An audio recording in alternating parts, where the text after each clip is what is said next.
साहिल गया कहाँ? अरे तो बैठ चले गए बता के जाना चाहिए अभी कहाँ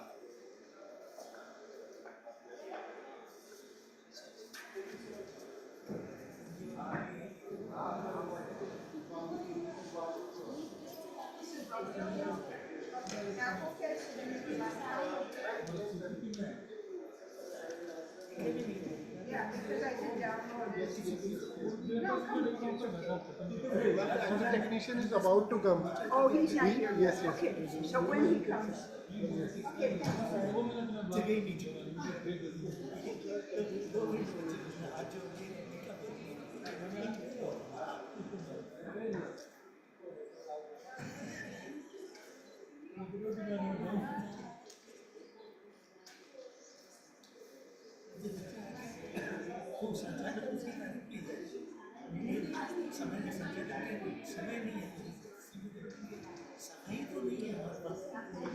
technician isn't here.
आगे साइड से आना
It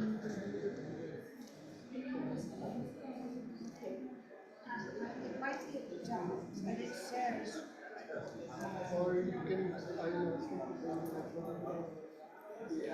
I can come there. okay, ma'am.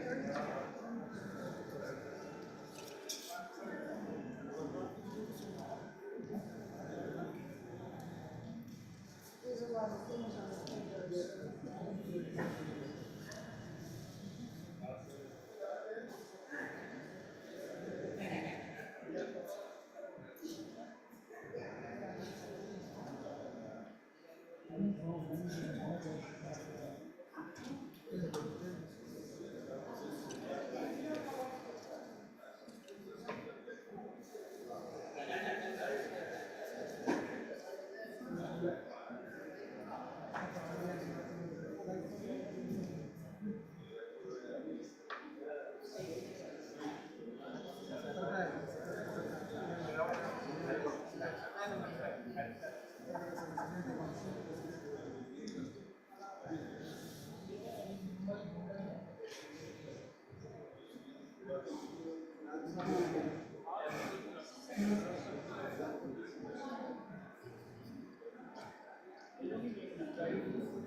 के लिए है अरेंजमेंट, आपको क्या डलवावा क्यों है? अरेंजमेंट के लिए हाँ डलवावा क्यों है? जैसे करावे छे तो ये के लिए arrangement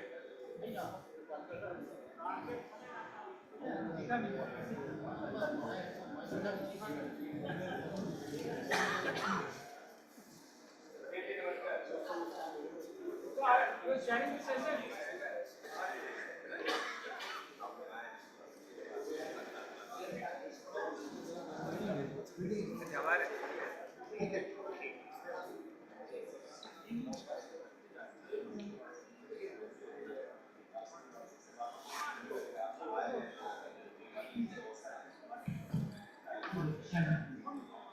I request the speakers of this first session to kindly take their places on the dais.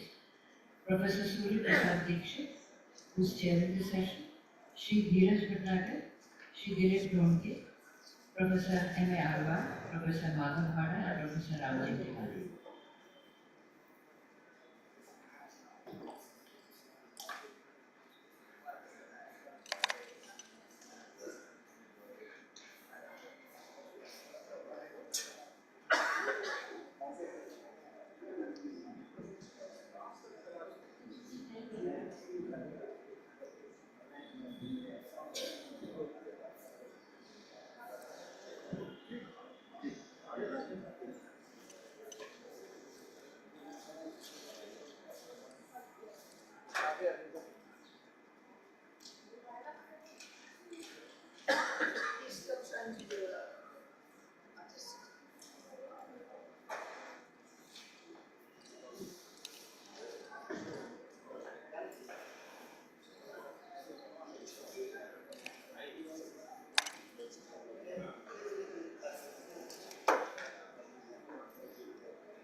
नमस्कार।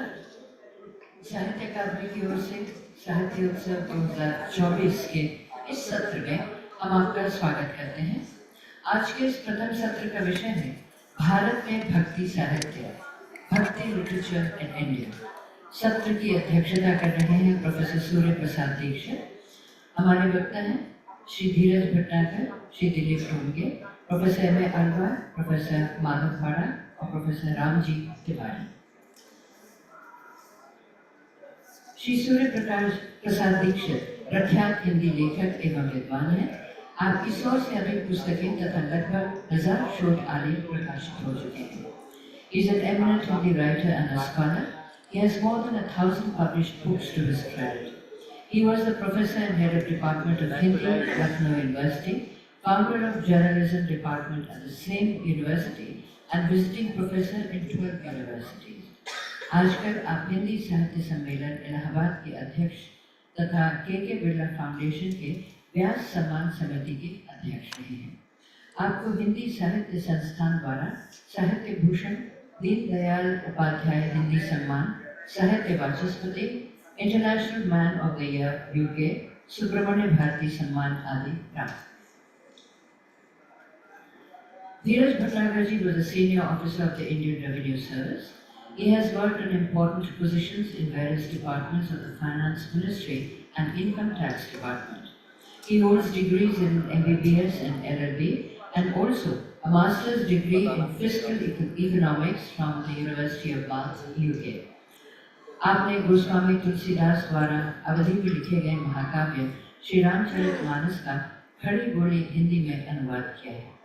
इस महाकाव्य को सरल हिंदी काव्यात्मक रूप में घर घर तक पहुंचाने की इच्छा से आपको इस प्रयास के लिए प्रेरित किया। आपने इस पुस्तक को संगीतमय स्वरूप में भी तैयार किया है। वो आई नहीं है अभी। We hope you join us soon. Dilip ढोलिया जी मराठी लेखक हैं। आप सावित्रीबाई फुले पुणे विश्वविद्यालय में चेयर प्रोफेसर के रूप में सेवारत हुए। आपकी 12 पुस्तकें प्रकाशित हुई हैं, जिनमें उल्लेखनीय हैं कादंबरी, वाङ्मय प्रकार, आकलन आणि रसास्वाद, शैली मीमांसा, तुको पंचया, अभंगाची शैली मीमांसा इत्यादि।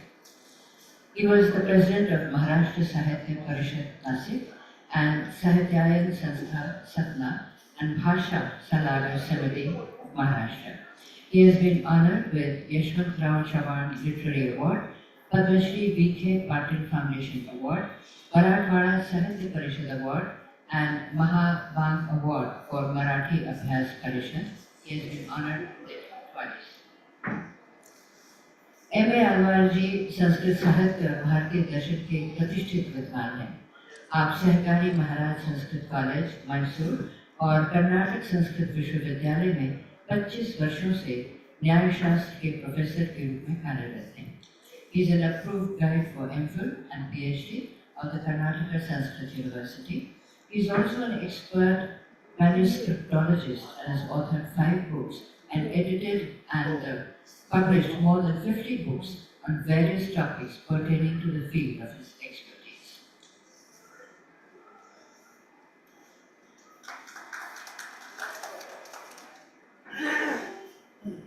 माधव भाड़ा जी। माधव भाड़ा हिंदी के प्रख्यात लेखक हैं। आप मोहनलाल सुखाड़िया विश्वविद्यालय उदयपुर से हिंदी के प्रोफेसर के पद से सेवानिवृत्त हुए। आप भारतीय उच्च अध्ययन संस्थान शिमला 2019 से 21 के फेलो रह चुके हैं। Madhav Balaji has a number of publications to his credit. He has also edited a book series entitled Classical Poets and Their Poetry. He is a recipient of Bihari Puraskar from K.K. Birla Foundation, Bhartendu Harishchandra Puraskar, Devraj Upadhyay पुरस्कार। आप चेतना और हिमाचली के संपादक, भारतीय उच्च अध्ययन संस्थान शिमला की पत्रिकाओं और हिंदी साहित्यिक पत्रिका बनास जन के परामर्श संपादक हैं। Ramji Tiwari ji. Ramji Tiwari ji is a former professor and head of the Department of Hindi at University of Mumbai. He writes in Hindi, English and Marathi.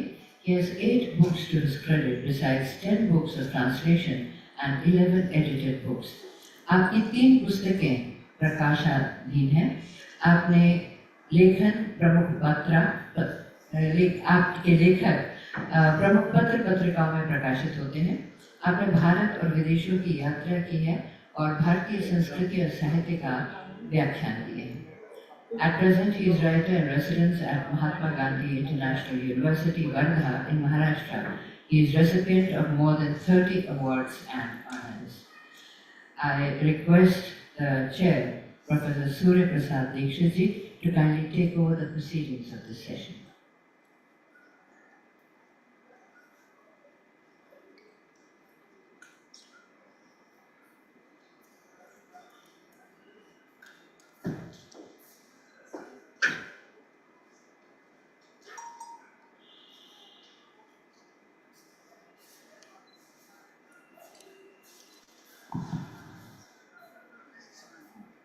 मंच पर विराजमान प्रोफेसर अलवार जी,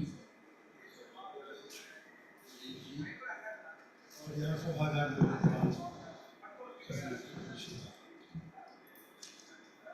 बड़ा महत्वपूर्ण विषय हम लोगों के सामने है। आपका साहित्य विभिन्न भाषाओं प्राय सभी महत्वपूर्ण भाषाओं में भक्ति का भी रचना मध्यकाल के इतिहास का साक्षी। संयोग से कुछ विद्वान भी उपस्थित नहीं हो पाए हैं, अन्यथा हर क्षेत्र का प्रतिनिधित्व कर लेंगे, लेकिन द्रविड़ क्षेत्र के प्रतिनिधि यहाँ बैठे हुए हैं, राजस्थान और महाराष्ट्र, तो नमूने के तौर पर बहुत सारे ऐसे उदाहरण होता है। समस्या केवल इतनी है कि विषय जितना गहन है समझ तो नहीं आता। कुल मिलाकर 45 मिनट बचे हैं, लेकिन आप जानते हैं भारतीय ज्ञान परंपरा में दोनों पद्धतियाँ चलती है। हम भाष्य का सूत्र बना सकते हैं और सूत्र का भाष्य, और चूँ समझदार के लिए इशारा काफी होता है, समझदार है, इसलिए संगीत शैली का ही प्रयोग हमको करना होगा। मैं अपने विद्वान वक्ताओं से सभी मित्रों से अनुरोध करूँगा कि अवसर पर 8-10 मिनट है सब, और संक्षेप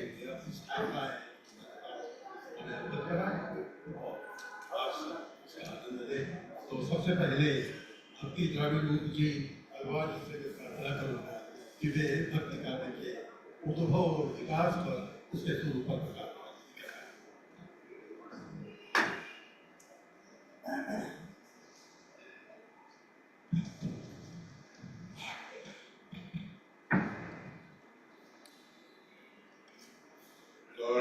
यशोभिकमनीयशिखानिमेषम् दण्डत्रयोज्ज्वलकरं विमलोपवीतम् यद्दिनेशनिममुल्लसदूर्ध्वपुण्ड्रम् रूपं तवास्तु यतिराजतुषोर्ममाग्रे।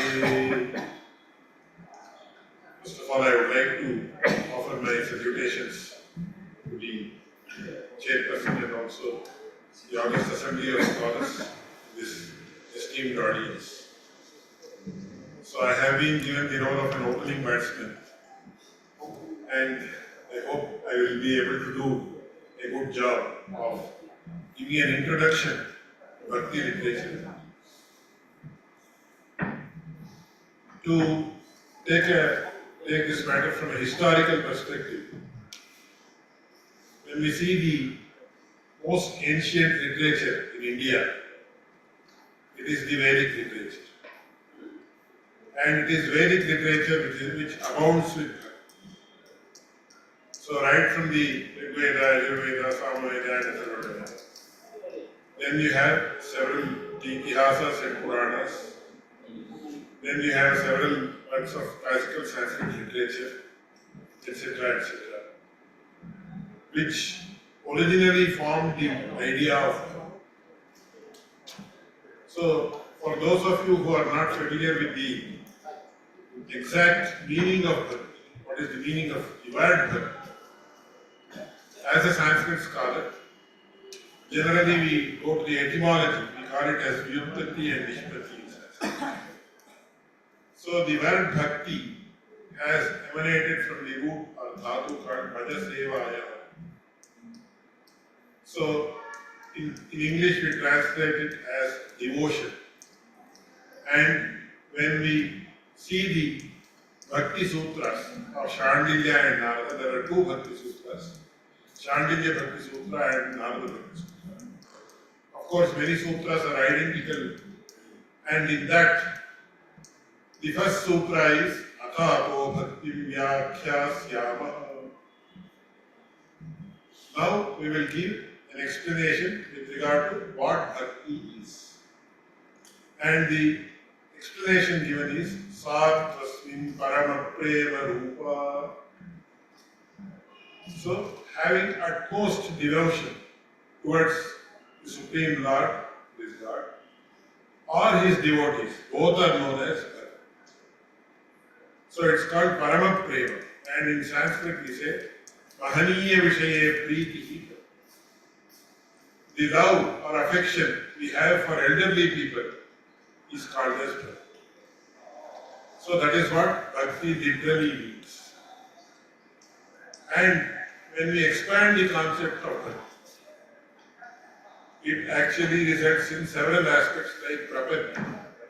It may result in what we call as sheshatva, as we call it in Sanskrit, and several other dimensions. And what is the mark of bhakti? How does one identify a person has bhakti towards an elderly person or not? The Srimad Bhagavatam says, it gives a very beautiful shloka. It says, Shravanam Kirtanam Vishnoho Smaranam Padasevanam Archanam Vandanam Dasyam Sakyam Avithanivek Ityevam Navadha Bhakti. So, when we talk about bhakti, it is of 9 types. So, it begins with Shravanam. So, listening to the pastimes of the Lord. So, what we call as satsang in India. Then Kirtanam. So, chanting the names of the Lord aloud. Shravanam, Kirtanam, Vishnu, Smaranam. Constantly remembering the various pastimes of the Lord. Padaseva. So, worshipping the feet of the Lord or our elderly people. Shravanam, Kirtanam, Vishnu, Smaranam, Padasevanam, Archanam. So, offering various types of worship or puja. Archanam. Then Vandanam.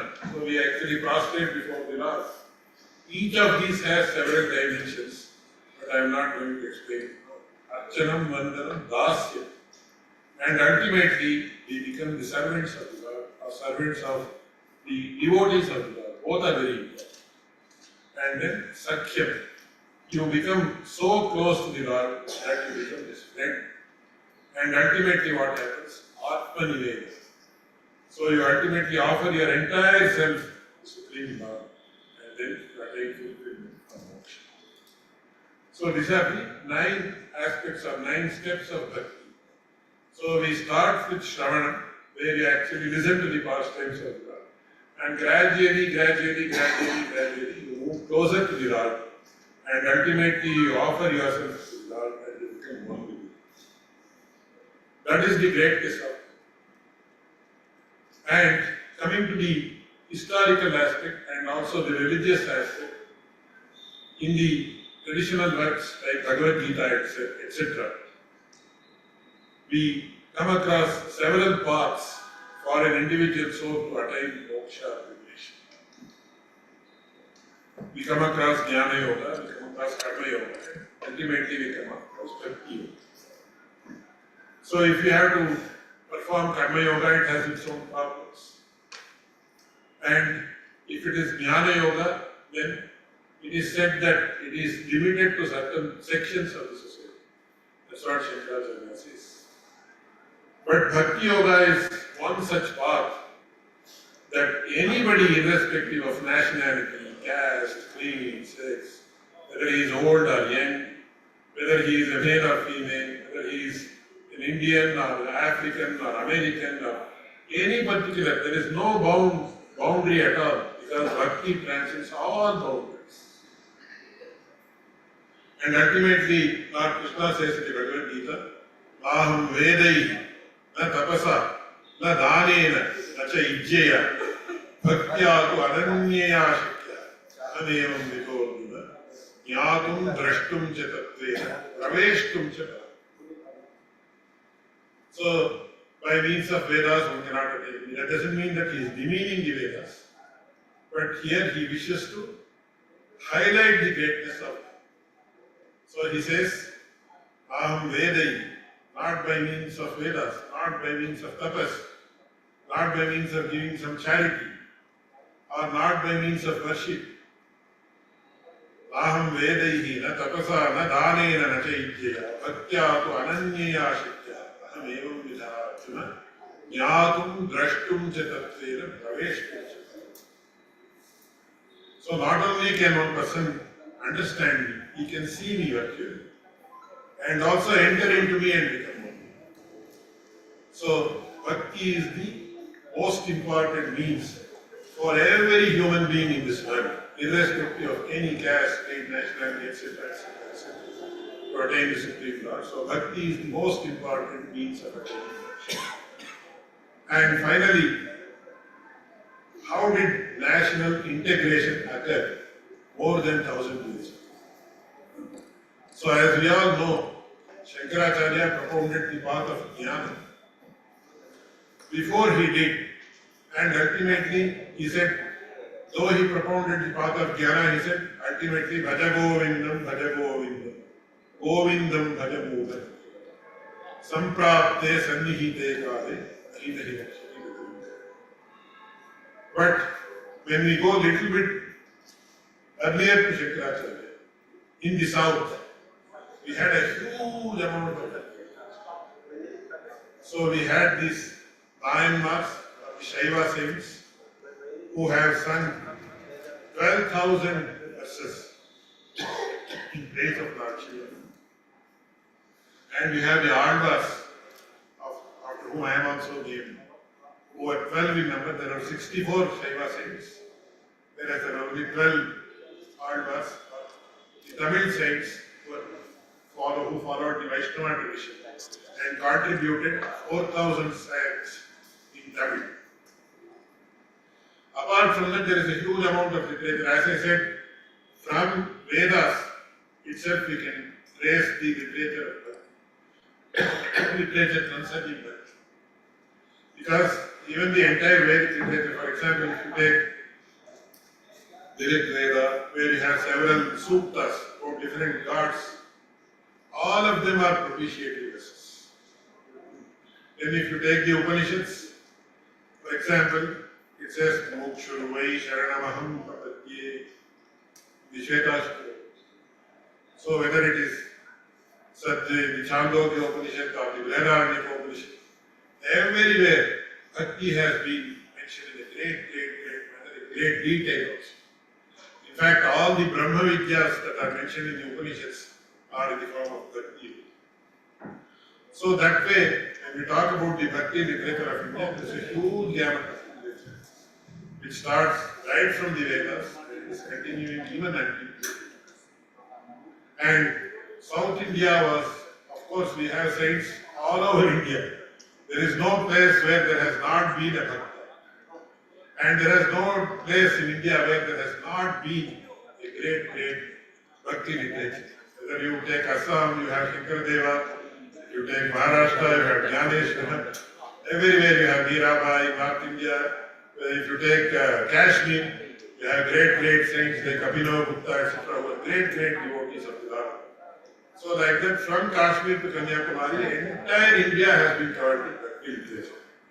And it was Sri Ramanujacharya who succeeded Shankaracharya, who integrated the entire country of India under a single umbrella. And Swami Vivekananda very beautifully pays homage to Ramanujacharya. He says it was Shankaracharya who brought the masses back to the Indian tradition, original Indian tradition of the Vedic tradition. But it was Ramanujacharya who brought the entire gamut of humans under one umbrella. So by means of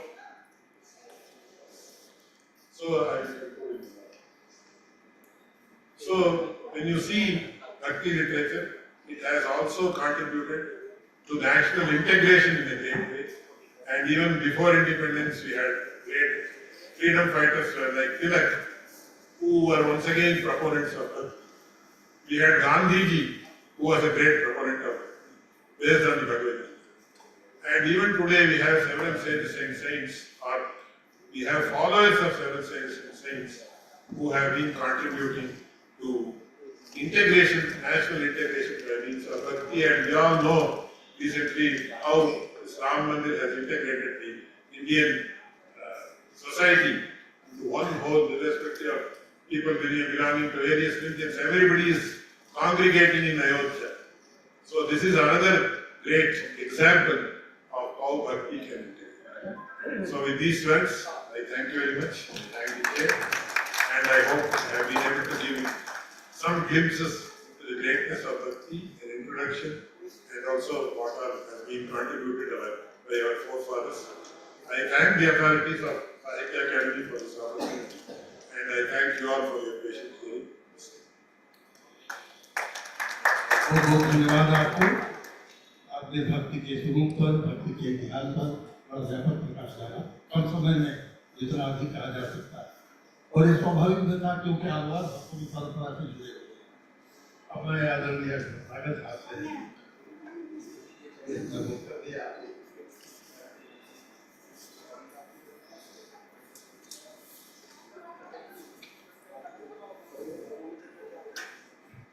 नमस्कार। सबसे पहले तो आदरणीय गुरुजनों को क्षमा, मुझे कहा गया था 11 बजे था कि आप यहाँ पे मीटिंग रूम में वेट करें, आपको बुलाया जाएगा, तो क्षमा याचना।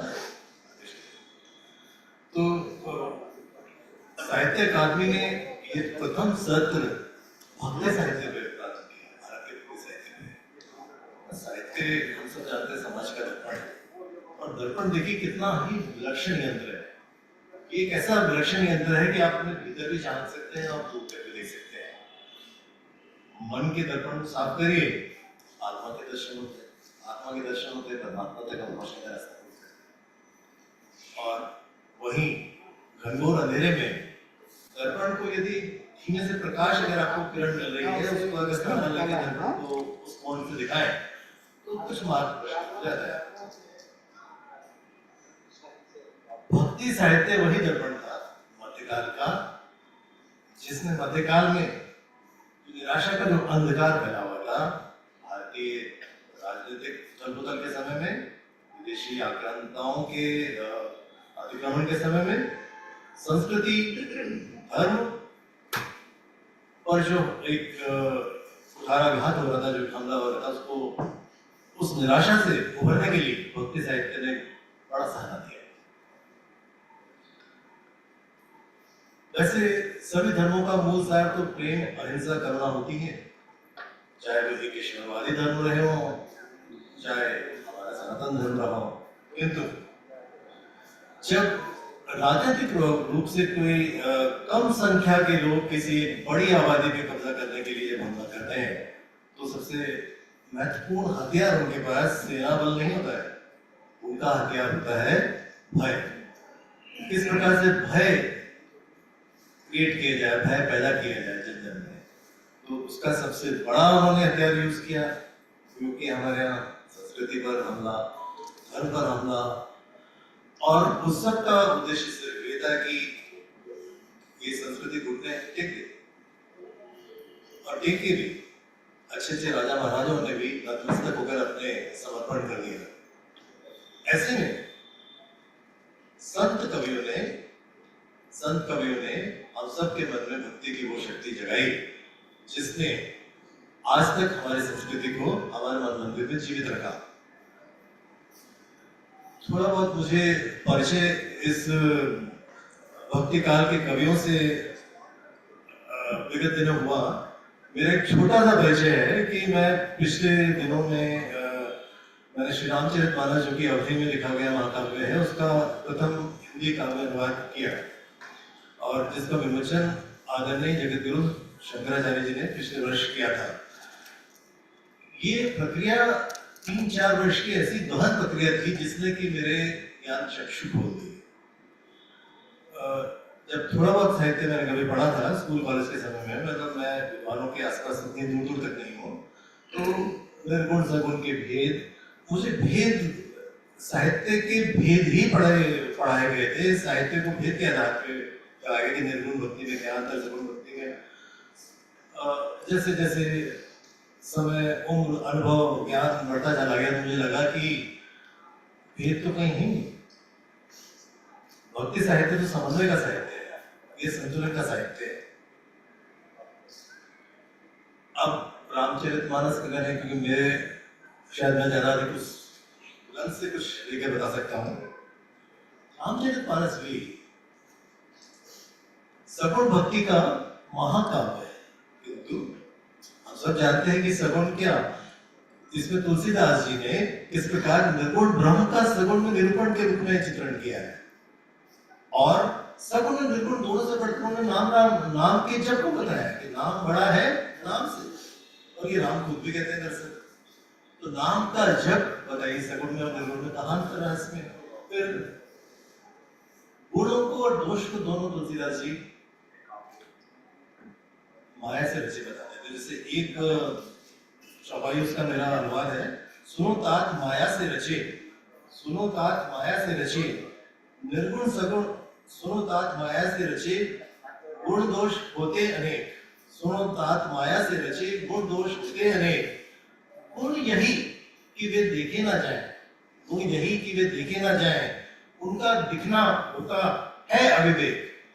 अब मुझे बताइए इसमें निर्गुण में और सगुण में ये दोनों मत एक दूसरे से विभिन्न नहीं।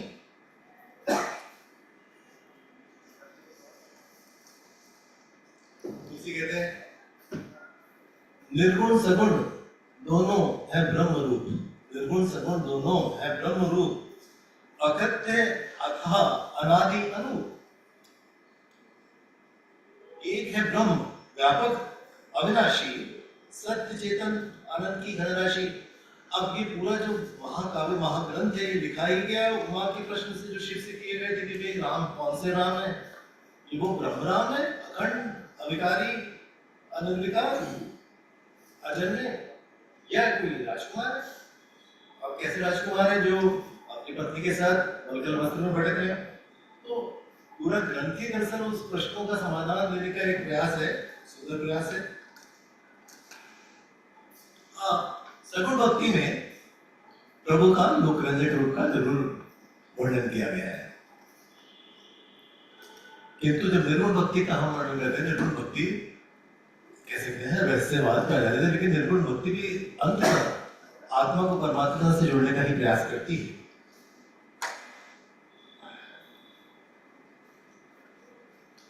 और क्यों ना, ऐसी भक्ति जो है स्वयं में एक रागात्मक प्रवृत्ति है। भक्ति में जैसे रामचंद्र शुक्ल जी ने चिंतामणि के निबंध में कहा था, भक्ति एक मिश्रित भाव है, प्रेम और श्रद्धा का। प्रेम करुणा ये तो सभी धर्मों के सभी मतों के मूल मंत्र है, सार है। जब उसमें श्रद्धा का एलिमेंट हम ऐड कर देते हैं तो ये भक्ति बन जाती है। भक्त कवियों ने अपने आप में बड़ा महत्वपूर्ण योगदान दिया है भारतीय साहित्य में, और मुझे लगता है आज भी भारतीय साहित्य का हृदय भक्ति साहित्य ही है।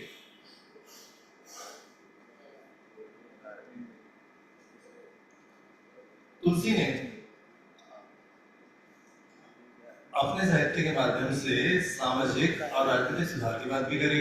आज अगर हम इकोनॉमिक आर्थिक रिफॉर्म्स की बात भी अगर करते हैं तो जो राम राज्य का जो उनका एक परिकल्पना है, वह परिकल्पना स्वयं अपने आप में एक इक्विटेरियन समाज की परिकल्पना से भिन्न नहीं है। तुलसी कहते हैं दंड रहे सन्यासी के हाथों, दंड रहे सन्यासी के हाथों, भेद करें नर्तक समाज में, दंड रहे सन्यासी के हाथों, भेद करें नर्तक समाज में। जीतो शब्द मन हेतु सुनते, जीतो शब्द मन हेतु सुनते, होता ये रामचंद्र के राज में। अब रामचंद्र जी ने किस तरह से कहा जाए, मुझे लगता है कि जो ग्रंथ है पूरा ये बेसिकली भारतीय दर्शन का ग्रंथ है, जहाँ पे वेदांत के भी हमें पाठ पढ़ाए गए हैं, सांख्य दर्शन के भी पाठ हैं, उत्तरकांड पूरा दर्शन का एक कांड है। तो रामचंद्र जी तो खुद गुरु के रूप में है। जब अयोध्या जीत कर आए, अंतिम उत्तरकांड के अंदर कहते हैं श्री राम प्रवचन जो है उनका कितना सुंदर प्रवचन है, बिल्कुल भी गुरु की महिमा को उपादित करता है। रामचंद्र जी खुद गुरु के रूप में है, एक आराध्य भी हमारे। लेकिन जब उन्होंने नवदा भक्ति का, मैं कुछ कहना चाह रहा था कि जो हम सब जानते हैं नवदा भक्ति का उन्होंने प्रवचन जब दिया था शबरी को, जात पात कुल धर्म बढ़ाई, धन बल कुटुंब गुण चतुराई, ये सब होते हुए भी यदि कोई भक्तिहीन व्यक्ति है तो वो जलीन पात्र की तरह है। तात्पर्य ये है कि देखिए धर्म गुण कुटुंब चतुराई बढ़ाई, तो ये जो भेद है, भेदहीन अगर कुछ है भक्ति, तो वही भक्ति हमें आत्मा से परमात्मा तक जोड़ने का प्रयास करती है। तो इस प्रयास में भक्ति काल के कवियों ने बड़ा महत्वपूर्ण योगदान दिया है, हमारे साहित्य को एक दिशा दी है, लोक मंगल का हमें एक विजन दिया है, संतुलन और समन्वय का हमें रास्ता दिखाया है।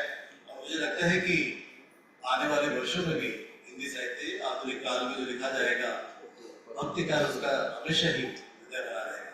इसी के साथ अपना स्थान रहेगा। धन्यवाद। ऐसा हमने रामचरित मानस का जो अनुवाद किया है, मेरा अनुरोध है कि उसको अवश्य पढ़े, कहाँ से प्रकाशित हुआ है ये सूचना है।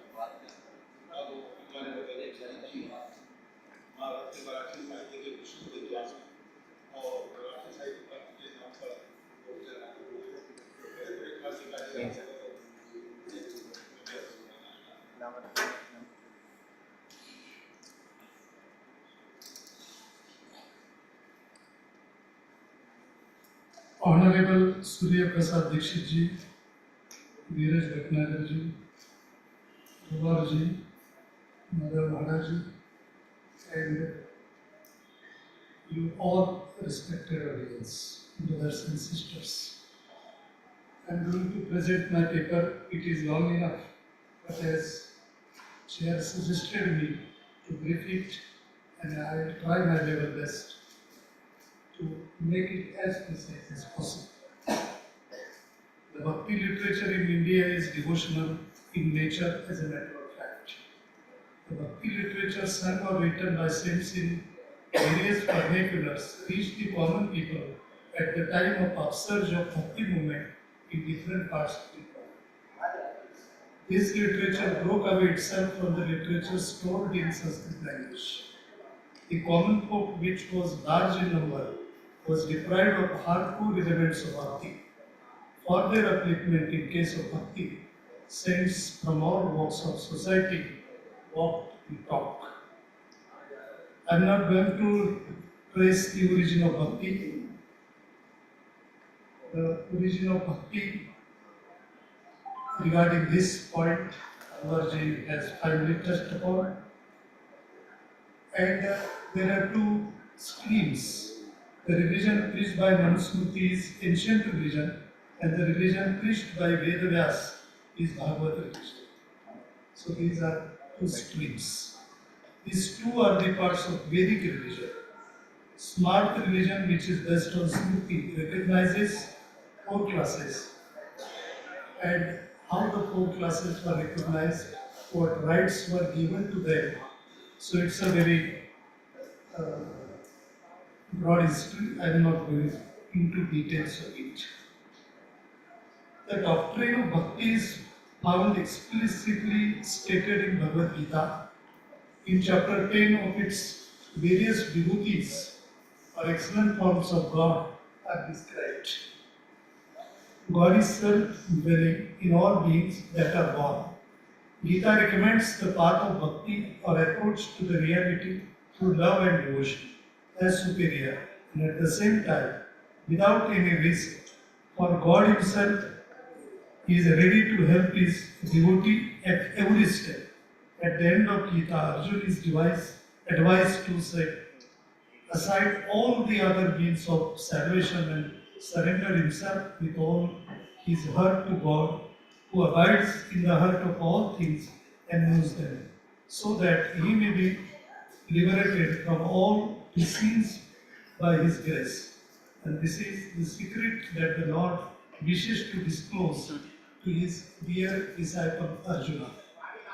The Gita is universally accepted as the true guide.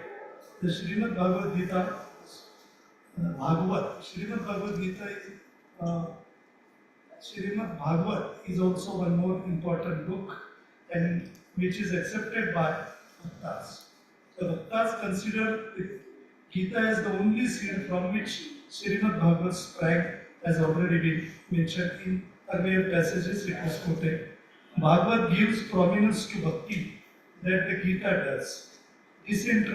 Disinterested action and knowledge without presence of devotion to the Lord are worthless. Bhakti is the supreme goal of the life. A true Bhakta does not desire heavenly pleasures, kingdom on earth, different yogi powers, or even moksha. All these pale into insignificance before the bliss he enjoys. So Bhakti is superior even to moksha or liberation.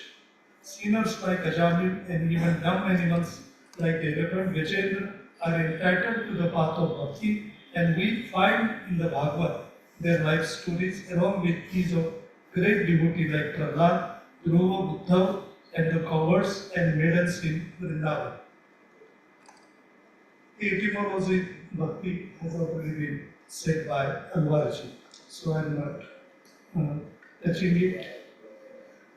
Regional cultures in India were born after 980. After the decline of Gupta dynasty, the dullness faded away and all-pervasive age of enlightenment commenced. Both the proponents of Vedic and non-Vedic together took part in the process of enlightenment. The Prakrit languages, along with Sanskrit language, contributed to nurture the nature of the age. The Bhakti cult in various regions were taking shape in the same age is a paramount act to be mentioned. In medieval period, cultural life was religious. Obviously, the influence of Bhakti cults gave rise to regional Bhakti cultures, so also regional languages. The wave of Bhakti culture upsurged in 9th AD, as already been mentioned. The wave flowed in southern part of India and then moved to north. The devotee of Buddha and Jain focused their sight to south. To face them, Nainars, Alvars, and Lingayats from Tamil, Andhra, and Karnataka, respectively, set forth to propagate their respective Bhakti cults. Gradually, the atmosphere of force of Bhakti reached various regions of north. Obviously, Mirabai, Narsi, Mehta, Ramananda, Kabir, Nanak, Chaitanya, etc. saints established their Bhakti cults with their regions. Bhakti is easily accessible to all without complications. As a result of it, Bhakti was spread far and wide in the nation in abundance. Action, knowledge, and devotion became mutually exclusive. Though they appear in isolation, but are parts of a tribe, action is required to be soaked in Bhakti. Knowledge must have hands and feet of action, and Bhakti should have eyes of knowledge. And the last part I am dealing with the Maharashtrian saints in a very few words. Coming to saints of Maharashtra and their literature, Saint Jnanadev wrote a commentary on Srimad Bhagavad Gita entitled Jnaneshwar, whereas Saint Ekanath's Bhagavad is based on Srimad Bhagavad. Both Srimad Bhagavad Gita and Srimad Bhagavad are magnum opus of Bhakti. Both the saints wrote commentaries on the seminal books is a self-evident fact to prove the importance of Bhakti. They have considered. Jnanadev laid the foundation of Bhakti temple by way of commenting upon Srimad Bhagavad Gita. Saint Ekanath supported the temple by way of putting a pillar of creating a book of Bhagavad. This allegorical description is of Saint Vainabai, who was disciple of Saint Tukaram. The books Jnaneshwari and Bhagavad perpetuate Bhakti, giving the dimension of faith. Jnanadev and Eknath employed Ubi meter, which is vernacular meter, which was used by Maharashtrian women while grinding. Sant Namadev composed numerous abhanga to pray for God with them. Sant Jnanadev and Sant Eknath, two Sangha Bhangas, expressing their Bhakti through them. Sant Namadev expanded Bhakti cult, which is Bhagavad, but the Marathi version of it is known as Varkari cult. Sant Tukaram became the pinnacle of Bhakti. Since Vaidabhai's Abhanga is allegorical, it has many connotations.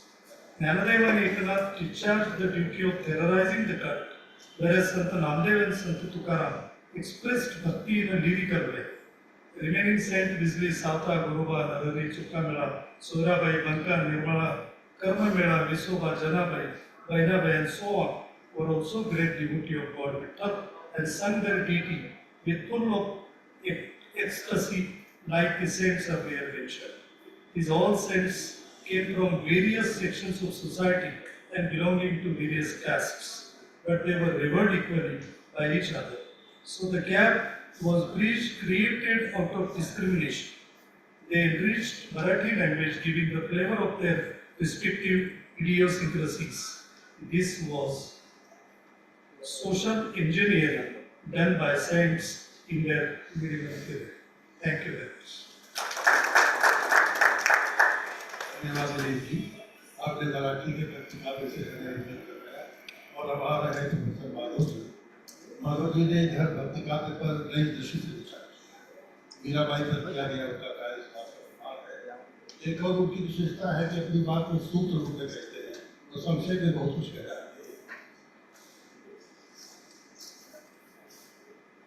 सत्र के अध्यक्ष और सहभागी वक्तागण, उपस्थित महानुभाव, भारतीय भक्ति चेतना और उसके साहित्य को समझते समय ये स्मरण रखना चाहिए कि इसकी पहचान और समझ के जो प्रस्थान है वो उपनिवेश का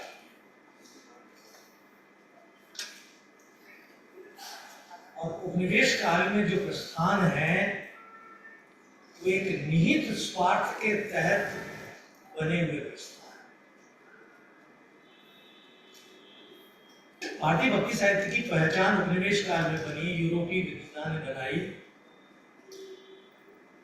उसके पहला निहित स्वार्थ ये था कि ईसाई धर्म का प्रचार प्रसार भारत में कैसे हो, उसके लिए एक उर्वर जमीन तैयार।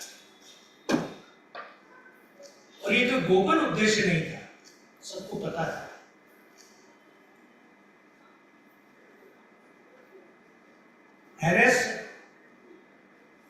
हैमन विल्सन की पुस्तक है जो भारतीय भक्ति साहित्य को समझने में भी अभी भी प्रस्थान की तरह इस्तेमाल होती है। Sketch of religious sects of Hindus 1846 में प्रकाशित हुई और इसमें 2 व्याख्यान सम्मिलित हैं जो उन्होंने इंग्लिश चर्च कलकत्ता में दी। उन्होंने साफ कहा अपने भाषण में कि हमें ईसाई धर्म के प्रचार प्रसार के लिए यहाँ के धर्मों को समझना चाहिए। उन्होंने 2 व्यक्तियों पर खास तौर पर ध्यान एकाग्र करने का आग्रह किया। एक थे राजा राम मोहन राय, जिनको भारतीय जागरण का अग्रदूत कहते हैं। दूसरे थे कृष्ण मोहन मुखर्जी, कि ये ईसाई धर्म के समर्थक लोग हैं और इसी तरह के दूसरे लोगों पर हमको एकाग्र करना। भारतीय भक्ति साहित्य की पहचान और समझ में एक दूसरा आलेख बहुत महत्वपूर्ण है और वो खास तौर पर रामचंद्र शुक्ल की धारणाओं का आधार आलेख। वो आलेख भी बहुत महत्वपूर्ण है। वो है modern Hinduism and its debt to Nestorians. अभी किसी ने इस आलेख को ध्यान से नहीं पढ़ा। ये ईसाई वृत्त में चली आ रही उन धारणाओं का कि भारतीय भक्ति और धर्म ईसाइयों की देन है, ईसाई धर्म की देन है, ये उन सब का समेकित रूप था। सदी वर्षों से चली आती हुई धारणाओं का उन्होंने आग्रह पूर्वक ये कहा कि भारतीय भक्ति का जन्म ईसाई धर्म के प्रभाव से हुआ। सबसे पहले वो केरल में आया, मालाबार तट पर ईसाई नेस्टोरियंस, और उनके आने से उन्होंने एक बहुत पारिस्थितिक समानता को आधार बनाया कि आप आश्चर्य करेंगे कि सारे दक्षिण भारतीय आचार्य वही क्यों, अल्लम प्रभु, बसवन्ना, रामानुजाचार्य, सब के सब दक्षिण में हुए और उन्होंने ये सिद्ध कर दिया। उस समय रामचंद्र शुक्ल ने भी इस धारणा का कभी प्रतिवाद नहीं किया। द्विवेदी ने अलबत्ता इस धारणा का प्रतिवाद किया बाद में कि ये ईसाई धर्म के प्रभाव से संबंधित नहीं। इसलिए पहली बात ये स्मरण में रखें कि जो भारतीय भक्ति चेतना और उसका साहित्य है, उसकी समझ में सारे प्रस्थान औपनिवेशिक ज्ञान मीमांसा के।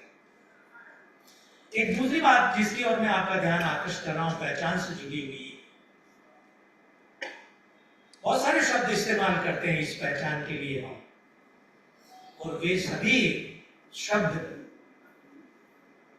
अंग्रेजी के हिंदी समरूप, विडंबनाई, जैसे रिवोल्यूशन, जैसे मूवमेंट, जैसे रेनेसांस, जैसे रिफॉर्म।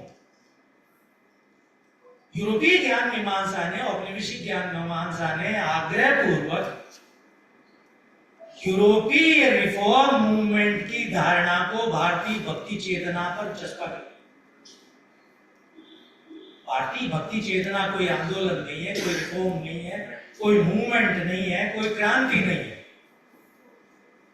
ये भारतीय भक्ति चेतना भारतीय जनसाधारण की स्मृति और संस्कार में सदियों से निरंतर है, प्रागवैदिक काल से। इसमें कभी कोई विच्छेद और व्यवधान नहीं आया। लेकिन उन्होंने रामचंद्र शुक्ल, खासतौर पर ग्रियर्सन ने बाद में यही धारणा रामचंद्र शुक्ल ने ली और सारी भारतीय मनीषा में मान्य हो गई कि वो 15वीं से 16वीं सदी में बिजली की कौंध की तरह पैदा हुआ। ऐसा नहीं था। सारा भारतीय जनसाधारण भक्ति चेतना से सदियों से। इन सारे शब्दों के संदर्भ यूरोपीय संदर्भ है। रूसी राज्य क्रांति का संदर्भ वहां से आता है। फ्रांसीसी राज्य क्रांति और यूरोपीय रिफॉर्मेशन मूवमेंट, ये इन शब्दों के सांस्कृतिक संदर्भ उस शब्द से जुड़े हुए हैं आज भी। और आज भी हम इन्हीं शब्दों में भक्ति चेतना को समझने का प्रयत्न करते हैं। भक्ति चेतना प्रागवैदिक काल से निरंतर हमारे यहाँ, इसमें कभी कोई विच्छेद और व्यवधान नहीं है। समय और स्थानिक विस्तार देखें उसका, तो लगभग 10-12 शताब्दियों में फैला हुआ है इसका विस्तार। और स्थान की देखें तो भारत का कोई एक क्षेत्र इससे अछूता नहीं है। दूसरा, ये किसी क्रांति की तरह या आंदोलन की तरह किसी सीमित अवधि में रहने वाला भक्ति चेतना नहीं है। किसी सीमित अवधि में इसको सीमित नहीं किया जा सकता। दूसरा, सबसे महत्वपूर्ण जिसकी चर्चा हिंदी में और भारतीय विमर्श में सबसे हुई, आकस्मिक और परिघटनात्मक नहीं है।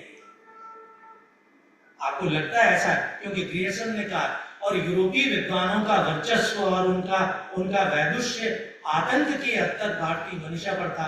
बाद में परवर्ती भारत आजादी के बाद की भारतीय मनीषा ने भी इन्हीं शब्दों का प्रयोग बहुत किया। इसका कोई स्पष्ट उद्देश्य भी नहीं, जैसा आंदोलन का होता है।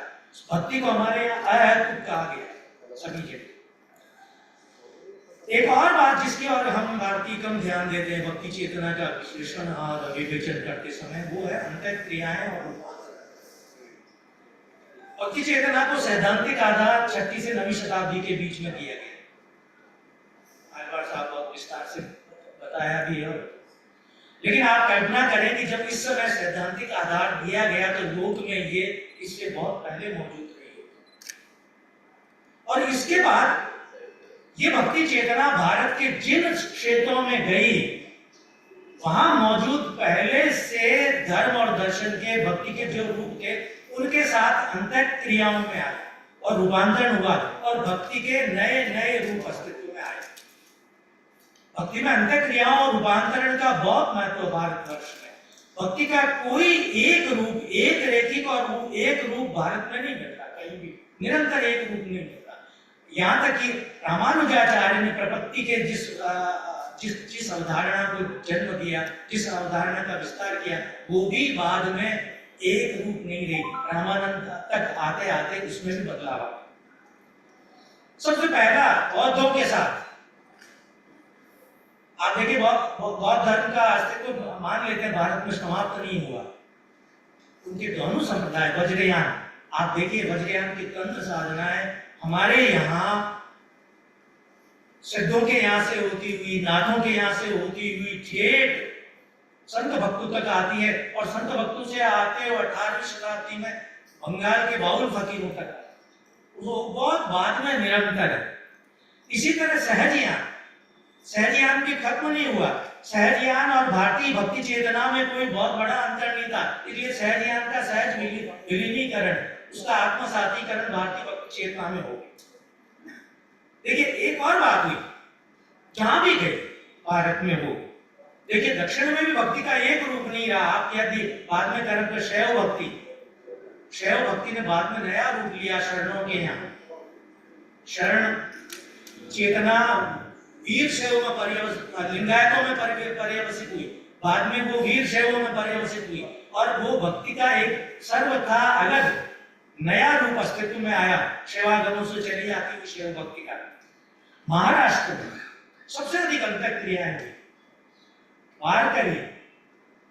वारकरी से पहले महानुभाव संप्रदाय, आप कल्पना करेंगे, वहां सिद्धनाथ भी है, वहां कर्मकांड भी है, वहां मूर्ति पूजा भी है, विठलनाथ है सगुण के स्वरूप में के रूप में। बंगाल सबसे अधिक अंतर क्रियाएं हुई।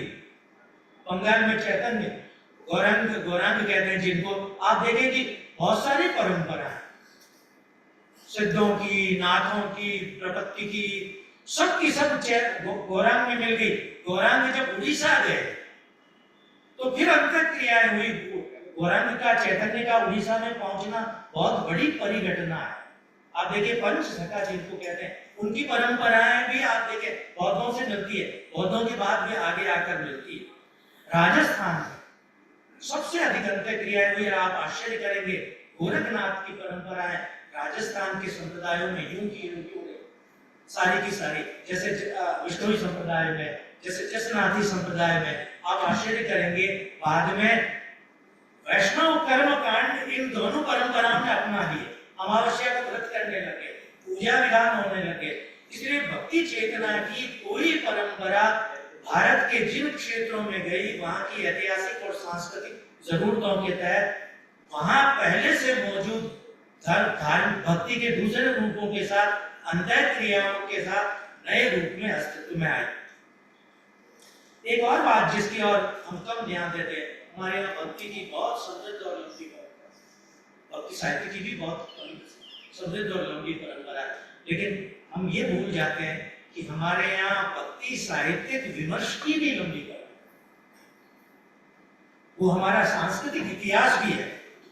औपनिवेशिक काल में इस भक्ति साहित्यिक देशज विमर्श के प्रति एक विकार का भाव पैदा किया, और अभी तक शोधार्थी उस भक्ति साहित्यिक विमर्श को संदिग्ध की दृष्टि से देखते हैं। सबसे पहले जॉन वेलकम ने हमारी पर जन्म साथियां पढ़ी उपनिवेश काल में, और उन्होंने निष्कर्ष निकाला कि ये आधे अनपढ़ लोगों ने पूरे अनपढ़ लोगों के लिए।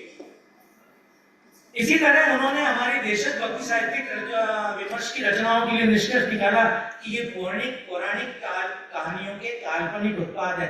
हम जानते हैं कि भक्तमाल की रचना 1594 भक्तमाल उत्तर भारत की सबसे बड़ी रामचरितमानस के बाद सबसे लोकप्रिय रचना।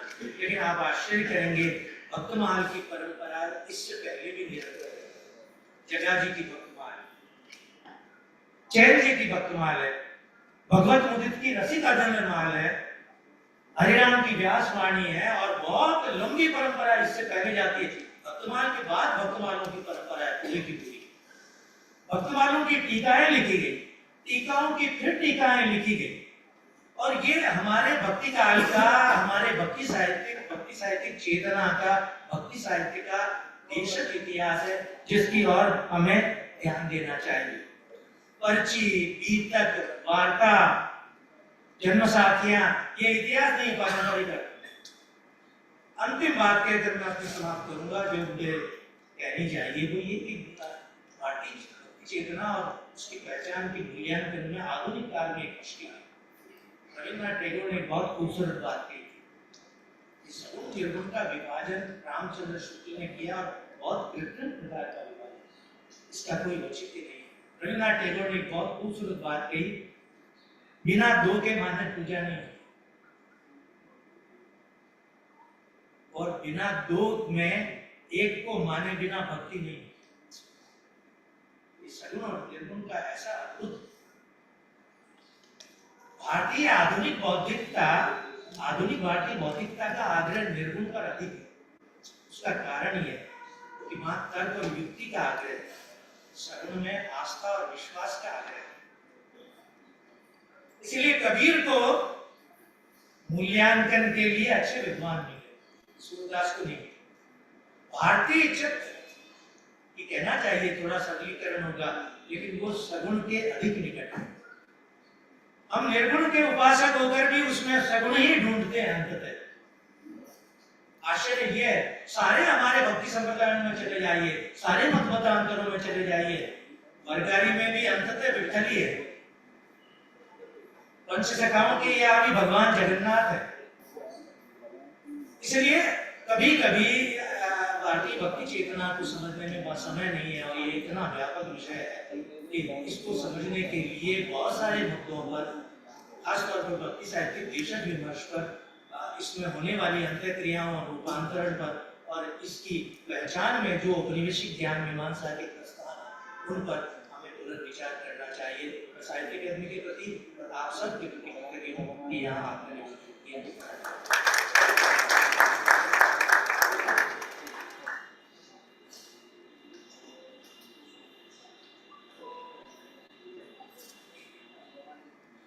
वक्ता श्रोता ज्ञान निधि कथा,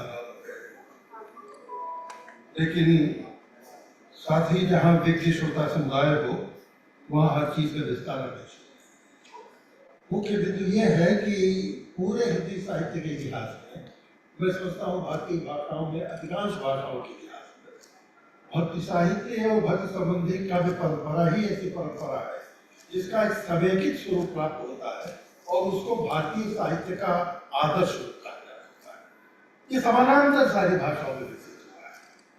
संस्कृत परंपरा के बाद आप देखें, असम से शुरू करते हैं तो शंकर देव, माधव देव, बंगाल में जाते हैं तो चट्टीदास, चैतन्य महाप्रभु, पंजाब में जाते हैं तो गुरु नानक देव, गुरु गोविंद सिंह का सारी गुरु परंपरा, गुजरात में जाते हैं तो नरसिंह मेहता, ओखो, महाराष्ट्र में जाते हैं तो ज्ञानेश्वर, तुकाराम, एकनाथ, रामदेव, दक्षिण में जाते हैं तो तिरुवल्लुवर, बसव, उड़ीसा में जाते हैं तो सारलानाथ, बलराम दास।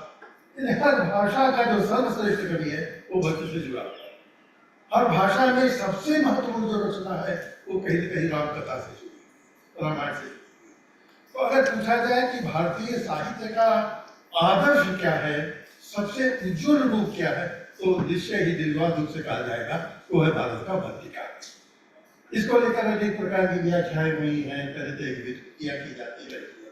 दरअसल लोग शब्द को पकड़ लेते हैं और अपने दुराग्रह या निहित स्वार्थवश उसका उत्पादन करने लगते हैं। चूंकि भक्ति शब्द में भज सेवायाम शब्द लगा हुआ था और गियर्सन ने ही सबसे पहले भक्ति काल की स्थापना की थी, तो निश्चय ही उन्होंने क्रिश्चियनिटी से जोड़ दिया, क्योंकि क्रिश्चियनिटी में मिशनरी स्पिरिट ज्यादा, सेवा भाव का जो प्रोपेगेंडा करते रहे हैं। ऐसे ही जब भक्ति ने जाति विहीन समाज की परिकल्पना की, हरि का भजे सो हरि का होए, तो तमाम इतिहासकारों ने, जिनमें ईश्वरी प्रसाद जी थे, तारापुर वाला थे, उन्होंने कहा कि भक्ति का प्रादुर्भाव इस्लाम के प्रभाव से हुआ है। ये भक्ति कहाँ से शुरू हुई है? दक्षिण उपजी, ये तो स्थापित मान्यता है। लाए रामानंद उत्तर भारत में ही, काशी में ही रह रहे थे, दक्षिण से लाने की आवश्यकता नहीं थी, रामानुज लेकर के आए थे। लेकिन वेदों में भी भक्ति के सूत्र प्राप्त होते हैं। ये तमाम जो स्मृति ग्रंथ हैं, ये तमाम जो गणीय सूत्र हैं, जो उपनिषद हैं, जो आरण्यक हैं, जो ब्राह्मण ग्रंथ हैं, हर जगह उसके सूत्र प्राप्त हो जाते हैं। विशेष रूप से शांकर वेदांत, जो मूल से द्वैतवादी था, उन्होंने जब भज गोविंदम का नारा लगा दिया तो वहां से भक्ति आरंभ हो गई। वे देवी की भी भक्त थे, सौंदर्य लहरी महात्मा की, उनके ऊपर बौद्धों का भी प्रभाव पड़ा और छंद बौद्ध कहा जाता था उनको। तो भक्ति का सूत्रपात वहां भी दिखाई देता है, गौड़ी संप्रदाय में भी दिखाई देता है। एक इसका रूप मधुरोपासना रूप में प्रचलित हुआ वल्लभाचार्य जी के माध्यम से, निम्बार्क के शुद्धाद्वैत के माध्यम से, फिर अयोध्या कल्प, गर्दावत कल्प, जिसे राधा रसेश्वरी हो गई, सीता जी सिया कुमारी हो गई, और मधुरोपासना के विशेष रूप चल पड़ा। ऐसे ही पुराख्यानों का जब सहारा लिया तो पांचरात्र का विधान आया, द्वादश सूत्र का विकास हुआ, उसमें शांडिल्य भक्ति सूत्र प्रभावी हो गया, और फिर तमाम ऐसे भक्तों की कथाएं शुरू हो गई। ध्रुव, प्रहलाद और राजा और गलिका और सुख, जड़ जड़ चेतन सब में छा दिया। यह एक विशेष प्रकार का सिद्धांत बन गया जब रामाश्रय और कृष्णाश्रय की स्थापना हुई। उनकी शरण में चले जाओ, वहां से अभयदान प्राप्त होगा, सारी समस्याओं का समाधान हो जाएगा। और इस तरह से भक्त ने एक रसात्मक रूप ग्रहण कर लिया, उसमें परकीय भाव का प्राधान्य हो गया। कहा गया कि भक्ति का असली रूप क्या है? यथा भज वल्लभा नाम, गोपियों की जो भक्ति है, राधा की जो भक्ति है, और इस तरह के बहुत सारे केंद्र, बहुत सारे ग्रंथ प्रचलित हो गए। इससे कई प्रकार के नए नए क्षेत्र बनाए। तीर्थाटन के विकास इस भक्ति भावना के कारण, श्री विग्रह के दर्शनार्थ उनका जो ऐश्वर्य है, ये ऐश्वर्य शब्द ईश्वर से ही तो निकला, ईश्वरत्व के दर्शन के लिए जरूरत पड़ी। और आज देखिए टूरिज्म इतना बड़ा उपयोग कर दिया है। सत्संग भावना इसी भक्ति भाव से प्रेरित होकर किया है।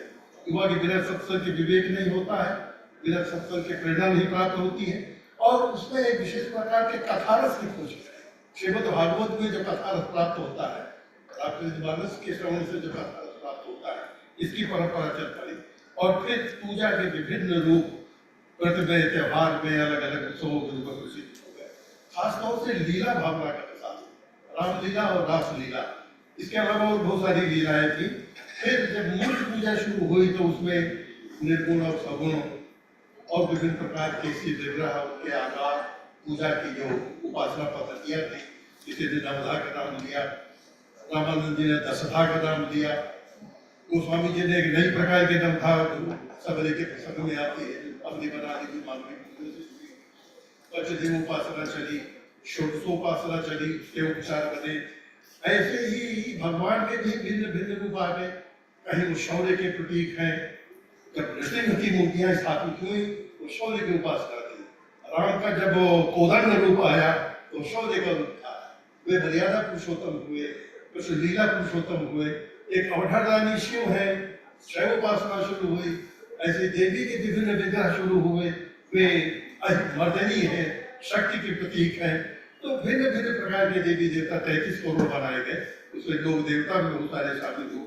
तो अपने आप सारे विवाद समाहित होते रहे, निर्गुण में, सगुण में, कृष्ण में, राम में, शैव में, वैष्णव में, लोक में, शास्त्र में, प्रेम में, भक्ति में, इन सब में समता के सूत्र खोजे गए और ये एक प्रकार की जीवन लीला हो गई। तो इस तरह की जो भक्ति भावना पूरे देश में देखी गई, इससे विभिन्न प्रकार के लाभ जो समाज के लाभ, इसके प्रचार से समाज सुधार आया, एक विशेष प्रकार का समाज सुधार। तो दुनिया आप देखेंगे जो शूद्र वर्ग की तथा कथित पिछड़े वर्ग की उपेक्षा हो रही है, उनको समादर प्राप्त हो गई। जब शबरी का प्रसंग सामने आया, केवट का प्रसंग सामने आया, विदुर का प्रसंग सामने आया, ऐसे पात्रों को चुना गया। गोस्वामी जी ने कहा कि तुलसी भगत स्वपच भलो ये राम का नाम, वो चंदान पूजनीय है, जात से बहुत छोटा है, लेकिन राम का नाम देता है। मुझे कुल का आदमी किस काम का जिसके मुझ से राम नाम नहीं निकलता। ये एक नया आंदोलन शुरू हुआ जाति विहीन समाज का। नारी को पहली बार जगत जननी बनाया गया है। बद्ध में और आज भी नारी का शोषण बहुत है, लेकिन भक्ति काल में आप विचार करके देखें कि जगत माता और जगत जननी के रूप में अगर कोई नारी पहुंची है तो भारतीय नारी ही रही है। और किस तरह से छोटे वर्ग के लोगों को उच्चतम स्थान प्राप्त हुआ। रैदास कहते हैं मैं तो ओछा जन्म हमारा, वो छोटे कुल का ढूंढता परिवार का व्यक्ति रहा हूँ, लेकिन आज भगवत कृपा से दर्शन कारण तड़पत राजा तड़प रहे मेरे दर्शन प्राप्त करने के लिए। इतनी जो प्रसिद्धि प्राप्त हुई है, प्रसिद्धि प्राप्त हुई है, तो यह स्थिति आपको बहुत सारे संतों के साथ दिखाई देती है। कबीर के साथ, साधु के साथ, गुरु के साथ, गुरुदेव दादक के साथ, ये सब अपने अपनी परंपरा के उपासना पद्धति के प्रतिनिधि बन गए। और फिर इससे कई प्रकार की कलाओं का जन्म हुआ, जैसे नाट्य लीला, रास लीला, तो मैंने आपको बताई ही। इसके अलावा संगीत में विभिन्न प्रकार के प्रयोग हुए। उस संगीत में चाहे हरिदास का नाम याद करें, चाहे तालसेन को याद करें, अष्टछाप के जितने कवि थे सब एक से बढ़कर कीर्तनकार थे, संगीतज्ञ थे। और इसी तरह से आपको मिथिला क्षेत्र में चले जाए, विद्यापत नाच जो होता है विद्यापति के द्वारा बनाया हुआ, उसको लोक की मान्यता प्राप्त हुई है। ऐसे ही भोजन की समस्या जो क्षेत्र में थी, हर जगह जगह अलग क्षेत्र खुलवा दी। भोज भंडारा उनका कर्तव्य क्या होती, लंगर छको जी, जब तक लंगर की सेवा नहीं हो जाती तब तक भावना नहीं। भूखे को भोजन देना और उसकी रसात्मक तृप्ति करना, ये जैसे भक्ति का एक महत्व ध्येय हो गया। उसमें 56 को 36 व्यंजन। तो भूखी जनता जिस तरह से जगन्नाथ मंदिर की ओर भागी, तीर्थों की ओर भागी, आप सोचे कितनी बड़ी मात्रा में, इतने बड़े परिमाण में लोगों के इससे उद्धार हुआ होगा। एक नई शिक्षा पद्धति गुरुकुल प्रणाली का जन्म इनके माध्यम से हुआ।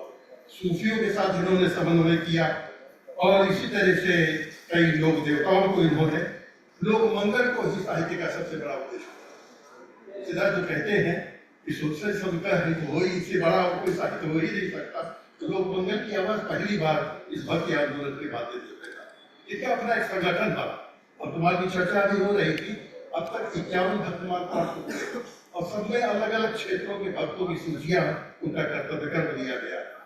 गृहस्थ जीवन कैसा होना चाहिए, इसका आदर्श उन लोगों ने प्रश्न किया।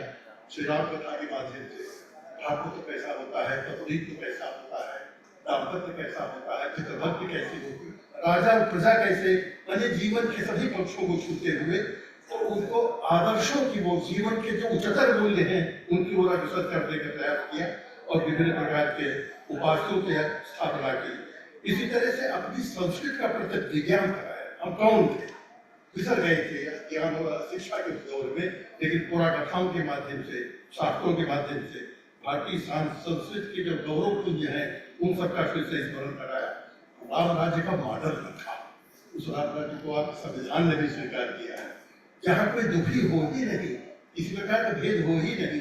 आप उसको यूटोपिया कह लीजिए, लेकिन एक परिकल्पना तो है, वो एक सामने रखी। और साथ ही जो सरगामी विद्याएं, आयुर्वेद का विकास किया, ज्योतिष का विकास किया, कर्मकांड का विकास किया, ज्ञान के विभिन्न रूप आपको समय प्राप्त होते हैं। स्थापत्य रूप में देख लीजिए, जो बड़े बड़े मंदिर बने हैं, जो शिल्प का सौंदर्य आपको दिखाई देता है, वो उस समय की सबसे बड़ी उपलब्धि है। तो इस तरह से भक्ति का हृदय विभिन्न क्षेत्रों में वजूद में उसको देखने की आवश्यकता है। ये भक्ति काव्य कला की दृष्टि से, दर्शन की दृष्टि से, साधना की दृष्टि से, भाव भाषा की दृष्टि से, उदाहरण नहीं है कि मैं इनका कुछ अंश आपके सामने रख सकूं। हाँ, भक्ति काव्य अलग है और भक्ति आंदोलन अलग है। आंदोलन जो पैदा हुआ उसमें क्रिएशन का क्या मत है, शुक्ल जी का क्या मत है, द्विवेदी जी का क्या मत है, या और विद्वानों का क्या मत है, उसके अनेक ऐतिहासिक कारण है। उन पर ये कभी विचार करें थे। इस समय के अंतर्गत इतना ही संभव था। हमारे सभी विद्वान और अपने विचारों से हमें लाभान्वित कराया। बहुत बहुत धन्यवाद आपका। थोड़ा विलंब से समाप्त कर पाए उसके लिए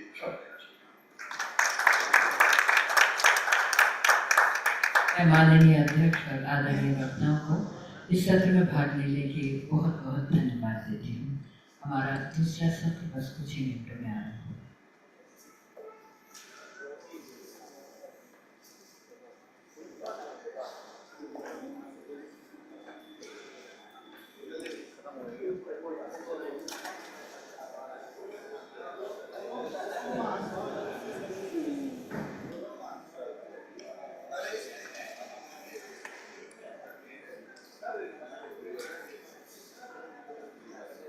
हम अपना अगला सत्र आरंभ करेंगे।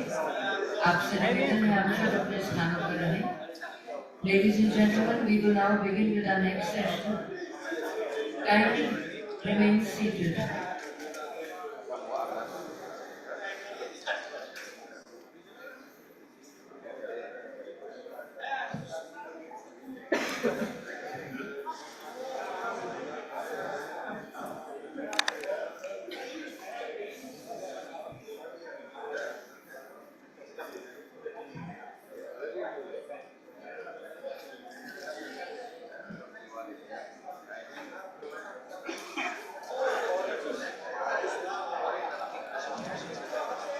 हम लोग ये सत्र एकदम अभी शुरू कर रहे हैं। समय का तकाजा है, इसलिए आप सब अपने अपने स्थान ग्रहण करेंगे। Ladies and gentlemen, kindly take your places. We will now begin with our next session.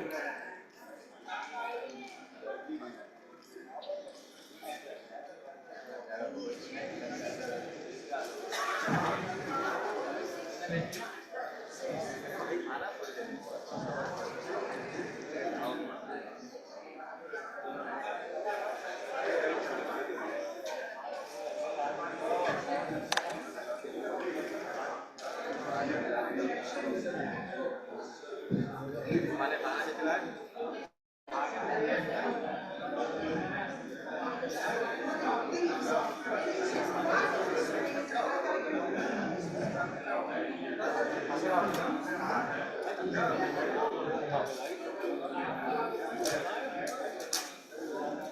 I request the speakers of this session, A.P. Maheshwari, Mar Sarma, Prabodh Parik, Sandhya Purecha, and Sudha Seshayan to kindly take their places on the dais. सभी वक्ता मंच पर अपने स्थान ग्रहण करें।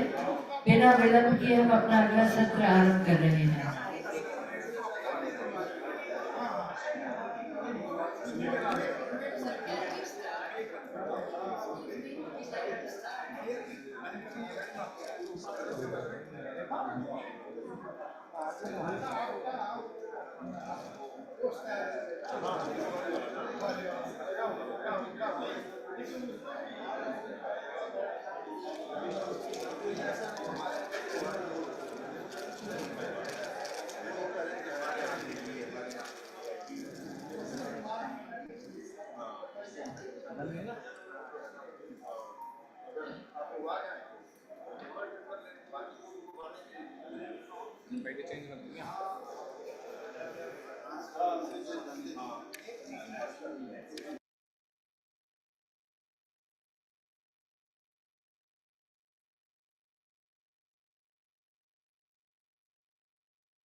हम अपना अगला सत्र आरंभ कर रहे हैं। मैं सभी वक्ताओं से निवेदन करती हूँ कि मंच पर अपने स्थान ग्रहण करें।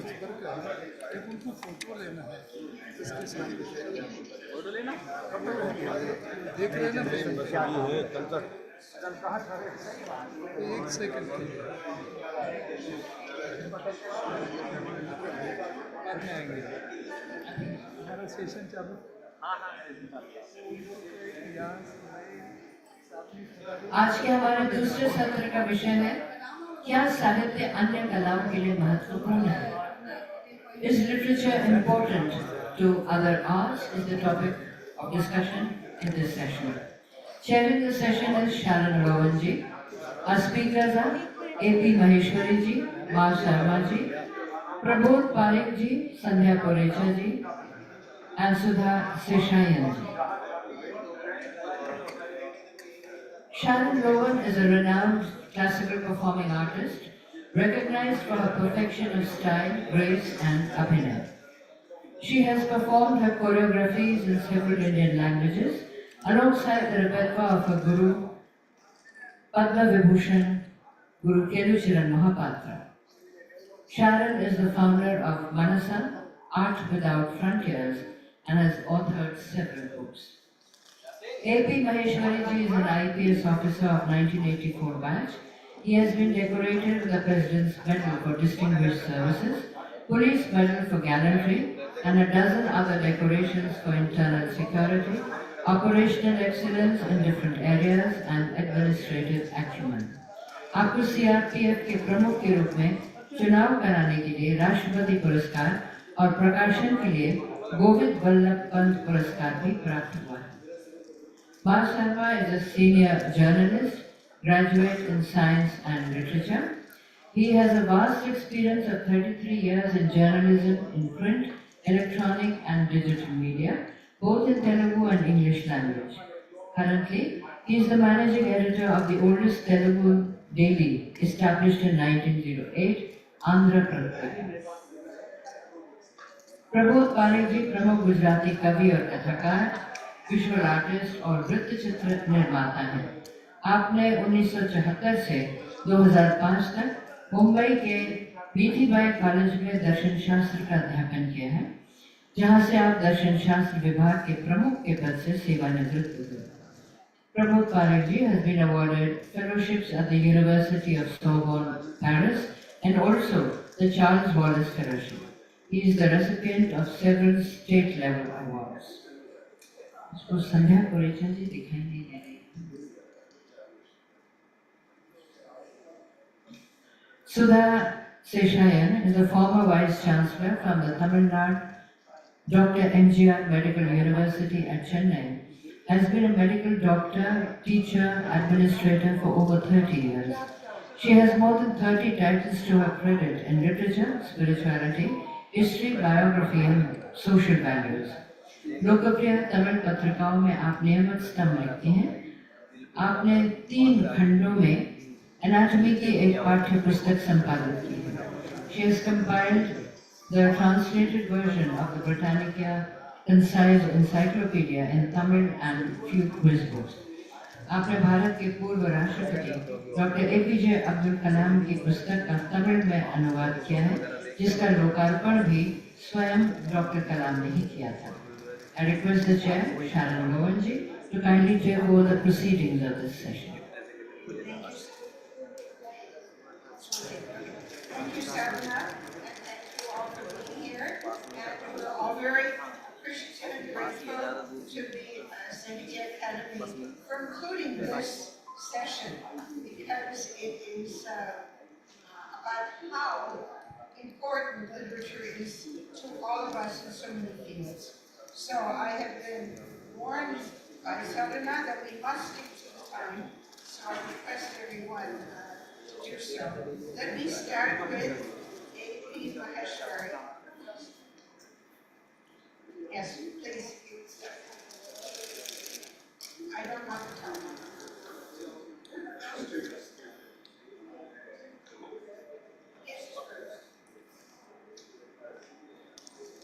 यहाँ उपस्थित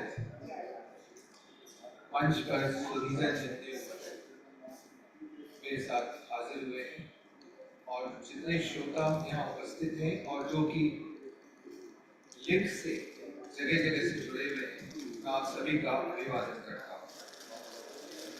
शब्द से ही साध लेकर व्रत को अब तोड़ना है और शब्द की ही साधना से चक्र को बीतना है। इस पूरी सृष्टि की उत्पत्ति शब्द से हुई है और हमारी जितनी मनोभावनाएं हैं, जितनी अनुभूतियां हैं, उसकी अभिव्यक्ति भी शब्द से होती है। और शब्दों का जो सरस समागम है, जिसको हम साहित्य के रूप में जानते हैं, वो स्वयं में एक समेकित कला है। और जिस शब्द से आप जुड़ जाते हैं, अगर नींद में भी उस शब्द से पुकारा जाए तो आप जग जाएंगे और किसी कोलाहल से आप नहीं जगेंगे। ये शब्द की महिमा है और ये साहित्य की महिमा है, जो कि एक सतत सरिता के रूप में हमारे सामने रहता है। अब वो संगीत हो या नादों का मिश्रण हो, या तान और लय में यदि सुर जुड़ जाता है तो उसका जलवा ही कुछ और हो जाता है और वहां से हमें अनेकों जीवन मंत्र विस्फुटित होते हैं और वो जीवन मंत्र हमें अनंत शक्ति के अस्तित्व का भी आभास कराती है। तो यह है शब्द और साहित्य की महिमा। जहां तक दूसरी कलाओं का प्रश्न है, शब्द हमारी आस्था का प्रतीक है और वो आस्था हमारे जीवन का रुझान बनाती है और जो रुझान हमारा बन जाता है, उसी हिसाब से हमारे अंदर जो छुपी हुई कलाएं हैं वो विस्फुटित होती हैं। तो कला को जो मूर्त रूप मिलता है वो हमारी आस्था और हमारे रुझान से मिलता है, जिसमें साहित्य का एक बहुत अच्छा रोल है, बहुत अहम भूमिका उसमें। अब कबीर से मीरा तक आप ले लें, या तानसेन से भीम तक, या साहिर लुधियानवी से गुलजार साहब तक, तो सभी ने कहानी के मर्म को और पात्रों के कैरेक्टर को अच्छी तरह से निखारा है अपने शब्दों की कारीगरी से और हर एक मंचन को सर्वोत्कर्ष तक पहुंचाया है। नाटकों से फिल्मों तक अगर हम जाएं तो वही शब्दों की कारीगरी भावों को सशक्तता प्रदान करती है। और एक ही फिल्म मैं उदाहरण दूंगा, नया दिन नई रात, जिसमें एक ही मुख्य न्याय सारे श्रोताओं को 9 के 9 रस में डुबकी लगा देता है। और अंग्रेजी साहित्य की बात करें तो शेक्सपियर के बारे में कुछ भी कहना सूरज को चिराग दिखाने की मुआफिक। सबसे महत्वपूर्ण बात है कि सभी युगों को एक सूत्र में बांधने का मादा रखता है साहित्य। शिल्पकारी का अभी जो चुनौती हमारे सामने आई, जब भगवान के भव्य रूप को बाल अवस्था में दिखाना था, तो योगी राज अरुण उन्हें जो भी अपनी आस्था थी आंतरिक, उसको तो जागरूक किया ही। उन्होंने कई ग्रंथों और काव्यों का अध्ययन किया और उसके बाद वो भगवान के विराट रूप और बाल रूप में सामंजस्य स्थापित करके और अपनी प्रतिभा को अव्वल दर्जे तक पहुंचा पाएगा।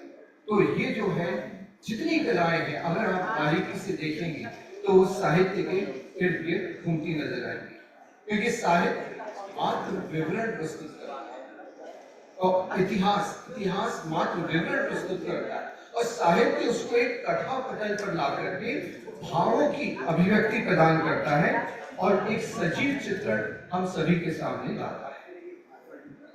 कहते हैं कि एक चित्र और एक छाया चित्र 1000 शब्दों के बराबर होता है, लेकिन अगर उसी छाया चित्र के नीचे हम एक मार्मिक पंक्ति लिख देते हैं, उदाहरण के तौर पर एक बहुत ही सुंदर चित्र के नीचे लिखा था, देखे तुझे जो एक नजर होश में फिर वो आए, तो जो भाव है वो और भी ज्यादा पुष्ट हो जाते हैं और उसको लाखों गुणों का इसमें लाखों गुना इजाफा उसमें हो जाता है। कलाओं के नए नए रूप जीवन शैली के साथ आ रहे हैं। अब पाक कला भी एक कला है, और परिधान कला है, सौंदर्य कला है, वास्तु कला है, बागवानी भी एक कला हो गई है। कई तरह की कला जो जैसे जैसे जीवन शैली बदल रही है, तो जो साहित्य है वो उसमें लीड रोल लेता है। लीड रोल कैसे कि कला बताती है कि क्या किया जा सकता है, लेकिन क्यों, कहां, कैसे, कब, ये सारी चीजों को उभार करके लाता है साहित्य अपने पद्य में, गद्य में, जो कि उसको एक और वैल्यू प्रदान करता है। हमारी जो भी चीजें नियंत्रित होती है इंद्रियों से नियंत्रित होती है। दृष्टि, श्रवण, सुगंध, स्वाद, स्पर्श, जो भी कला है किसी न किसी इंद्रिय को वशीभूत करती है, चाहे वो संगीत हो, चाहे कोई बहुत अच्छा शिल्प का नमूना हो, लेकिन इनकी एकीकृत संभावनाओं का सबल संवाहक उन सबको जोड़ करके जो आगे ले जाता है वो हमें साहित्य में मिलता है, क्योंकि वो शब्द से भावों को पिरोता है, और जब वो भाव शब्दों की कारीगरी से पिरोए जाते हैं तो उसमें हमारी जितनी भी परिकल्पना है उसको यथार्थ का बोध कराता है और हमको एक मुकाम पे ले जाता है। वो जो प्यासा तो मुझे ढूंढ ले पानी की तरह, जंगलों में हूं मैं रहता लफ्जों के मुआनी की तरह। और अब तो डिजिटल युग आ गया है, सारी कलाएं एक कंप्यूटर के क्लिक पे आ गई है। आपको फोटो बनानी हो, आपको कोई भी मूर्ति बनानी हो, तो पहले शिल्पकार करते थे, अब आपकी सॉफ्टवेयर सारा काम करती है। तो जीवन शैलियां बदल रही है। आप ये देखिए कि सोशल मीडिया की मानसिकता से हमारी मानसिकताएं बदल रही है, और जो डिजिटल लाइफ के जितने फरेब हैं उससे भी हम ग्रसित हैं, और जितने हम प्रकृति से विभक्त होते चले जा रहे हैं, दूर होते जा रहे हैं, तो नई नई गाथाएं आ गई। लेकिन इनको समेकित रूप से लाता कौन है? साहित्य। क्यों? क्योंकि साहित्य समाज का दर्पण है। तो जो प्रतिबिंब सामने आता है, पहले क्या हुआ, क्या गलत था, हमारे पूर्वजों ने क्या किया, नहीं किया, हम घूम फिर के सारे प्रयोग करके वापस उसी पर जा रहे हैं जो कि अनुभवों पे आधारित था। तो उसको एक युग से दूसरे युग में लेकर के आता है। हमने किसानों को भी कहा कि भाई कृषि भी एक कला है, उसको हमने उससे छुड़ा करके पेस्टिसाइड उसमें धकेला, फिर ऑर्गेनिक फार्मिंग के नाम से वापस उसको वहीं ले आए। कला, कोई भी चीज एक कला हो सकती है। तो जो युगों युगों को बांधता और अनुभवों के आधार पर हमारे ज्ञान का विस्तार करता है, वो करता है साहित्य। तो जीवन की गति के साथ जो हमें स्वरूप बदलते हैं उसको दर्पण की भांति प्रतिबिंबित करता रहता है साहित्य। इसलिए साहित्य सारी कलाओं से जुड़ा हुआ है। अगर मुझसे आप पूछेंगे तो मैं यही बोलूंगा कि कलाओं में जिंदगी समाई होती है, कलाओं में जिंदगी समाई होती है, लेकिन साहित्य से समस्त सृष्टि की नुमाइंदगी होती है। आपने मेरे को सुना, उसके लिए बहुत बहुत आभार, और साहित्य अकादमी का भी मैं आभार व्यक्त करता हूँ, उन्होंने मुझे इस आयोजन पे बुलाया। जय Hind. Thank you so much for a wonderful presentation. May we go on to Masha?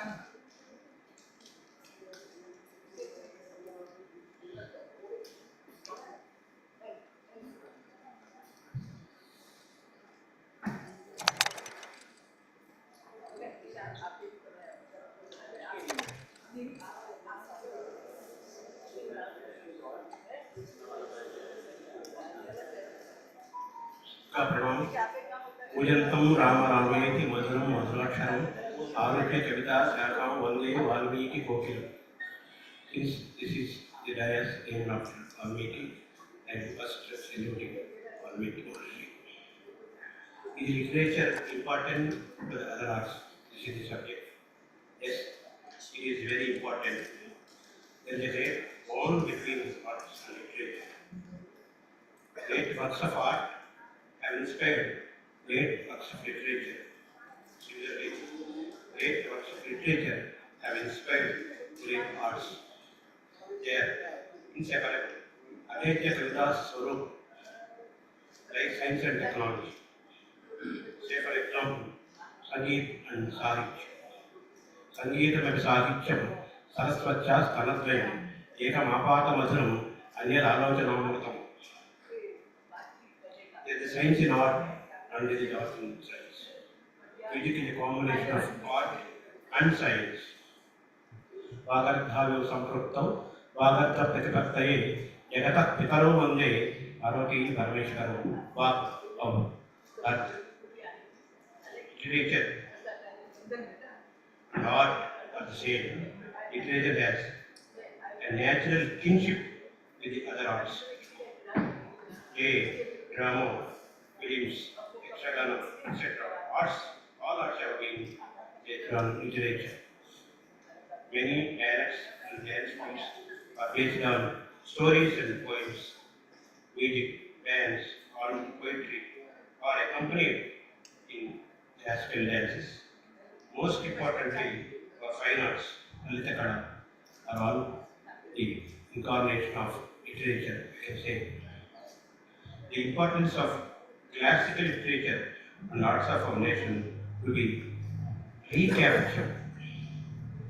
Each form of art is significant in its own way and made a unique contribution to the growth of the nation. Literature and culture make use of the true resources of our nation. Literature and arts have a significant influence on all our lives. All forms of art represent nature's inherent beauty, and art and literature are two of the fundamental forms of human expression. Both forms of expressions have the power to capture the imagination, elevate the human spirit, and transcend time, culture, and geographical boundaries. These are vital in shaping human history and culture. Both help us develop empathy, gain insight into different cultures, and challenge our perspectives. In a nutshell, art and literature are powerful media of expression that provide us with a profound understanding of the world.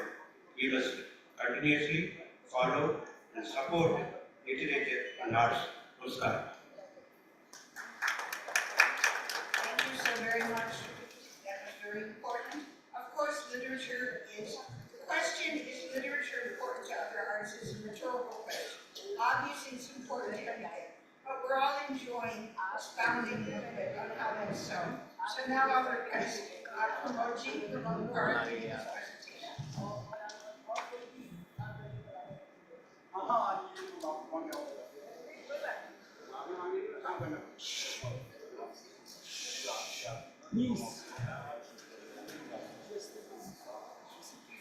I request that the audience kindly maintain silence and allow our speakers to speak. Thank you.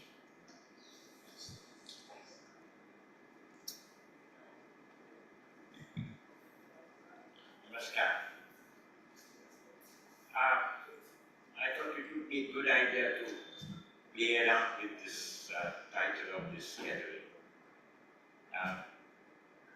Literature, does it matter? In what sense does it matter to other arts? Why not turn it around and say, other arts, do they matter for literature? And then we will have some very, very interesting openings. Primarily, the question makes us think about the conflict and the collision of poetics. Let's not get overwhelmed with the simple fact that most of us are talking here, at least I talking here, is coming from literature. So there is a sense of soft corner that we carry for that. I want to unsettle that soft corner. Literature is fine. It's very crucial that the madhyam is medium, it's words, both the spoken and the written. So the oral traditions of literary practices as well as the written traditions of literary practices has its own sadhana, has its own commitment, has its own discipline, which needs to be continuously, single-mindedly to be cherished and nourished. And in that sense, it very significantly keeps a little distance from other arts. So much the better. Even though, as I said, there is a collision between the two that has been going on for centuries.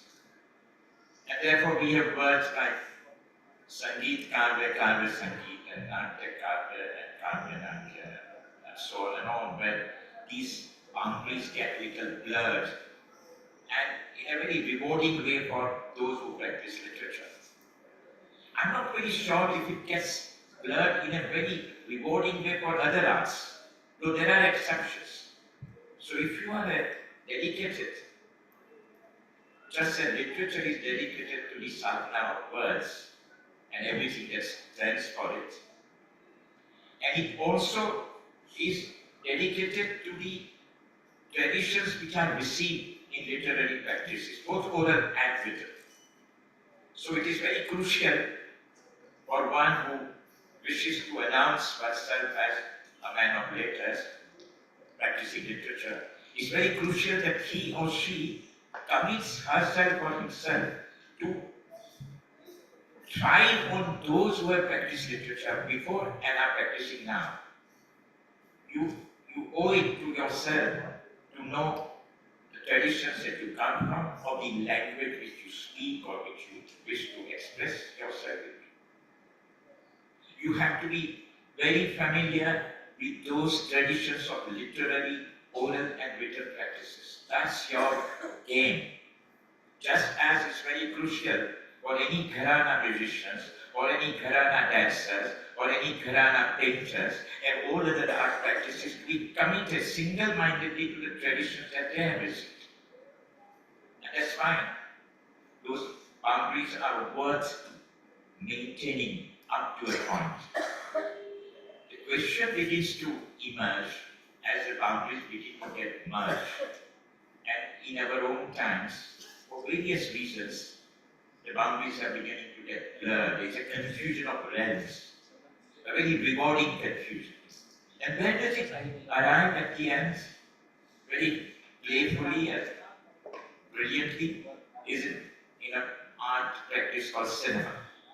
Films.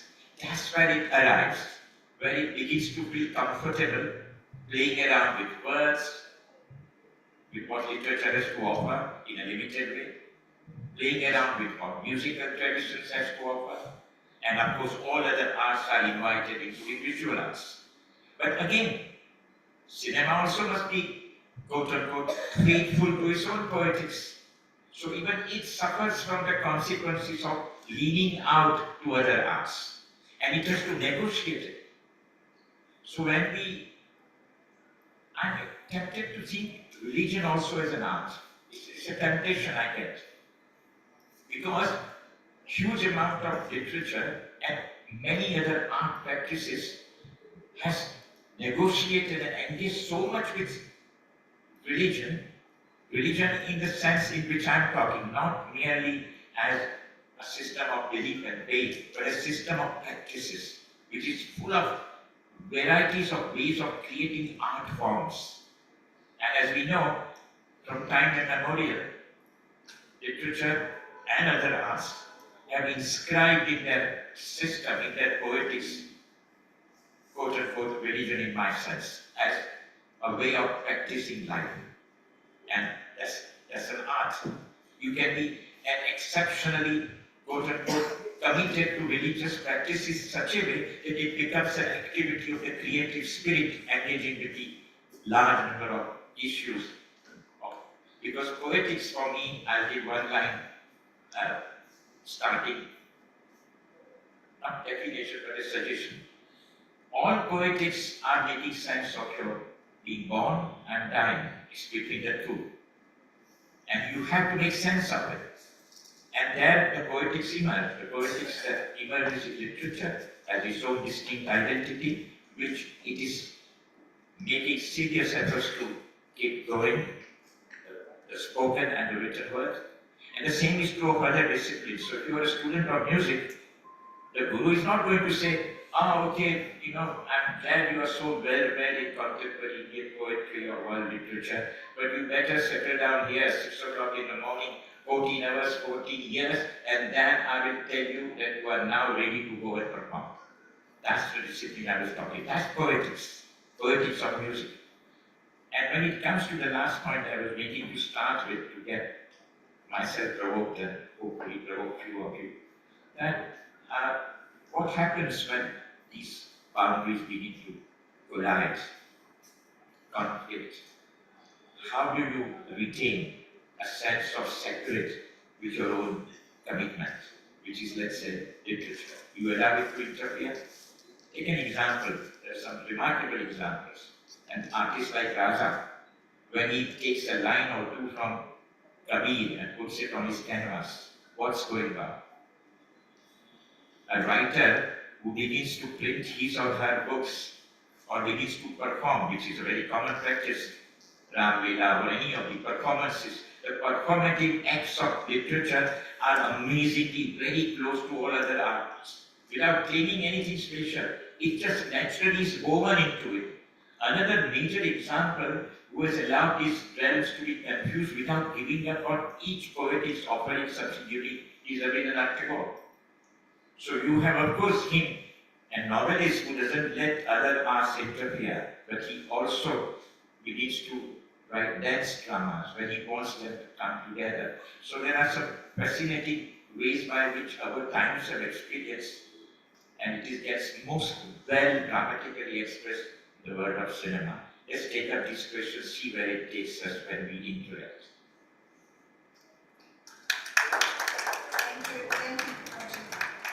That was provocative in the very best way, and I'm very hopeful that we are going to have time for comments and questions at the end. So you can please feel provoked and come up with things to relate to this. And so now I would like to request Sudha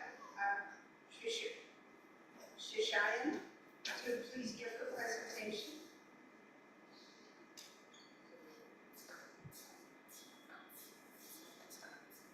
Namaskar. Thank you very much. And with due respects to the provocations which have been given by Sri Prabodhji, I would like to confine myself to the poetics of life, more so in the Indian context, and try and seek some answers to the question that's being floated. Is literature important to other arts? I would reserve the definition for arts which is as perceived by the larger world and go into the question in particular. Yes, literature is important to every other form of art,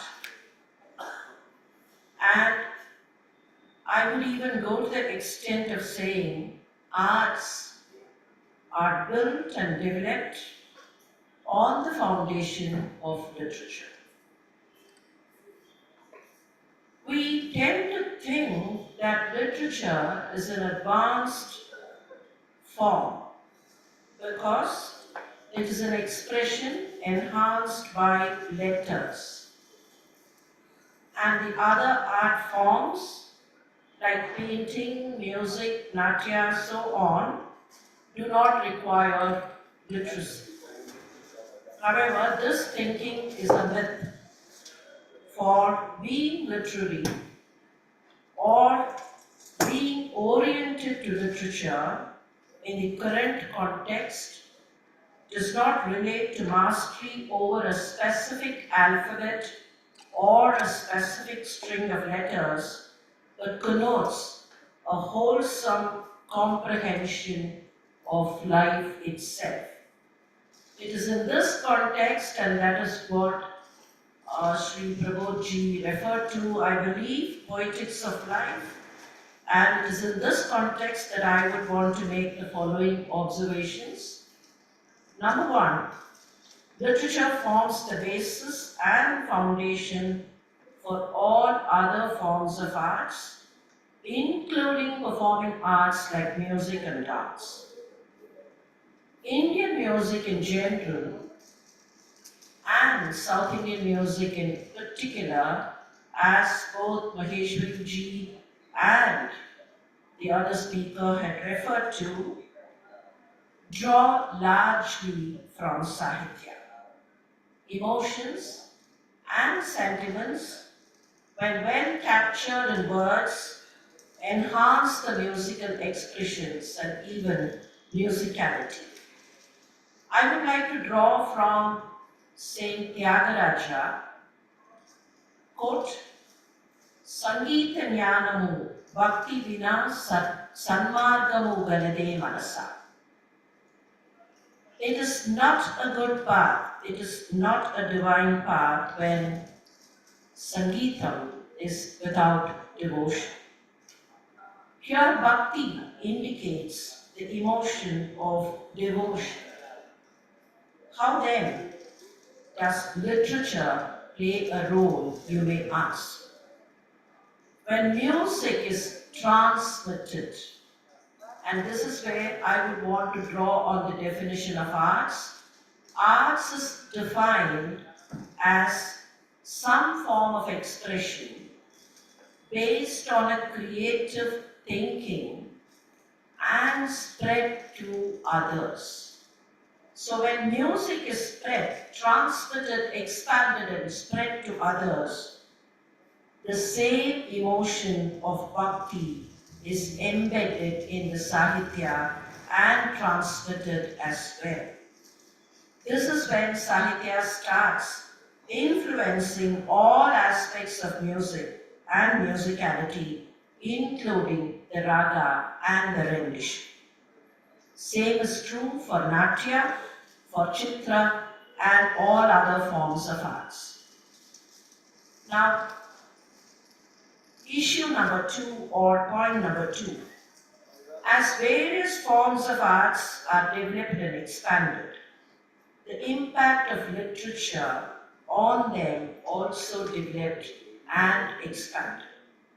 As far as this country is concerned, the Vedas, the Upanishads, and the two major Itihasas can be identified as the main body of literature on which all arts are based.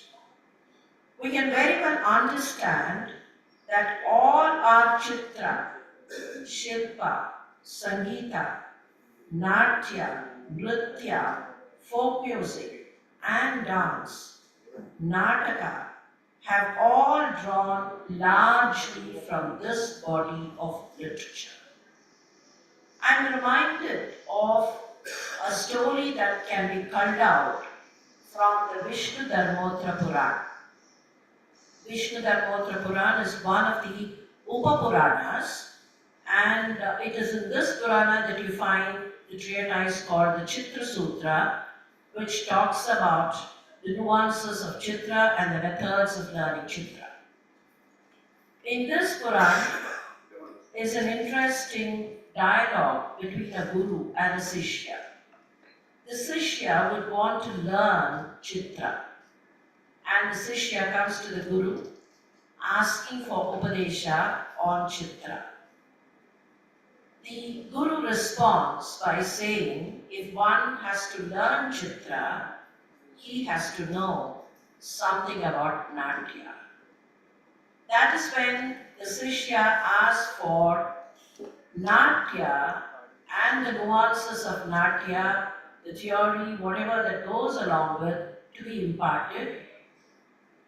And the Guru now responds that for one to learn Natya, he or she should know Sangeeta. And you can imagine what would be the reaction of the Sishya. The Sishya wants Sangeeta to be imparted, to which the Guru says, you have to know Sahitya or literature, only then you can learn Sangeeta. So Sahitya is required for Sangeeta, Sangeeta required for Natya, and Natya required for Chitra, and we can well understand the kind of a comprehensive interrelationship or an intertwining that happens between all these arts. Literature also, on the other side of it, literature also has developed for the sake of arts, and as arts developed, literature tagged along. I come from the land where our language itself is subclassified. I mean the Tamil language, where we have three components of the language, one called the literary Tamil or the Sahitya Tamil or Iyal Tamil. The second component is the musical Tamil or the Sangeeta Tamil or the Isai Tamil. And the third component, of course you would have guessed it, is the dramatic Tamil or the Nataka Tamil or the Nadaka Tamil. And the three components are intertwined and can never be separated off. Literary works, including epics, are based on musical Tamil and dramatic Tamil. To quote an example, musical Tamil is not anything to do with music if written in Tamil. It is the grammar that the language itself would adapt itself. Through the grammar, the language would adapt itself for the performance of music or for the performance of Nataka. And as a corollary to all these expansions, we do find genres of literature. The padams, the javlis, have all emerged in literature, in musical literature, for the sake of performance of music. Similarly, we find the kirtans, the tridhatu kirtans, the refrains, the quatrains with refrains have all emerged for the sake of performing arts. So it is that literature influences the other arts and all the other arts do influence literature. Now there was a discussion in the earlier session as to what is the Adarsh of Bharat. If only we can summarize to say that Bharatiya literature has an objective towards the poetics of life. All art forms of India also will have the same objective, poetics of life. And to consolidate on this poetics, it is that literature does have a very crucial role to play, and probably the other forms of arts also have a corollary effect on literature. Thank you very much for this wonderful opportunity. Thanks a lot. Sudha, thank you. Again, thank you enough.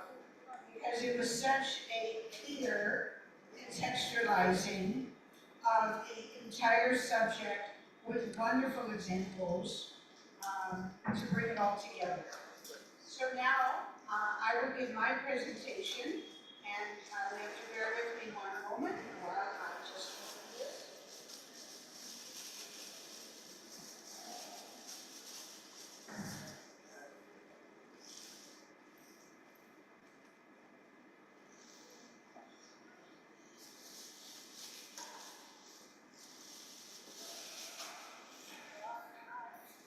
did have it set up earlier, but unfortunately we had to change computers.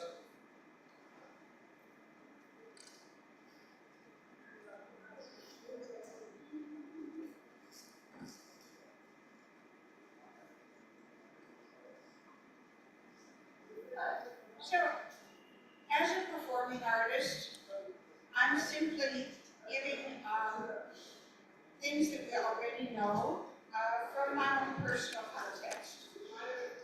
We all know, of course, the 7 intelligences, which obviously the intellect and the reading of literature is one part, but we also know that there's people who learn best orally through literature, and when we do something in dance, it is always with the feeling that if you can do it simply through reading it, there's no reason to dance it.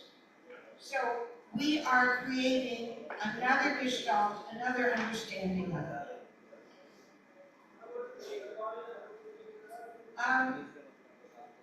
We know, as has been said, how all of these things come together, that everything affects other things.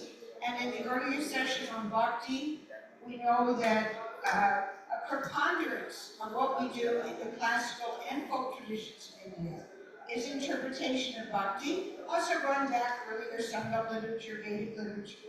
But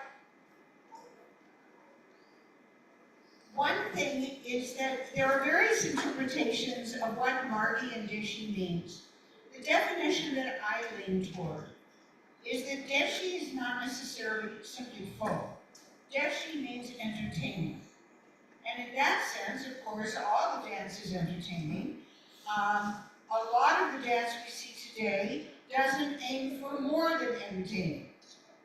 But it is exactly because of the literature, the interpretation of the text, that makes it possible to have a transcendental, transformative, uplifting, spiritual, valuable, aesthetic, or simply, why are we here between birth and death? And so, this is very important. And I think everyone is familiar with this. There are 4 types of Abhinaya. It is not only, of course, what is unique in Indian classical traditions is that the dancer is also a mover. You are not only using Angika, and through the Vashika, you are getting that communication of the text. When we obviously interpret a text, we are not doing what's called Mickey Mouse. It's not just, this is word for word what it says. There's no point in doing that. Text is there. We have samchari, so we develop it and create things for you. And then ideally, because of the literature, that is how we have the Sattvic Abhinaya, which is quite challenging to do only with pure dance, non-text dance, but not impossible. Now, Doordarshan, for many years, and hopefully in the future, will be bringing the best combinations of dance using literature. So I'm just put down some of the ways I use literature for Doordarshan, comparison of Raskan and Vanamali, showing the same text themes in different languages. And then, of course, there's Kashmiri, Bangla, and then in Hindi, some modern and some traditional, older ones. I mean, everyone is familiar with, obviously, all the Bhakti poetry that is done, but it's interesting to take modern poetry and literature, and I think that's what I really want to give an example of. These are some of the other languages I've done.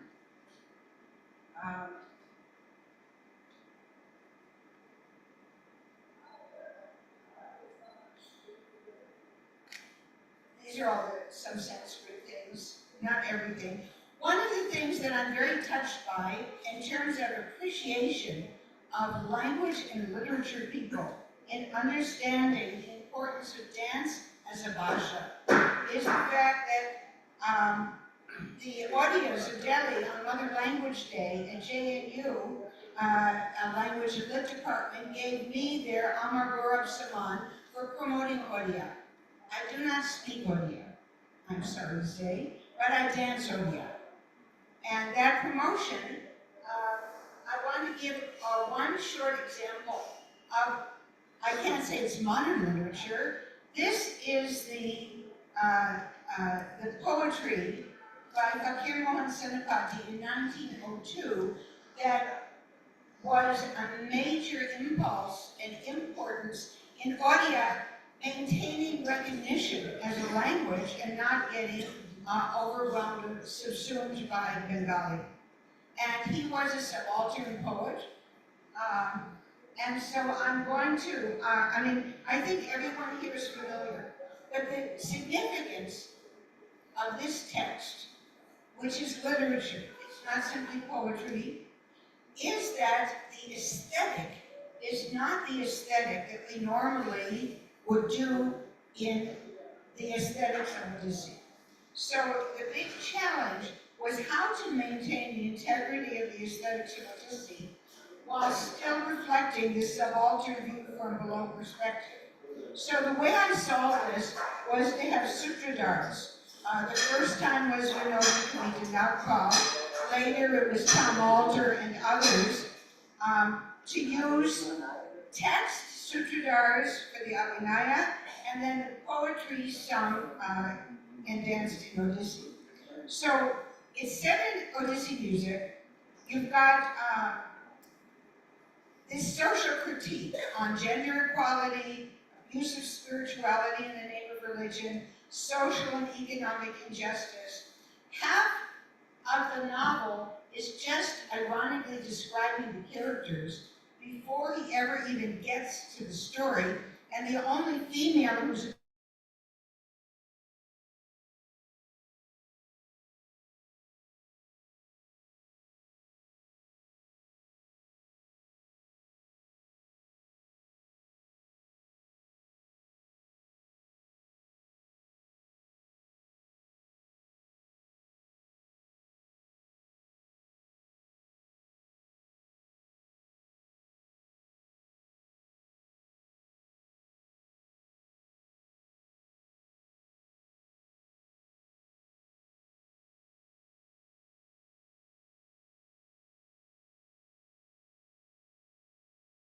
variety of literature.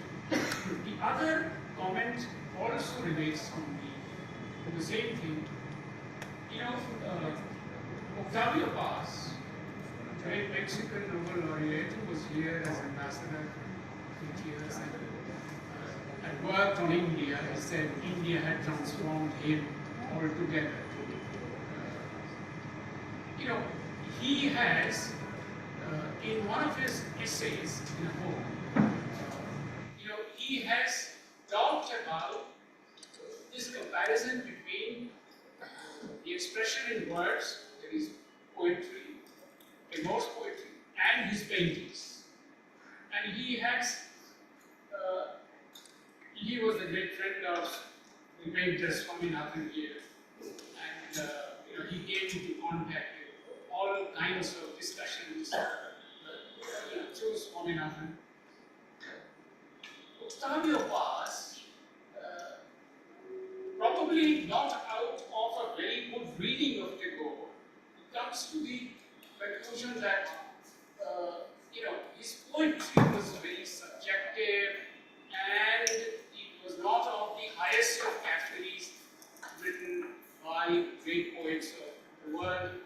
But he said, when he excels and when he actually, Octavio Paz put Tagore as an initiator of modernity in painting. He said those paintings that he drew later from this inspiration, he had a great exhibition in Paris. He was took his paintings there. Victoria Ocampo helped him. And that is the beginning of a great phase of Tagore's paintings. But he says these paintings are actually poems. These paintings take you to a world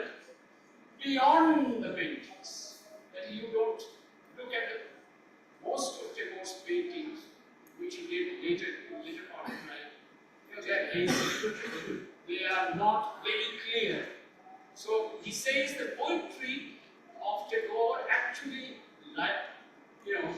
lies in that transition from that hazier aspect of the paintings into the zone of poetry. Sir, I beg your pardon. It's a question answer session. That's Very important points about the interactions. Do we have another comment or question from the audience? Amita?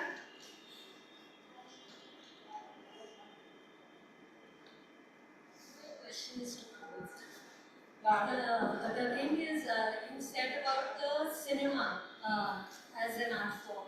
I was just thinking in the poetics of life, where from gardening to cookery is now an art form, and it can be taken up in a ritualistic manner on an everyday basis. The religious aspect also coming in there. How is it possible for cinema to do that? Because cinema is also an investment. It also requires so many other infrastructural possibilities to come together for that to come to as an art form, which can be. Just one very quick response, we don't have a lot of time. But I must confess that I can speak only with humility after the presentation, because here is a practicing, knowledgeable, extremely deeply informed individual like Lord Srevan. So with humility, I'm still saying few things which are again That was my next question, was your comments also. Yes, songs, literature, if it begins to interfere with the practices that you do, it's not something very rewarding. Let me give an example. It is perfectly fine for songs that are rendered, but it does matter what the words are saying. That's one way of listening to music. But the more music evolves, it begins to dissolve words, and it must.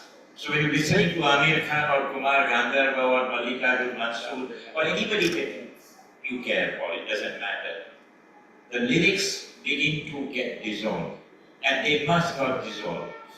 Now, that doesn't mean that there are many varieties of performances of music and dance, but even in dance, there is a way of moving away from the spoken and the written word. The more it does, the more it becomes an embodiment of what dance has to offer. But this is one strong view. Let's take an example of cinema. Kumar made a film on Theological Mahapatra. And when you see that film, there is more of Kumar there. And that is how a filmmaker interacts with literature. He doesn't like literature to come in the way of what he or she wants to do. If it does that, so literature is primarily, in a most meaningful sense, it's a meaning formation activity. It is a question of forming meanings, and as human, we are inevitably caught up in forming meanings, and literature is doing that all the time. And therefore it leaves a world of tremendous ambiguity for us to do readings between the lines. It's an act of reading. Dance is not an act of reading. Paintings are not an act of reading. When you begin to do that, you're moving away from paintings. Now, that doesn't mean these cannot coincide. And that's the rupture. That's what I was talking about. We are in a very, very complicated boundaries which are merging. John Cage is a very good example where you merge Cunningham, and so he was asked, why are you allowing two disciplines to be on the stage? So sometimes I do that and sometimes I do that. I'm there, it's my choice. Am I reading? Am I listening? Am I seeing? And about poetics of life, I wish I had not used that expression. I tell you why. Poetics of life is fine. But each commitment is a poetics of his own discipline. That's it. You can't get away from the fact that you have to master the traditions with which you are engaged with. There is just no choice. But contemporary world promises mixing up everything. Go to a shopping mall, go to a performance, and you have it all there. So it's enjoyable. But there is a significant for human expression in the story. We must Thank you. It's so important because there are obviously no boundaries. Everything is fluid, and that is the wonder of how everything is and isn't at the same time. Thank you. Would you like to add anything? Yeah, just a word, sir. Yes, literature is about seeking meanings. But beyond a level, I think when it comes to performing arts, when you're trying to prevail literature over performing arts, it is that at some stage the meaning gets assimilated and the word should be lost. Word is not lost, it should be lost. In fact, I would even put it this way. You read a piece of literature for performance. As she said, you read it beforehand. Yes, read, reread, and after some time, read around the word, not the word. And read not the word when it assimilates in. The meaning has assimilated inside, and that probably has its own permutation combinations. Yes, I mean, one of the advantages of Invidesi is that I don't lean on the word. And I don't expect the audience necessarily knows the word or the way it's sung or expressed. And therefore, I have to make them understand the word without the word. Yeah. Would you like to make a comment? Yeah. Arts are of two types, performing arts and non-performing arts. Every art or literature must have soul. Soul, connect with the soul is a very tradition. Be it Carnatic music or any classical dance or poetry, drama, whatever. Soul is an important factor. It is learned from ages together in Indian culture. Allow to have anything, soul. Thank you. And it's very happy to see you after a long time. After Swarna Kamanam, K. Viswanath Garu is my family member, is my very relative. Yeah, and we used to meet again and again. We used to talk, discuss on music, literature, the arts, art of all forms of art. And we remember that Swarna Kamala again. Thank you. If you through permission, they would have a photograph with you. Thank you. I just met his son last week when they gave me the first Vishwanath Gowrie Award. So I met his son. It was really Recently he passed away. Yeah. So since then, this was the first award on his 95th birth anniversary. Yes. It was really great. Yeah. Okay, last word. A.P. Maheshwari. Thank you so much. Now, I've been a practitioner in the field, so my view is a bit different. What is relevant in life at a point of time? Any form of art, whether it is relevant. Because I find it my children. What I found artistic long back, my children don't find it artistic. In our own society, there has been a tremendous change. The jobs of Dhobi, Nai, Babarchi were looked down upon once upon a time in our society. They are the very menial jobs. Now those are the topmost professions. And the way they have artistically come up, the new generation thinks differently, number one. Number two, you have to marinate in life. You have to marinate in life to realize that. How do you marinate? It's all in the mind, the software in the mind. So the literature, which moves around with all types of art, affects your emotions, gives the expressions to the life. Therefore, literature and art are woven, number one. And number two, now the way the netizens, they're coming. Their form of art, their taste, their looking upon things are entirely different. And therefore, the literature also moves along with them. Now, whether it is science, when it is applied to life to make it more meaningful. When I made a statement, even fighting a war is an art. I come from Central Paramilitary Forces, but the literature, it enthuses those emotions that a person goes on the border and is ready to go away with a life because some poems, some literature enthuses it. Even agriculture is an art because it is related to his life and how he can convert the things. Anything is applied to life which is relevant, and that is how, because everything is governed by that. So my concept of art in this, okay, traditional, fine, because the music we say, that nowadays the music which my child likes, I do not like, and the type of music I listen to, he says, Dad, I am getting bored, please put it off. Because we have marinated into different circumstances. So the change is coming. And it is therefore, I made a statement, it is the literature which connects the development over ages. जब मैंने कहा कि इतिहास केवल विवरण देता है, लेकिन साहित्य विभिन्न युगों को एक साथ बांधने का मादा रखता है। और उस मादे का फायदा मैंने एक उदाहरण दिया आपको कि साइंस ने कहा ये करो और घुमा फिरा करके हमको वही ऑर्गेनिक फार्मिंग पे ले आया। तो ये हर चीज में हो रहा है, हर कला में हो रहा है। We are becoming boisterous, we don't stabilize, then we realize that yes, the 1,000 years of experience which came from our ancestors and the science which is based on probability, so the life is, going between the two. And the type of artwork which is coming up because of the combination of the softwares, this is entirely different. So this is giving a new mindset. And therefore, we are facing new challenges, including those of the climate change and anything. So, everything now will say that I am mixing it up, but to me, what is relevant to the life at a point of time helps us to marinate and evaluate and makes us blissful, happy by the end of it over a longer period of time. That is what the art is, and that is what I look at art. Thank you so much. Yeah, thank you.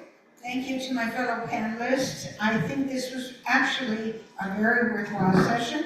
I think that there were a lot of very significant presentations that went below the surface. I mean, not only they went wide and they went deep. We really covered quite a bit. And now, Sadhana will give the most important announcement. Yes, ladies and gentlemen, we'll now take a lunch break and our next session will begin sharp at 2:30. I request our panelists, our chair and the panelists to kindly go to the reception, sign and take their gifts. Thank you all.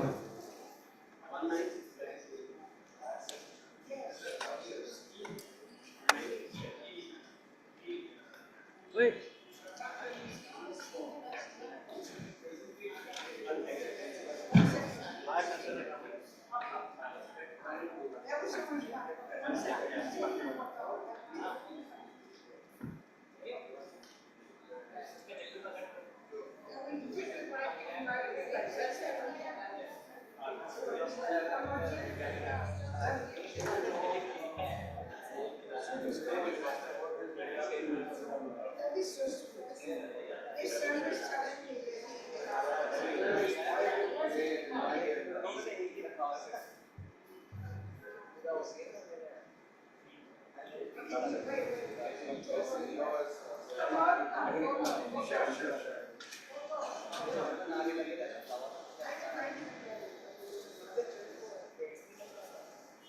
Yes.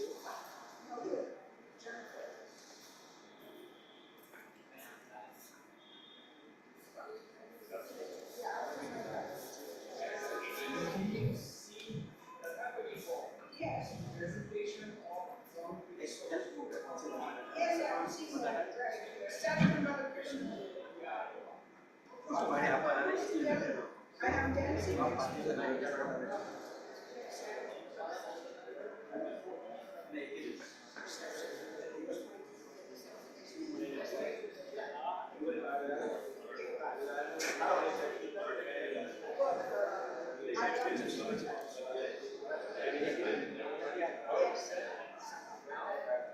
Thank you so much.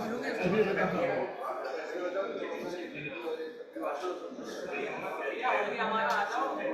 कम जैसे हो जाता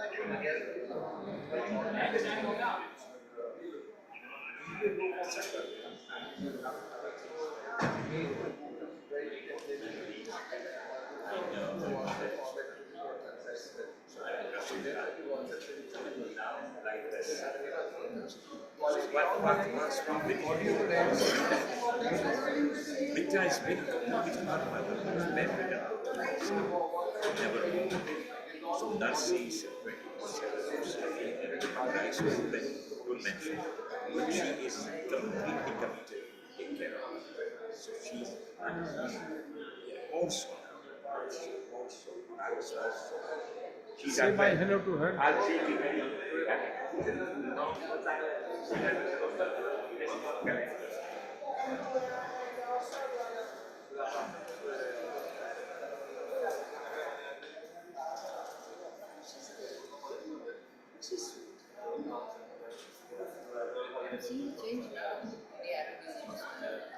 Everything coming up.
भाई चलो यार, 2:15 आना, जल्दी चलो।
Some there at the back.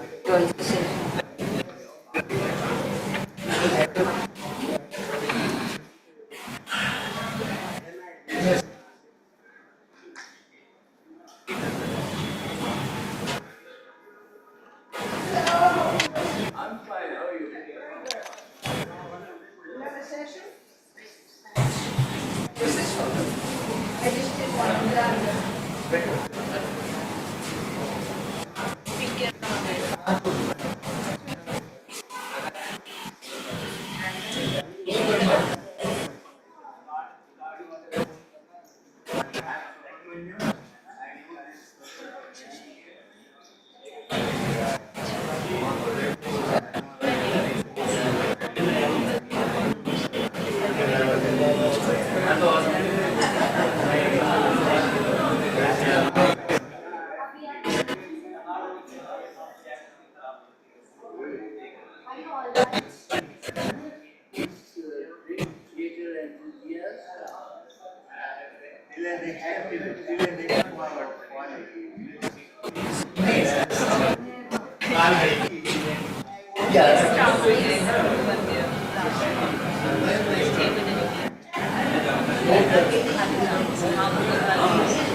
Some old man was sitting on the one. How old are you? Ah, you're a kid, get up.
जी नमस्कार।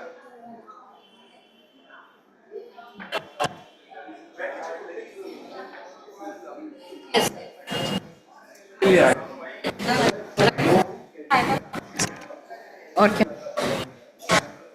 मिल गया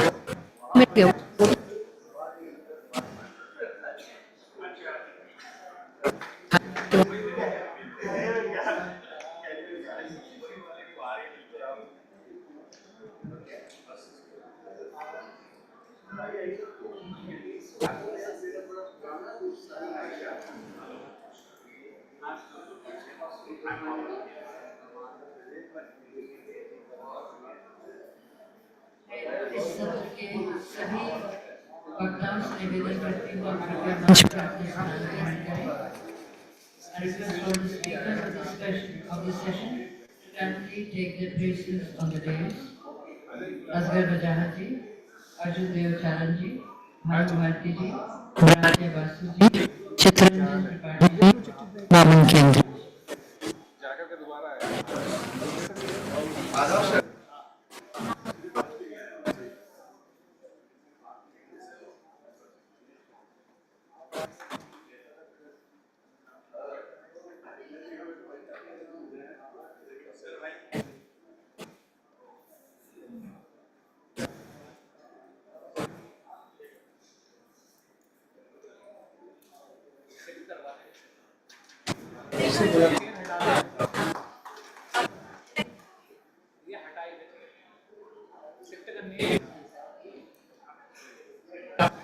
हटा दें यहाँ से, यहाँ बैक साइड लिया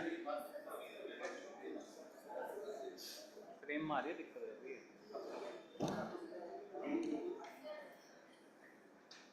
अब ठीक है।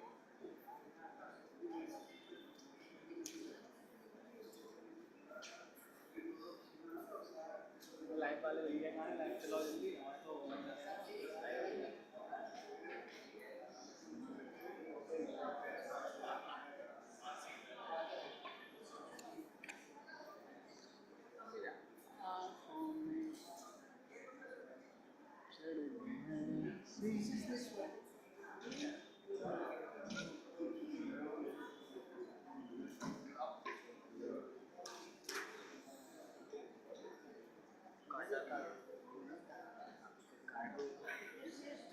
नमस्कार, इस सेशन में हम आप सबका स्वागत करते हैं। आज के सत्र का विषय है संस्कृति अभिव्यक्ति के माध्यम के रूप में रंगमंच, theatre as a medium of cultural expression. इस सत्र की अध्यक्षता कर रहे हैं असगर पठान जी। हमारे वक्ता हैं भानु भारती जी, चित्ररंजन त्रिपाठी जी, वामन केंद्र जी, श्री अर्जुन देव चरण जी और राधे बासु जी फिलहाल नहीं पधारे हैं। जैसे आते हैं अपने मंच पर आमंत्रित करेंगे। असगर बजावत जी हिंदी के प्रख्यात कथाकार और नाटककार हैं।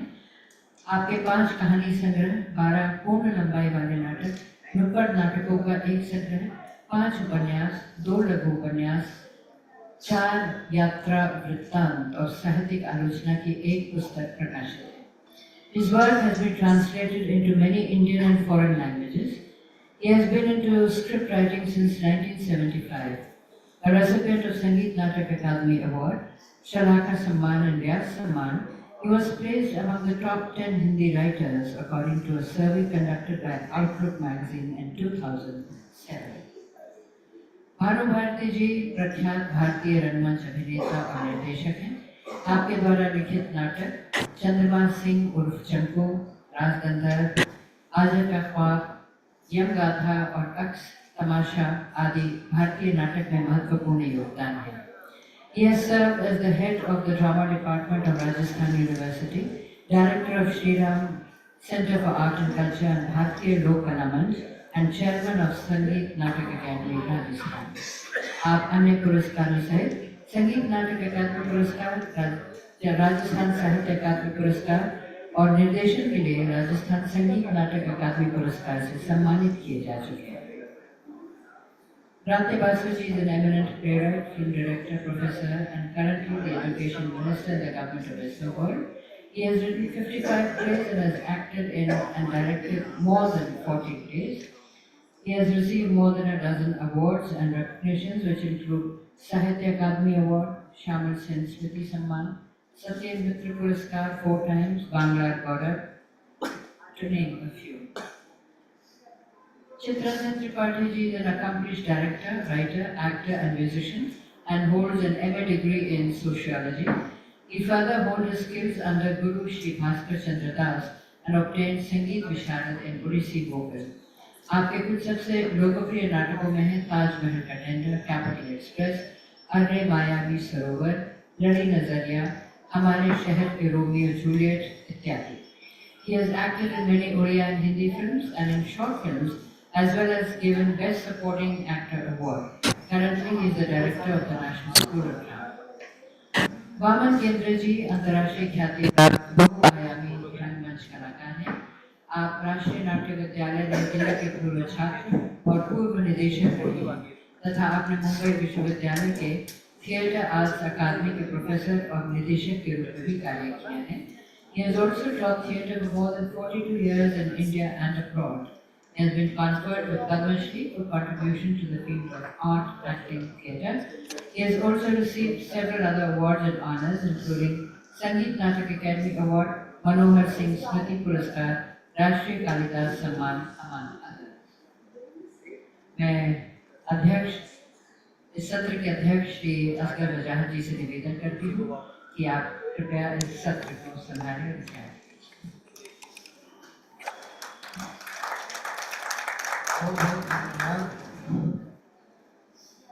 ये सेशन इसलिए बहुत महत्वपूर्ण होने जा रहा है कि मेरे अलावा जितने वक्ता हैं वो ऐसे हैं जिनसे मैंने नाटक लिखना एक माने में सीखा है। हमारे दोस्त हैं, इतने परिचित लोग हैं, इतने जाने पहचाने कि उनके साथ होने में मुझे बहुत गर्व का अनुभव है, बड़ा मज़ा भी आ रहा है कि देखिए हम लोग बहुत अच्छी बार मिले हैं और मिल करके नाटक के बारे में कुछ बात करेंगे, अपने अनुभव और अपनी जानकारियाँ शेयर करेंगे और विषय भी बहुत महत्वपूर्ण है।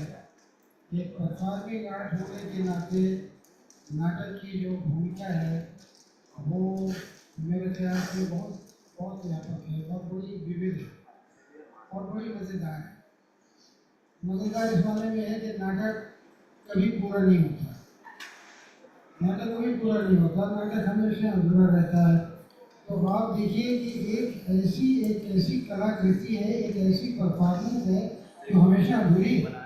अरे वाह, जभी भी आप उसको देख रहे हैं नया है, जभी भी आप उसको देख रहे हैं तो उसमें कुछ ऐसा हो रहा है कि जो पहले नहीं हुआ।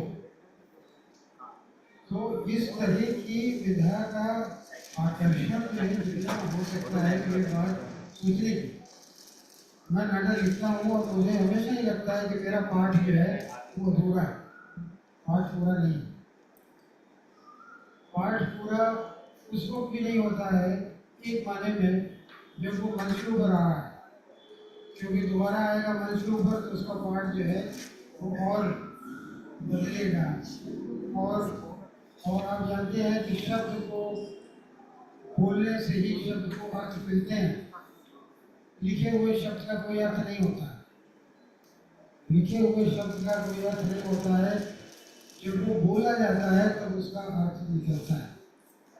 तो नाटक करने वाले नाटकों के शब्द को, नाटक की भाषा को अर्थ देते हैं। तो ये अर्थ देने वाले हमारे बीच मौजूद हैं, तो हम सब इनका स्वागत करते हैं देने वालों का। तो भाई अपने अनुभव हमारे साथ, अपने विचार हमारे साथ शेयर करें। तो भानु जी, भानु भारती, आप लोग सब जिसने नाटक के बारे में कुछ भी जानता है वो उनके बारे में जरूर जानता है, क्यों ना जानेगा, क्योंकि बहुत लंबे समय से इतने अच्छे और बड़े काम किए हैं उन्होंने कि नाट्य जगत, नाट्य प्रेमी उनसे प्रेम करते हैं। मैं इनसे अनुरोध करता हूँ कि आप अपने विचार हमारे सामने रखें और हम लोग सब स्वागत करते हैं जहाँ से आप पसंद करें।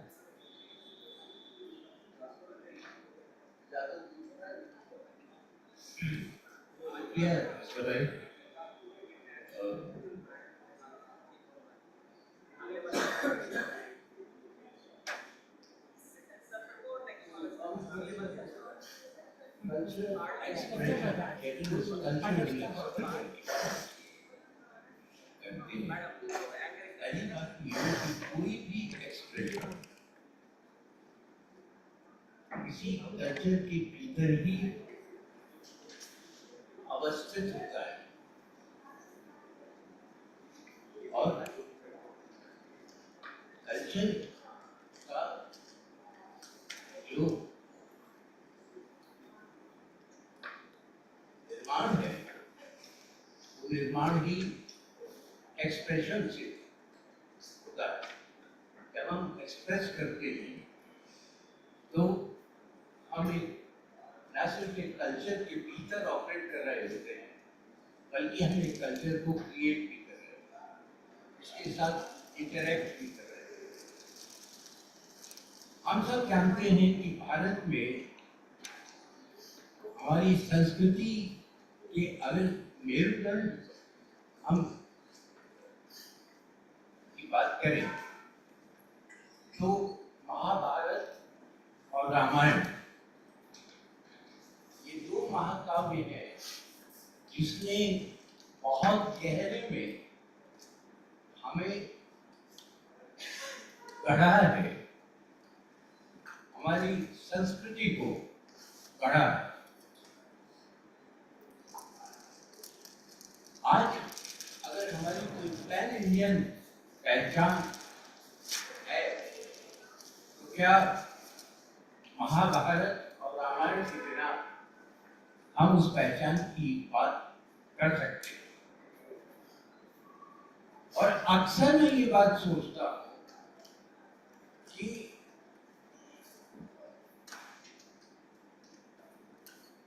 अगर रंगमंच ना होता, अगर कुडियाट्टम ना होता, अगर यक्षगान ना होता, अगर कथकली ना होता, अगर कृष्णाटम नहीं होता, अगर पंडवानी ना होता, पांडवों के कड़े ना होते और मतलब तमाम भारतीय भाषाओं में जो महाभारत और रामायण की अलग अलग व्याख्याएं और उनका आख्यान मतलब वाल्मीकि और वेदव्यास के नाम से हम इनको वो करते हैं, लेकिन क्या जो रामायण है वो वाल्मीकि रामायण क्या वहां तक सीमित है? या वेदव्यास क्या कोई एक व्यक्ति थे या एक इंस्टीट्यूशन थे, एक प्रभाव था जिसने महाभारत को पढ़ा? और अगर ये नाट्य रूप ना होते जिनका जिक्र मैं कर रहा हूं, तो क्या महाभारत और रामायण आज उतने वाइब्रेंट, उतने जीवंत, उतने प्रासंगिक हमारे लिए होते जितने की वे हैं? कालिदास से लगाकर और आधुनिक लेखकों तक धर्मवीर भारतीय तमाम लोगों महाभारत के कितने अलग अलग आख्यान, कितने अलग अलग रूप, कितने अलग अलग अर्थ हम तक पहुंचते हैं। और ये जो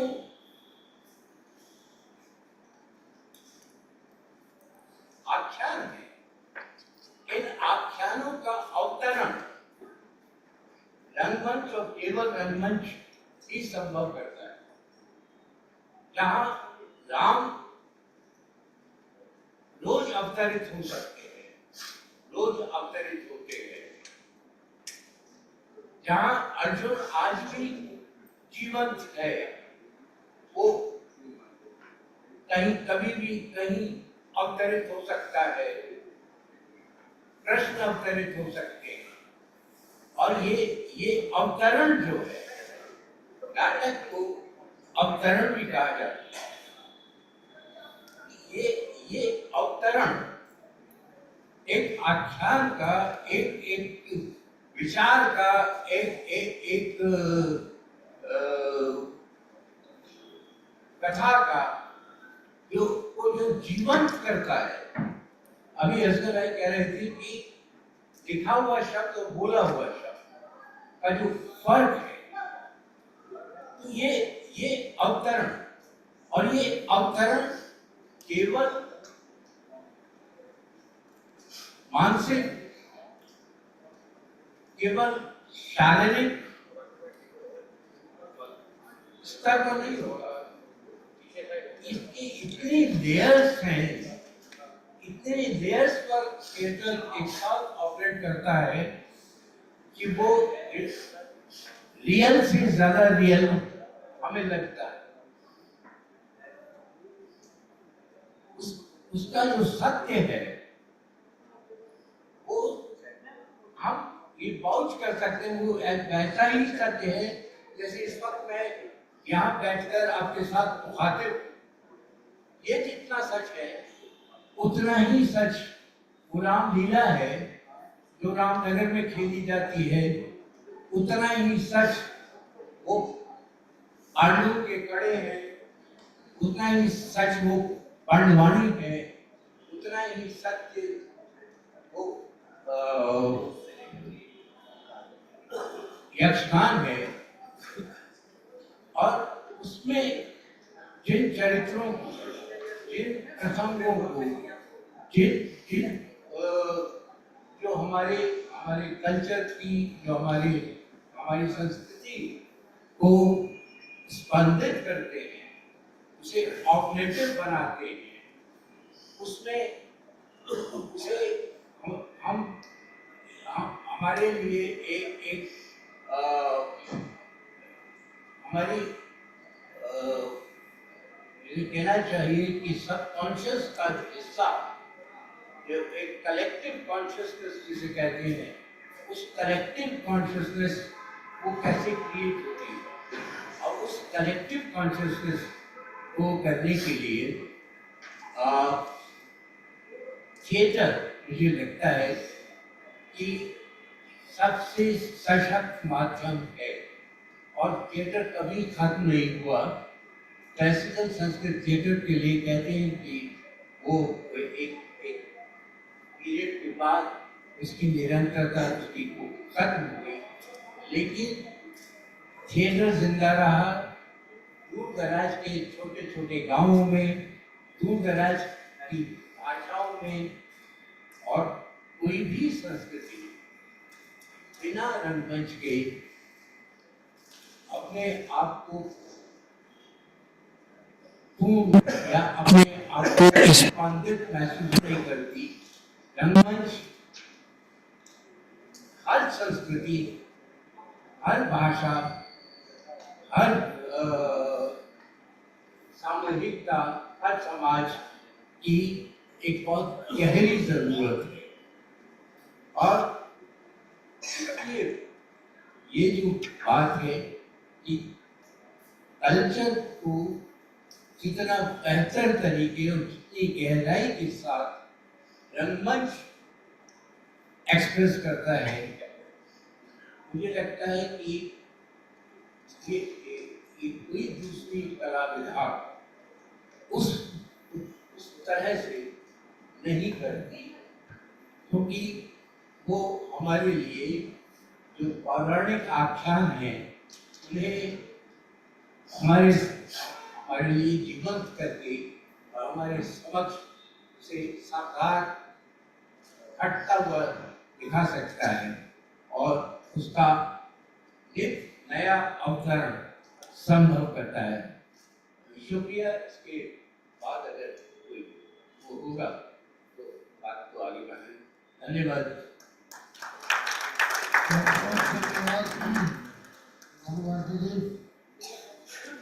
आपने विषय को बहुत व्यापकता दी और उसको एक कई धरातलों से उसको गुजारा, और हमारा ध्यान आपने केंद्रित किया उन आख्यानों की ओर जिनके दूसरा महत्व जो है वो सर्वविदित है। तो अब मैं भाई जी से अनुरोध करता हूँ कि आप 8 मास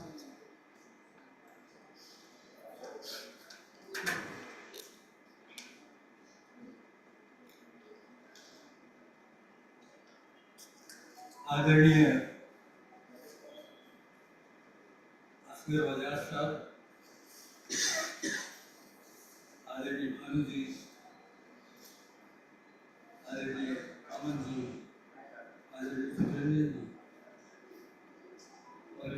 सभागार में उपस्थित भारतीय संस्कृति और भारतीय नाट्य परंपरा के सहृदय भानु जी ने महाभारत और रामायण के संदर्भ में आख्यान परंपरा को संस्कृति से जोड़ते हुए जो अपनी बात कही, मैं उससे ठीक उल्टी बात, सिर्फ इसलिए कि ये बहस बने।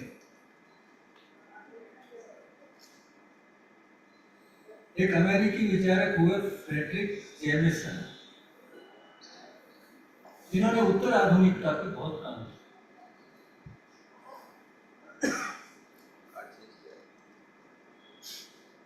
एक और पाश्चात्य विचारक हुए थियोडोर एडोर्नो, जिन्होंने भी उत्तर आधुनिकता पे बहुत काम किया और उन्होंने खास तौर से संस्कृति के क्षेत्र को लेकर अपने विचार। हम जब उत्तर आधुनिकता को समझने की प्रक्रिया में जाते हैं तो उत्तर आधुनिकता तो किसी भी तरह के महाआख्यान को नकारती है। हमारी पूरी परंपरा आख्यान परंपरा पर खड़ी है, नाट्य परंपरा, लेकिन जो पोस्ट मॉडर्न है वो किसी भी तरह के ग्रैंड नैरेटिव से इनकार करती है। और जेमिसन का ये कहना है कि उत्तर आधुनिकता वैश्विक पूंजी का सांस्कृतिक तर्क है।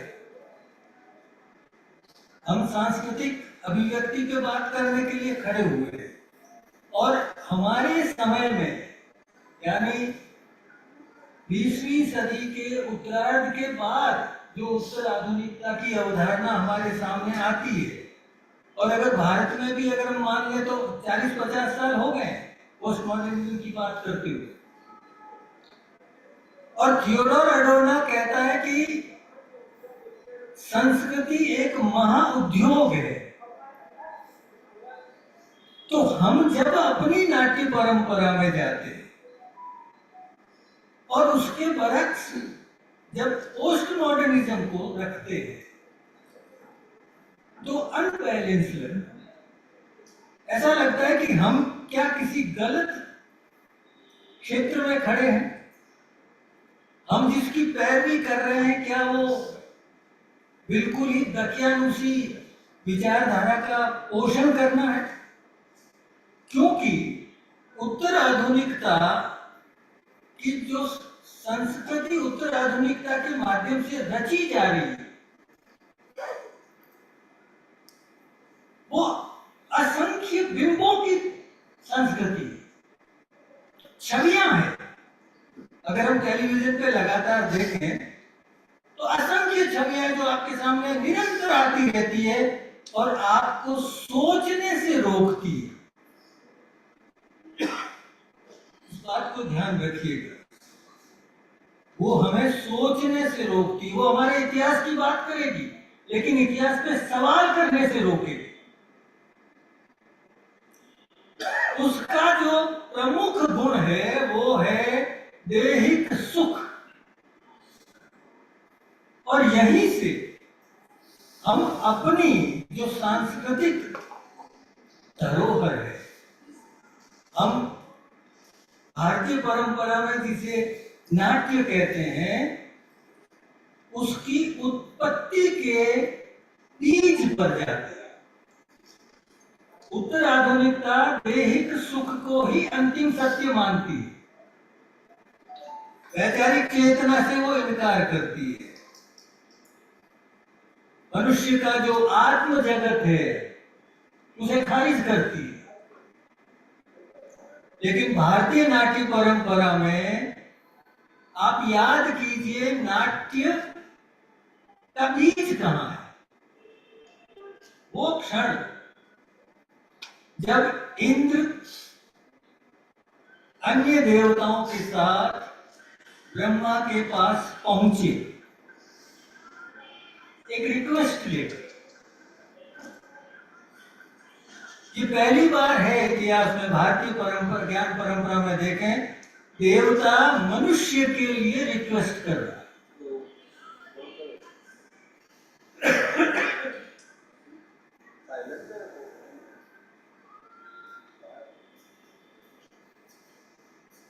फोन बंद कर दो ना। इंद्र जो ब्रह्मा से कह रहा है, एक खेल बनाइए, क्रीडनीयक खेल, एक खेल बनाइए जो सार्ववर्णिक हो, सभी वर्णों के लिए। लेकिन उसकी जरूरत क्यों पड़ी है? वो बिंदु है, क्यों मांग कर रहा है? उसने कहा मनुष्य ग्राम्य धर्म में प्रवृत्त हो गया है। अगर आप नाट्यशास्त्र को याद करें और उसका प्रथम अध्याय, मैं जो बात कह रहा हूं वो तो शुरू के 10-11 पदों में ही आ जाती है। कि ग्राम्य धर्म क्या है? ये बात मैं इसलिए लाया हूं कि उत्तर आधुनिकता कहती है देहवाद, देह का सुख, यानी ऐन्द्रिक सुख, और हमारी ज्ञान परंपरा ये कहती है आप एक खेल बनाइए, क्योंकि मनुष्य ग्राम्य धर्म में प्रवृत्त हो गया है। मित्रों, ये ग्राम्य धर्म ऐन्द्रिक सुख है। हमारी जो ज्ञान परंपरा उसका अर्थ बताती है कि जब व्यक्ति ऐन्द्रिक सुखों में डूब जाता है, उसके लिए उसने कहा है धर्म है, लेकिन ग्राम्य धर्म है। ग्राम्य तो दोष हमारे यहाँ माना गया है। और अगर हम और पौराणिक संदर्भों में जाएं तो महिषासुर को मारने के लिए जब देवी पहुंचती है युद्ध भूमि में और महिषासुर प्रस्ताव भेजता है कि विवाह कर लो, त्रिलोक का राज तुम्हारे पास रहेगा, तो देवी कहती है मैं ग्राम्य सुख के लिए नहीं आई हूं, मैं तुम्हें मारने के लिए आई हूं। ये ग्राम्य सुख वही ऐन्द्रिकता है जिस ऐन्द्रिकता की लीला उत्तर आधुनिकता रच रही है। हमारी ज्ञान परंपरा अपने बीज में ही ग्राम्य सुख से इतर किसी सुख की तलाश में है। तो वो सुख कौन सा है? आप ये देखिए, पूरी भारतीय नाट्य परंपरा में जो नाट्य शास्त्र हम भरत का पढ़ते हैं, आनंद शब्द नहीं है, रस शब्द। क्या आनंद का पता नहीं था उनको? उस शब्द से तो परिचित ही होंगे, लेकिन वो आनंद नहीं कह रहे। वो कह रहे ये जो पांचवा वेद है ये क्या करता है? ये रस निष्पन्न करता है। आश्चर्यजनक बात यह है कि जिसे हम, जैसे रंगमंच लिखा है, रंगमंच, अब इस रंग को अगर हम समझे, एक मंच है, एक रंगमंच है, ये रंग क्या है उसको जानना बहुत जरूरी है, क्योंकि तब ही हम उस सुख को जान पाएंगे जिसकी बात हमारी नाट्य परंपरा कहती है। रंग की जो व्युत्पत्ति है, रंजयति इति रंगः, जो रंजन करे वो रंग है। आज जब हम किसी भी संजीदा नाटककार से ये पूछते हैं, ये कहते हैं कि नाटक एक मनोरंजन है, तो वो तुरंत उत्तेजित होता है। नाटक का काम मनोरंजन नहीं। अरे नाटक तो अपने उस व्युत्पत्ति परक अर्थ में ही कह रहा है कि इसका काम रंजन है। और जब इंद्र मांग रहा है कि एक खेल बनाइए, तो खेल कोई दार्शनिक पक्ष तो है नहीं, खेल का तो अर्थ ही है रंजन। फिर वो कौन सा रंजन है? रस की जो यात्रा है, क्योंकि हम भारतीय नाट्य परंपरा को जब समझते हैं तो 11 लेयर्स है जहां पे रस से रंग तक पहुंचा जाता है। और ये 2 पक्षीय यात्रा है। लेखक जो है वो जब रचना शुरू करता है तो उसके दिमाग में रस है पहले, और वो रंजन तक पहुंचता है।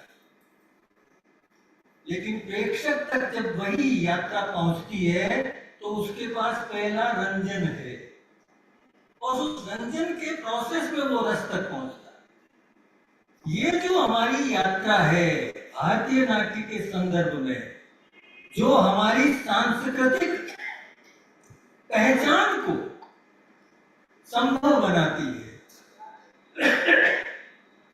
क्योंकि भारतीय नाट्य परंपरा में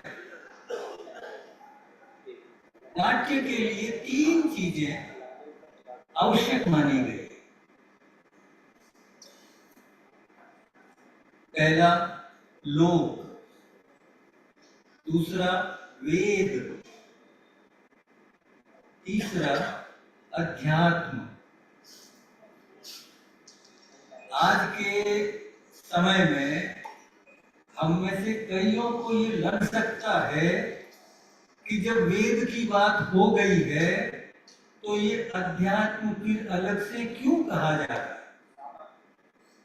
क्योंकि हम अक्सर सुनते हैं भारत एक आध्यात्मिक देश है।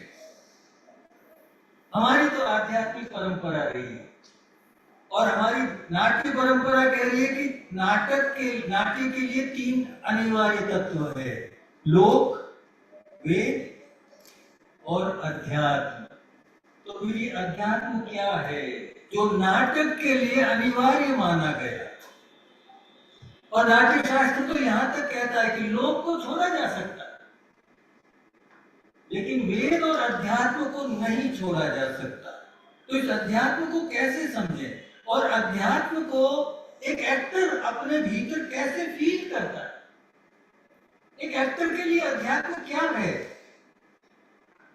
क्योंकि अन्यथा एक्टर को भी लगता है, जो मॉडर्न थिएटर में हर एक्टर को लगता है कि साहब एक इतनी भारी भरकम स्टोरी दे दी, ऋग्वेद से पाठ्य लिया, सामवेद से गान लिया, यजुर्वेद से अभिनय लिया, अथर्ववेद से रस लिया, ये 5वां वेद बना दिया। अब कहाँ वेदों को हम पढ़ने जाएं इस नाटक को समझने के लिए? हम डायलॉग याद करेंगे और अपना रोल प्ले कर लेंगे। क्या अर्थ है उनका? अभी जो असगर भाई ने कहा कि जो लिखा जा रहा शब्द है उससे ज्यादा महत्वपूर्ण है बोला जा रहा शब्द। तो ऋग्वेद से पाठ्य लिया, ये तो इसको खास जानने की जरूरत है। पाठ नहीं लिया, जो अब तक हम मानते हैं कि ऋग्वेद से पाठ लिया, टेक्स्ट लिया, इसलिए हम कहते हैं ऋग्वेद में तो कथाएं मिलती है, यम यमी की कथा है, पुरुषी पुरुर्वा की कथा है, वो तो पाठ है ना। भाई वो पाठ कह ही नहीं रहा, पाठ्य कह रहा है। और ये जो पाठ्य है ये उच्चारण में है। आपने शब्द को कैसे बरता, जिस तरह से अब आप जब वैदिक परंपरा में जाते हैं तो वहां इस बात पे अतिरिक्त बल दिया जाता है, ठीक बोलो, और फिर डराया जाता है, देखो मंत्र अगर एक भी वर्ण गलत निकल गया अनर्थ हो जाएगा। कुंभकर्ण इंद्रासन मांग रहा था, निद्रासन मांग बैठा। और हम सब डरते हैं कि यार नहीं, वेद किसी बुलाओ हुए ऐसे आदमी को जो पढ़ उसको ठीक बोल सके। और आश्चर्यजनक ये कि आज भी वेद को वैसे ही बोला जाता है जो ऋचाएं हैं। तो ये जो पाठ्य है ये बोलना है। एक अभिनेता ठीक ठीक कैसे बोलेगा, क्योंकि वो जो ध्वनियां है जो उसके मुंह से निकलेगी, और हम अगर लंबा हो जाएगा मसला, क्योंकि भारतीय ज्ञान परंपरा में जो वाक को अर्थाते हैं, तो वाक के जो 4 लेयर्स बताए गए हैं उसमें अगर हम जाएंगे तो एक लंबी एक दूसरी यात्रा फिर करनी पड़ेगी।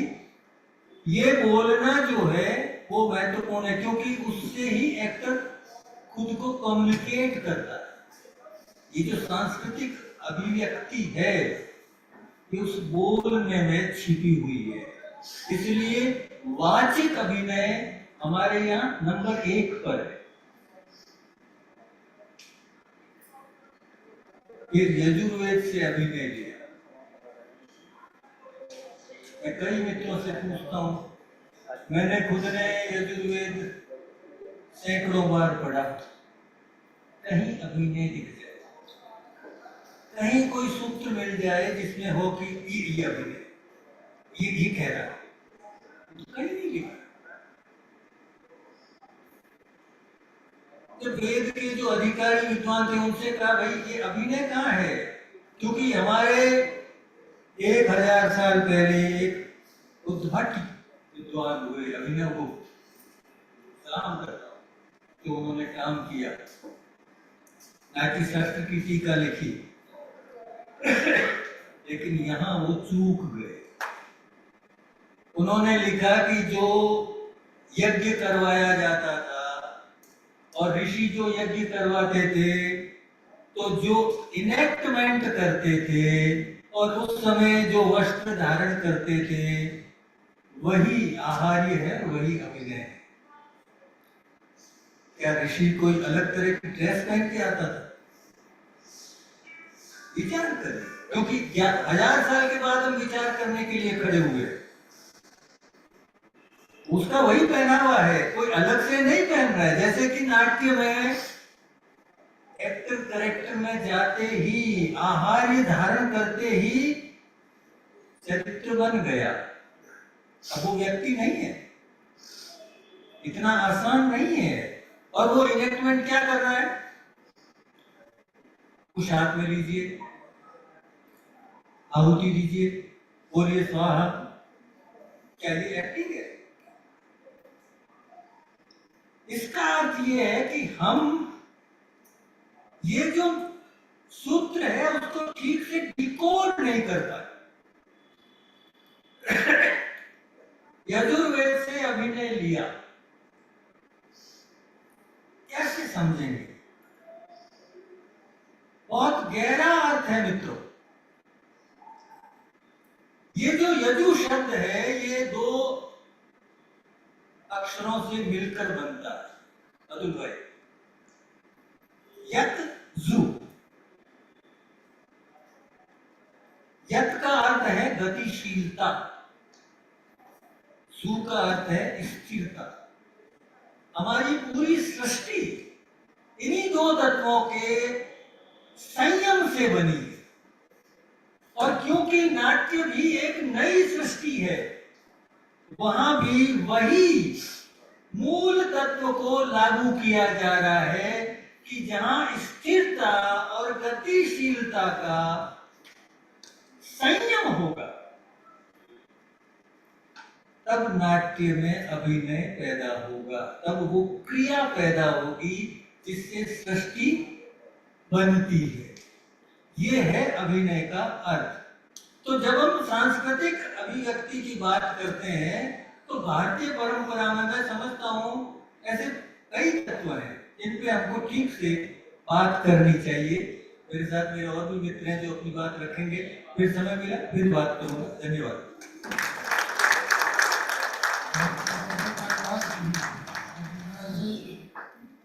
किसी भी वैचारिक गोष्ठी की सबसे बड़ी उपलब्धि होती है कि उस विषय के विविध आयाम, उसके जितने डायमेंशंस हैं उनको खोला जाए, किसी एक पक्ष के ऊपर भागना हो।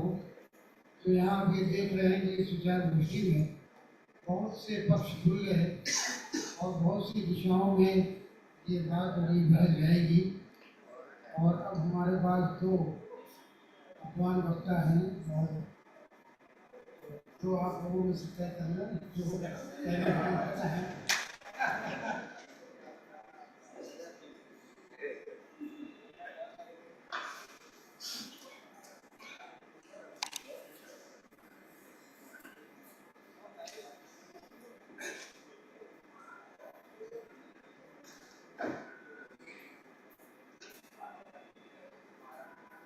नमस्कार।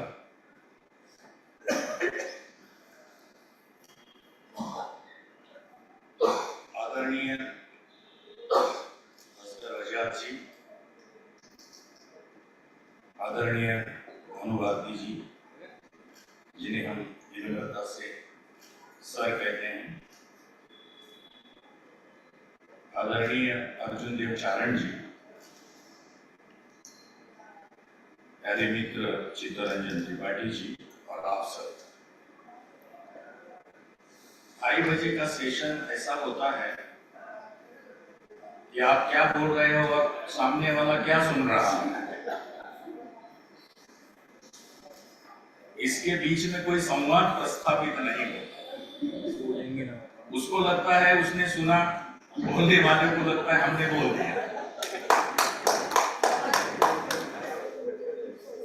लेकिन चूंकि ये नाटक का सेशन है और लोगों को जगाने का काम करने का मूल काम नाटक का है,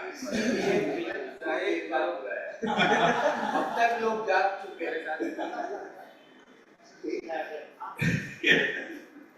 तो मुझे लगता है कि अच्छी बातें कहने के बाद कुछ लोग विराम कर रहे हैं, ऐसे समय मुझे बुलाया गया है,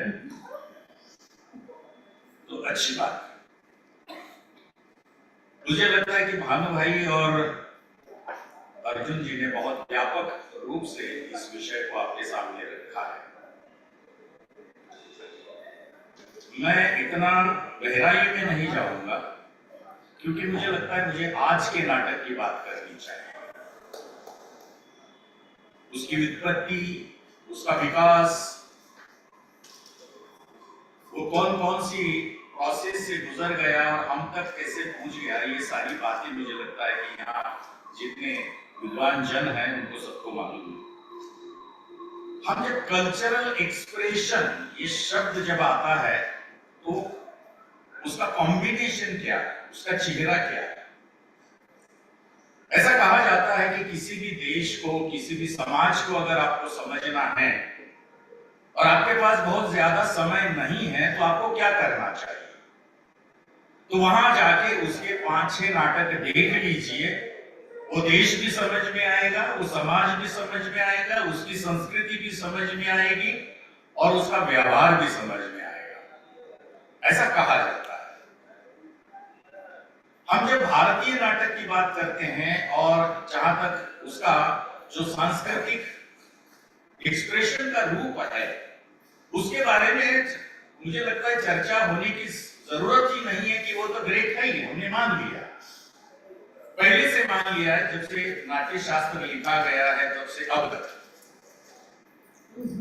लेकिन ये सांस्कृतिक जो अभिव्यक्ति है मुझे लगता है इसको थोड़ा ठीक से समझने की जरूरत है। जब हम संस्कृति बोलते हैं या सांस्कृतिक अभिव्यक्ति बोलते हैं तो उसमें केवल कल्चरल एक्सप्रेशन या कल्चरल एसोसिएशन से बात नहीं बनती, उसमें समाज शास्त्र भी है, ये सामाजिक अभिव्यक्ति भी है, वो सांस्कृतिक अभिव्यक्ति भी है, वो धार्मिक अभिव्यक्ति भी है, आध्यात्मिक अभिव्यक्ति भी है,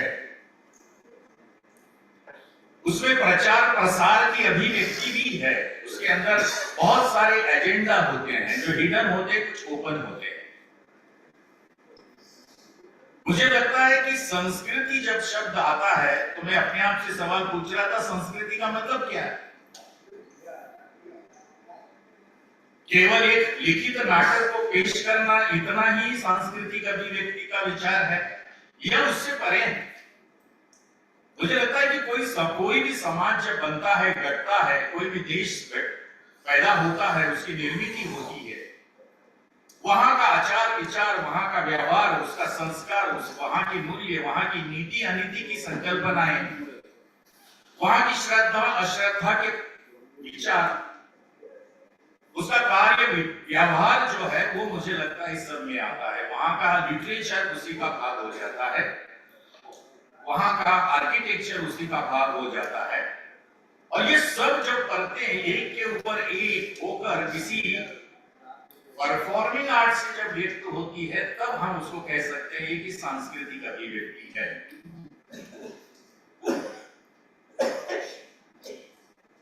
इसीलिए नाटक केवल मनोरंजन करता है ऐसा नहीं। अर्जुन जी ने उसको बहुत व्यापकता से कहा कि हम भाव से लेके रस तक पहुंचाते हैं, उस सारी प्रक्रिया का हिस्सा जो है सामने बैठे वाले आदमी को कराते हैं। वो अनुभूति उसको होना ये भारतीय नाटक की अनिवार्यता है। इसीलिए हमारे यहाँ विपरीत विचारों के जो सिद्धांत आए या नाटककार आए, वो यहाँ रूट्स जमा नहीं पाए, यहाँ जड़ें जमा नहीं पाए, क्योंकि हमें रस निर्मिति से हम प्रेरित है, इसको कोई भी नकार नहीं सकता। इसीलिए हमें तटस्थता, जैसे बर्टोल्ट ब्रेक्ट, यहाँ एक बार मैं जब स्टूडेंट था नेशनल स्कूल ऑफ ड्रामा में, और उस समय बर्टोल्ट ब्रेक्ट, जहां देखो बर्टोल्ट ब्रेक्ट, मतलब ड्रामा स्कूलों में बर्टोल्ट ब्रेक्ट, बाहर के माहौल में बर्टोल्ट ब्रेक्ट, इतना ब्रेक्ट हो रहा था। कुछ समय इब्सेन इतना हो रहा था, उसके पहले शेक्सपियर हो रहा था। और उसमें से कितने नाटक का या कितने नैरेटिव हम साथ में लेके चले, इसका अगर हम जायजा लेते हैं तब हमें पता चलता है कि यहाँ जब तक रस निर्मिति और एक एकात्मता उस नाटक के अनुभूति के साथ जब तक नहीं होती है देखने वाले की, तब तक वो हमारे लिए उसको कह सकते हैं ऊपर सतह के लेवल पर रहने वाला अनुभूति बन जाती है। हमारे यहाँ जिसका जिक्र भानु भाई ने किया, जो यक्षगान का जिक्र किया, नौटंकी का किया, रामलीला का किया, उसमें भी अपने आप में बहुत कॉन्ट्रडिक्शंस। हमें तो सांस्कृतिक अभिव्यक्ति चाहिए, लेकिन हम जब तक उसकी जातिगत धार्मिक स्तर पर जो हमारी समाज रचना है, उस रचना को समझ नहीं पाएंगे, तब तक मुझे लगता है उसके पेन और प्लेजर दोनों भी नहीं समझ पाएंगे। अगर लावनी डांसर होना है तो लावनी करने वाली औरत उसकी बेटी को लावनी पढ़ाए। कड़क लक्ष्मी, जब वो जिसको कहते हैं सेल्फ टॉर्चर नाम का जो एक हमारे इस कल्चरल अभिव्यक्ति का हिस्सा है, वो करने वाले लोग कौन है? उस दिशा में अगर हम पहल करें या सोचे, तो आज की तारीख तक वही लोग, वही घराने, वही परिवार उस संस्कृति को आगे बढ़ा रहे हैं।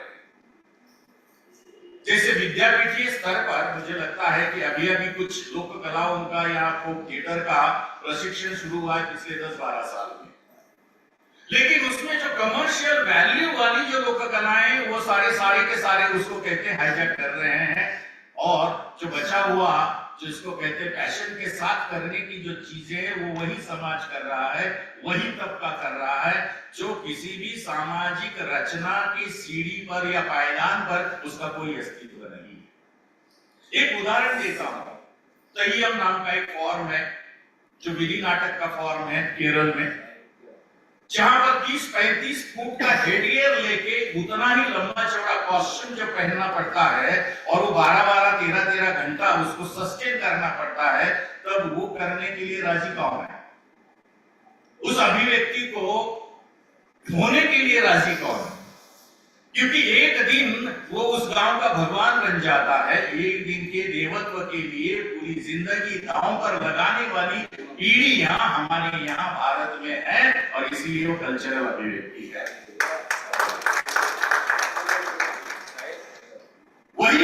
में उसने सीखा कि नहीं सीखा मालूम नहीं, उसका विकास हुआ कि नहीं मालूम नहीं, उनका कोई आधार कार्ड भी बना कि नहीं मालूम नहीं, पर उसके बावजूद भी ये लोग आज की तारीख में अगर हमारी जिसको पारंपरिक थिएटर की अभिव्यक्ति को किसी ने बरकरार रखा है तो ये परंपरा है। रामलीला का उदाहरण ले तो हर साल राम की सीता जी की कास्टिंग बदलती है, पर कई जगह रावण बनी है। एक पीढ़ी से दूसरा पीढ़ी भागने वाला वो रावण वापस उसी पीढ़ी का होगा, उसी परिवार का होगा। जब तक हम वो रावण करने वाले घराने को, पीढ़ी को, परिवार को राम का रोल नहीं देते या करने का स्वातंत्र्य नहीं देते, तब तक मुझे लगता है कि जो आज की व्यापकता जो दुनिया मांग रही है वो हमारे कल्चरल अभिव्यक्ति से पनपने की संभावना नहीं बनती। इसीलिए मैंने जो कड़क लक्ष्मी का उदाहरण दिया, जब खुद को क्या कहते हैं हंटर से मारता है, वो एक दलित जमात है, जाति है।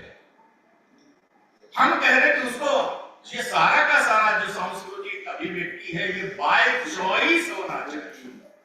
आज के तारीख में ये पारिवारिक बोझ है, परंपरा का बोझ है, श्रद्धा का बोझ है, रूढ़ी का बोझ है, इसलिए हम उसको बार बार कर रहे हैं कि ये तुम्ही को करना पड़ेगा। मुझे लगता है वो चॉइस अब देने के समय आ चुका है। उस चॉइस को अगर हम उसको नहीं देंगे कि उसको क्या करना है उसकी जिंदगी में, तो ये सारी की सारी जो कल्चरल अभिव्यक्ति है, सांस्कृतिक अभिव्यक्ति है, धरी की धरी रह जाएगी। क्योंकि बहुत सारे हमारे लोग कला के प्रकार जो मर रहे हैं, मर क्यों रहे हैं? उसका महत्व तो लोगों को मालूम नहीं है इसलिए मर रहे हैं? नहीं, क्योंकि जो कलाकारों ने पीढ़ी दर पीढ़ी उसको झेला है, उसको क्या कहते हैं एक तरीके से संभाला है, संवारा है, आज की तारीख में वो भी अपना अधिकार मांगने का ज्ञान रख रहे हैं, वो शिक्षण पाना चाहते हैं, वो इस्टेब्लिश होना चाहते हैं। ऐसे समय पे मुझे लगता है ये कॉन्ट्रडिक्शन जो है कल्चरल अभिव्यक्ति की, इसकी तरफ हमको बहुत सावधानी से देखने की जरूरत है। एक तो हम जब नाट्य शास्त्र की बात करते हैं, सौंदर्य शास्त्र की, भारतीय सौंदर्य शास्त्र की बात करते हैं, हम कला की परते के परते खोलते रहते हैं, उसका प्रशिक्षण देते रहते हैं। पिछले कई सालों में जब आपने देखा होगा कि मुझे लगता है जो भी प्रशिक्षण की सोच है, भारत की प्रशिक्षण की सोच है पिछले सालों की, वो मुझे लगता है कहीं ना कहीं उसको फिर से दोबारा ठीक से देखने की जरूरत है। जो गांव से बच्चा आता है, ग्रामीण भाग से बच्चा आता है, टाउन से बच्चे आते हैं, वो अपना नैरेटिव लेके आते हैं, अपनी कहानियां, अपने विचार, उसको कुछ वो अपनी फैंटेसी लेके आता है और वो पढ़ना चाहता है, अपनी फैंटेसी अपनी भाषा में समझाना चाहता है। लेकिन मुझे लग रहा है कि कहीं ना कहीं हम उनको शैलियों में उलझा रहे हैं। अलग अलग किस्म से नाटक करना, कराना, ये उस प्रशिक्षण का हिस्सा है, वो प्रशिक्षण के पीछे की सोच का हिस्सा है। पर सीधा साधा आया हुआ बच्चा जब वापस गांव जाता है और ये सारा पढ़ा हुआ जो शैली की उलझने हैं उसके साथ जब लड़ता है, खेलता है, तो मुझे लगता है उसी में उलझ कर रह जाता है। उसका अपनी जो कहानी है, उसका अपना जो नैरेटिव है, वो कहीं ना कहीं इस दम तोड़ देता है। हमें दोबारा जो आधुनिक भारतीय नैरेटिव्स है, आधुनिक भारतीय हमारी कहानियां है, कथानक है, जो हमें कहना है, दिखाना है, उसके लिए क्या आवश्यक है वो दिखाकर, वो समझाकर उसको छोड़ देना चाहिए। और वो गाइडेड नहीं होना चाहिए कि तुम्हें एक फलाने जगह वापस पहुंचना है, इसीलिए उसी स्टाइल से करोगे तब तुम्हें हमारा मंच उपलब्ध है, अदरवाइज तुम्हारे लिए हमारा कोई मंच उपलब्ध नहीं है, जिसका नाम रंगमंच है। रंगमंच ये सबका है।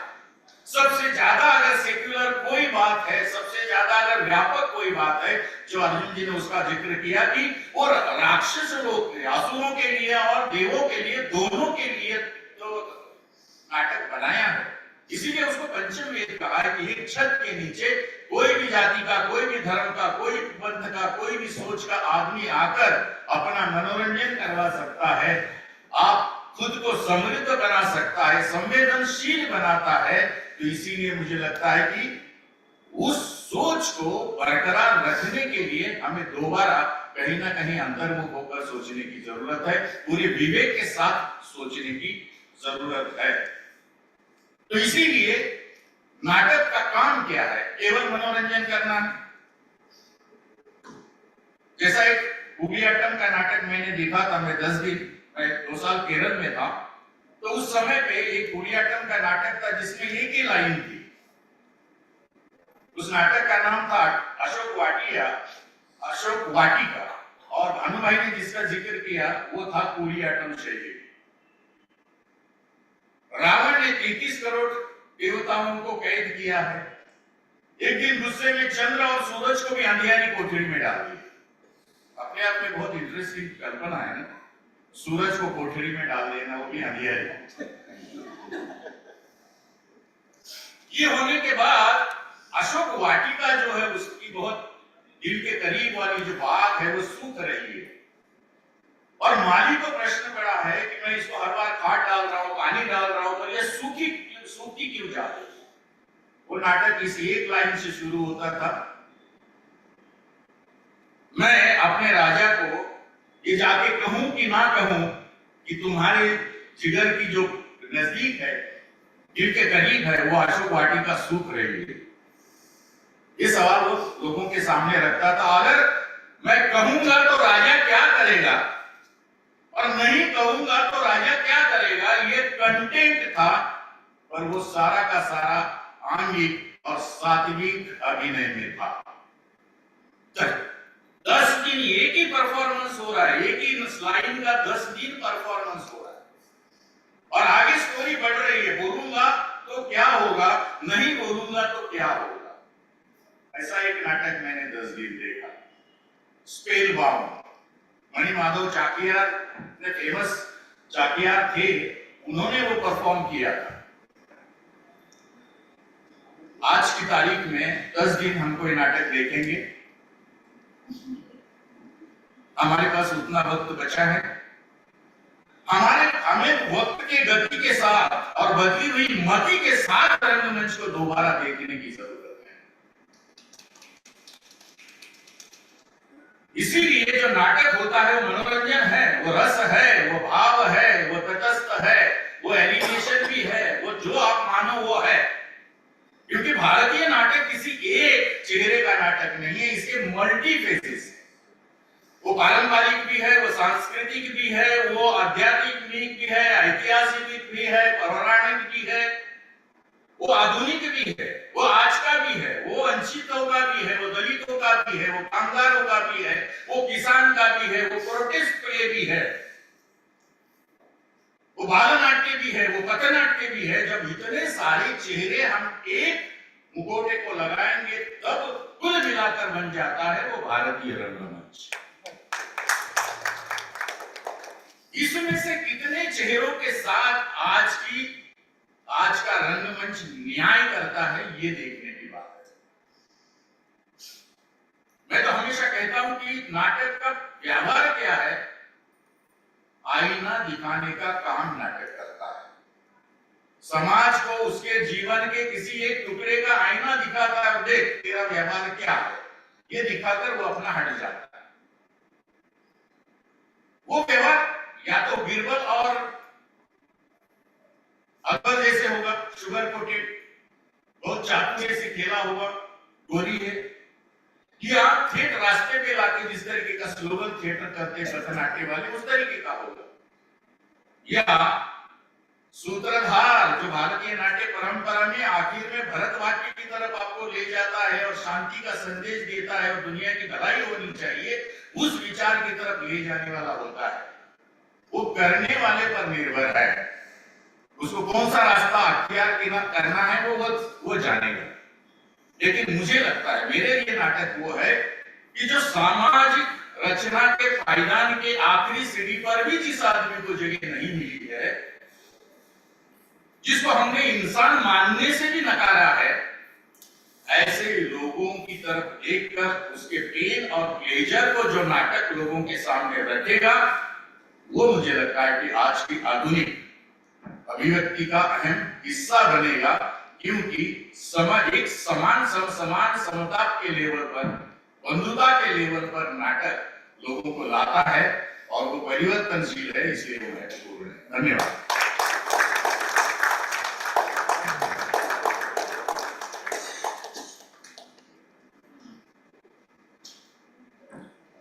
बहुत बहुत धन्यवाद मोहन जी। जैसा कि मैंने पहले कहा था कि किसी भी विचार गोष्ठी की उपलब्धि यही होती है कि बातचीत जो है वो कई डायमेंशंस में आगे बढ़े। तो इस गोष्ठी में ऐसा हो रहा है। और अब मैं अपने इस पैनल के अंतिम जो स्पीकर हैं भाटी जी, उनसे अनुरोध करता हूँ इस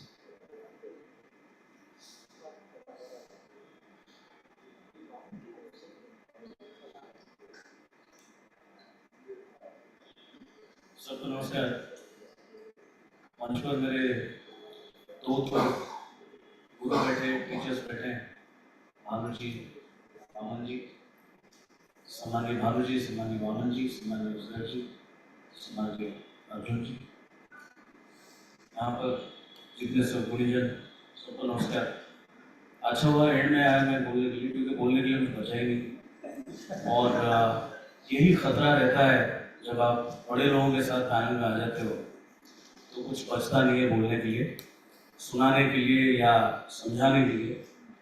लेकिन क्योंकि मैं एक अलग पीढ़ी से आता हूँ, तो दो चार छोटी छोटी चीज़ें मेरे मन में बार बार आता है। मुझे बार बार लगता है कि जब हम कल्चर की बात करते हैं, कल्चर एक बहुत सिंपल वर्ड है और उतना सिंपल नहीं है समझने में, क्योंकि कल्चर एक ऐसा सिंपल वर्ड है, इतनी सिंप्लिसिटी उसमें है कि उसके अंदर सब आ जाता है।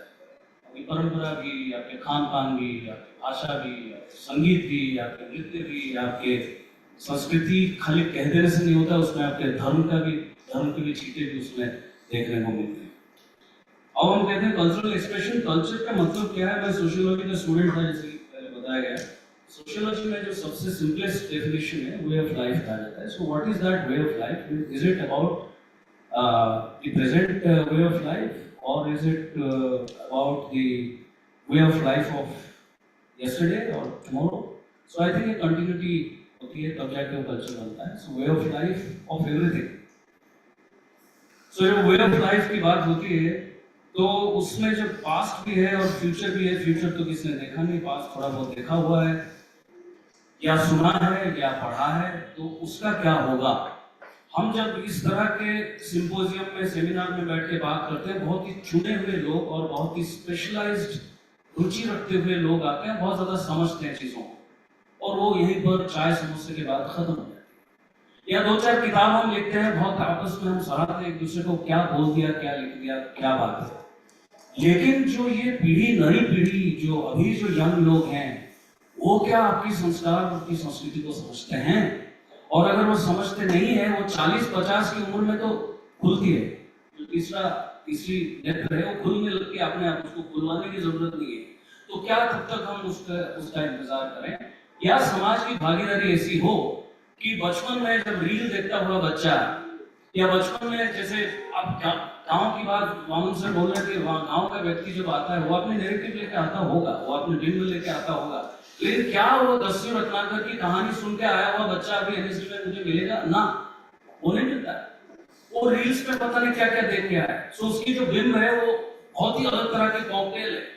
मतलब रील्स बनाने वाले जो पीढ़ी है, या रील्स बनाने वाली जो क्लास है, या रील्स बनाने वाले जो लोगों की जो मनस्थिति है, वो जब संप्रेषित होकर रील्स देखने वालों तक पहुंचती है, उसके अंदर जो इमेजेस बनते हैं, it is a completely different world altogether.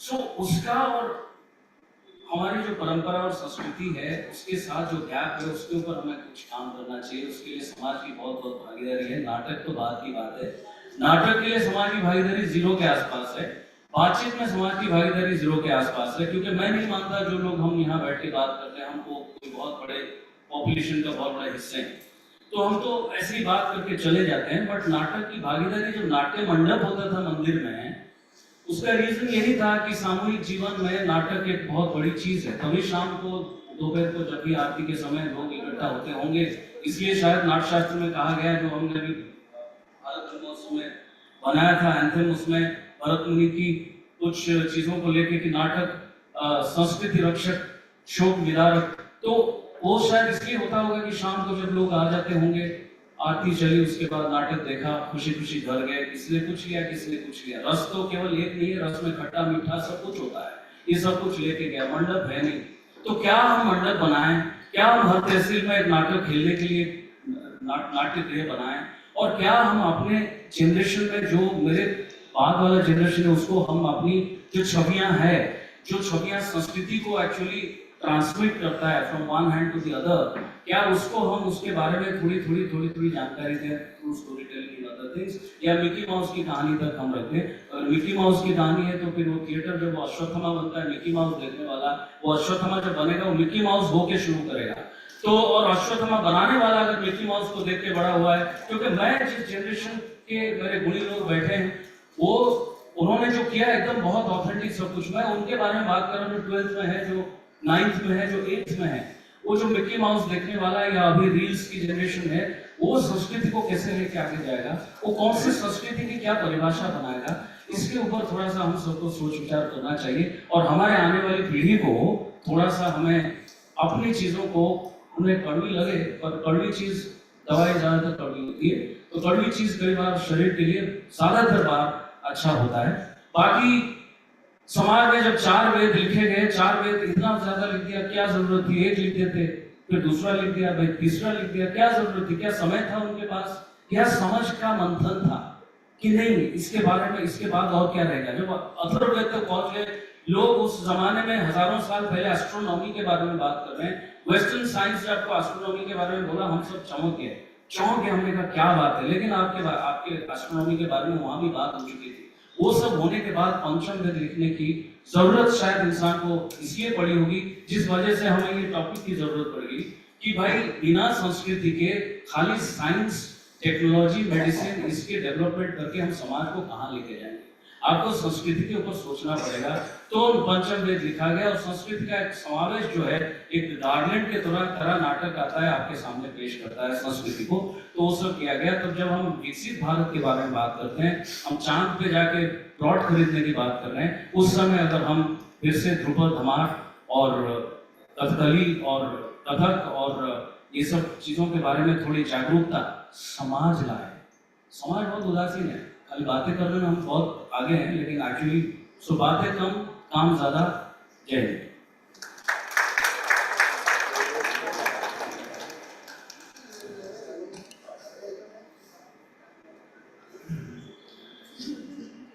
आज जब हम यहाँ पर संस्कृति और रंगमंच की बात कर रहे हैं, तो एक एस्पेक्ट है जो लगा कि छूट रहा है, उसकी तरफ भी मैं चाहता हूँ कि आपका ध्यान आकर्षित करें।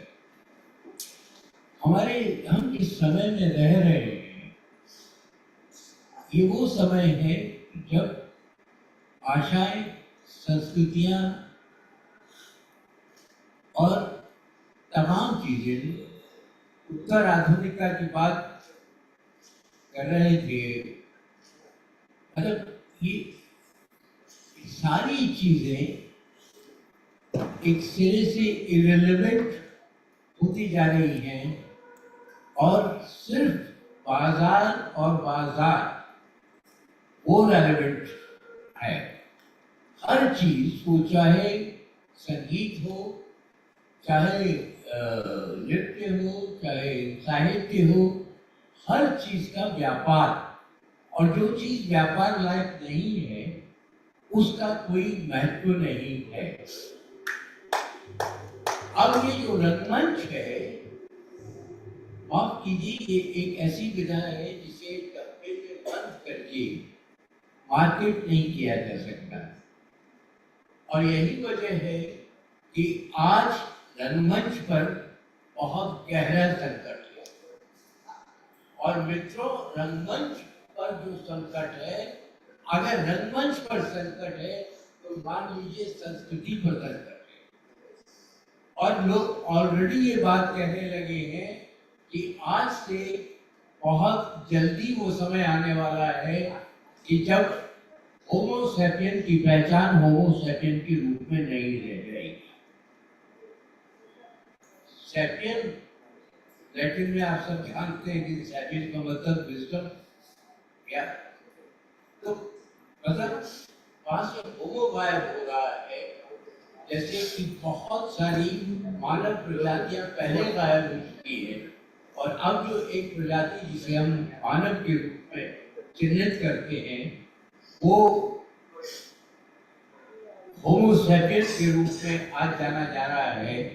लेकिन ये जो मशीन जो काम कर रही है और मशीन को बढ़ावा कौन दे रहा है और क्यों दे रहा है, और मशीन जो है जिस तरह से हमारे जीवन पर आच्छादित होती जा रही है, तो कल क्या रंगमंच संभव रह जाएगा? और अगर रंगमंच संभव नहीं रहेगा तो संस्कृति जिस तरह से हम आज समझ और परिभाषित कर रहे हैं, क्या वो भी बचेगी? इस पर भी हम लोगों को विचार जरूर करना चाहिए। सॉरी। बहुत बहुत धन्यवाद। और समापन में दो बातें कहने से पहले मैं इस विचार गोष्ठी के जो बोलने वाले हैं, जो स्पीकर्स हैं, वक्ता हैं, उनको बधाई देना चाहता हूँ। आमतौर से होता है कि गोष्ठियाँ जब समापन की तरफ पहुँचती हैं तो गोष्ठी में बैठने वालों की संख्या में कुछ कमी होने लगती है, लेकिन यहाँ बढ़ोतरी हुई है। यहाँ बढ़ोतरी हुई है, जैसे जैसे गोष्ठी आगे बढ़ी है वैसे वैसे यहाँ जो श्रोता है उनकी संख्या बढ़ी। तो इसका सीधा मतलब ये है कि हमारे जो वक्ता हैं उनकी बात को बहुत गंभीरता से और बहुत लगन से सुना। इन वक्तव्यों के बाद अब कुछ ज़्यादा कहना शायद बचा नहीं है, फिर भी दो चार बातें जो बहुत संक्षेप में मैं कहना चाहूँगा। एक तो ये कि हम जब बात कर रहे हैं संस्कृति की, तो हमें थोड़ा सा ये देखना होगा कि संस्कृति है क्या, संस्कृति को हम परिभाषित कैसे करते हैं।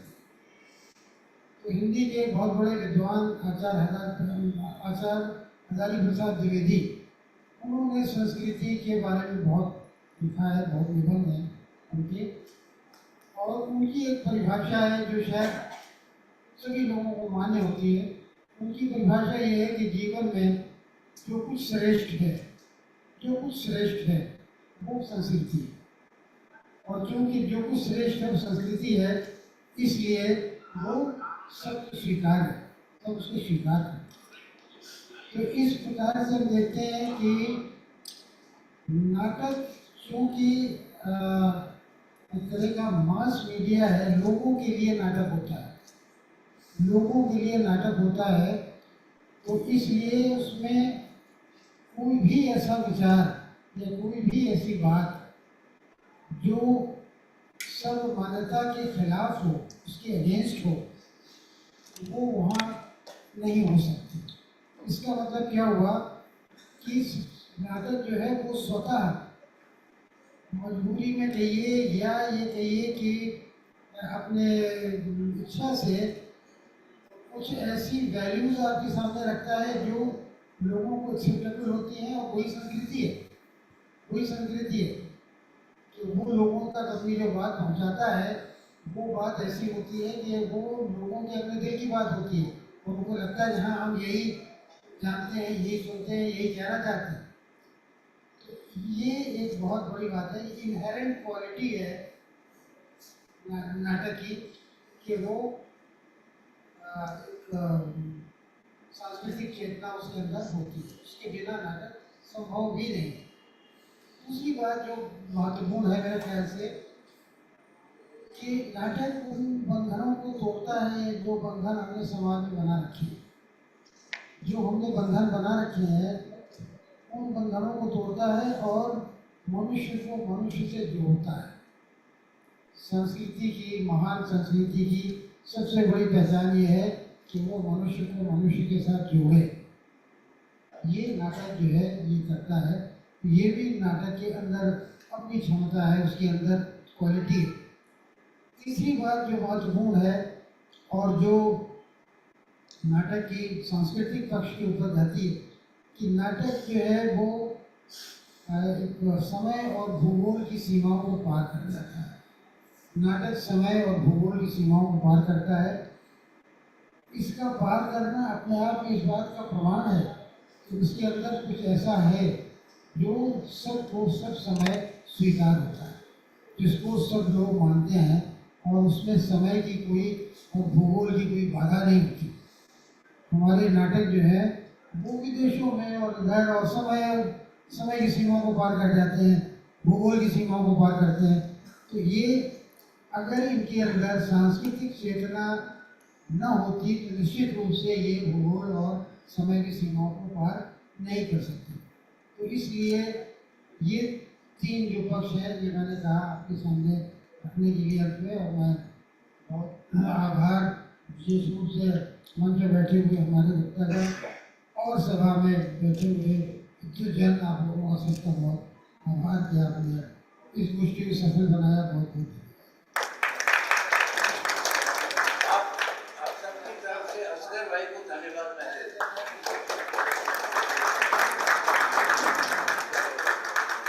साहित्य अकादमी की ओर से हम अपने माननीय अध्यक्ष आदरणीय वक्ता को बहुत धन्यवाद करती हूँ और आपसे निवेदन करती हूँ कि आपका रिसेप्शन में आप सिग्नेचर क्या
टोपी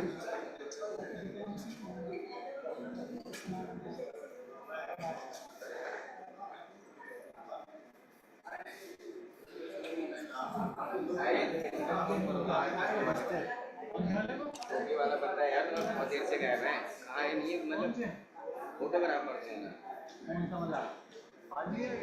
नहीं इधर वाला, अरे नहीं है, बहुत देर से नहीं है, आधे घंटे से तो मैं ढूंढ रहा हूँ, आधे घंटे से ऊपर हो गया।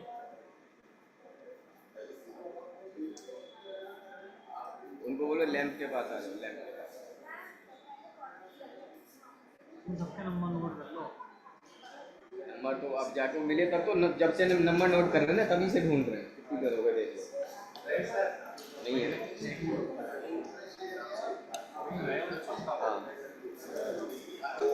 मेरे इसमें से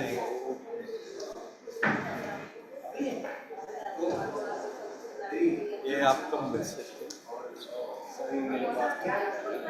ऐसा मैंने हायर किया है एक्चुअली मैं ये महीना वो आप ऐसा हो गया नहीं मेरा ये तुम्हारे हाथ में रहना चाहिए ये होता था पहले मैं वो क्लिक करता था अभी उसके ऊपर से नहीं आएगा फोटो नहीं आएगा वो किस डिस्प्ले में नहीं बता सकता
अपनी जगह अपनी पोजीशन में रहे ना उनके साथ, हाँ उनके साथ ऊपर बोलने का मेरे का कार्ड नहीं आप जगह में दो, चार लोग पूछेंगे क्या जवाब आप हमें थोड़ी कर रहे हैं कार्ड बोले जाते हैं ना। अरे अब यार नंबर निकाल दो उनके साथ जो भाई भाई करके वो जा रहे हैं भाई वो भाई 4 मिनट में काम से भाई हो गए बैठे वाले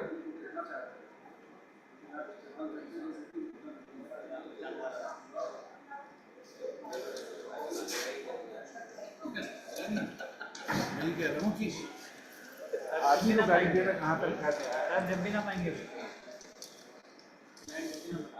वही तो चीज़ है क्या हुआ कोई नहीं आ गया कौन अरे वो इवेंट वालों के साथ ही चला गया था जहाँ काम कॉफी वॉफी कर रहे काम क्यों जाना आपको यही दिख जाएगा ना हेलो अभी आ गए फोन करा के आ गए उसी के साथ आ रहा है मिल जाएगा क्या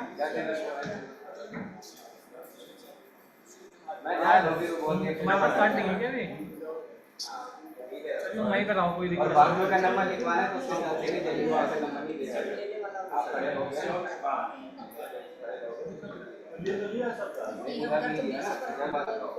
सुनो कार्ड आया वो मुझे ना कार्ड खत्म होने वाला अरे कार्ड खत्म नहीं होना अपनी जगह पे तो रहेंगे मैंने बोल दिया उनकी जगह पे रहेगी भाई कार्ड आ जाएगा हाँ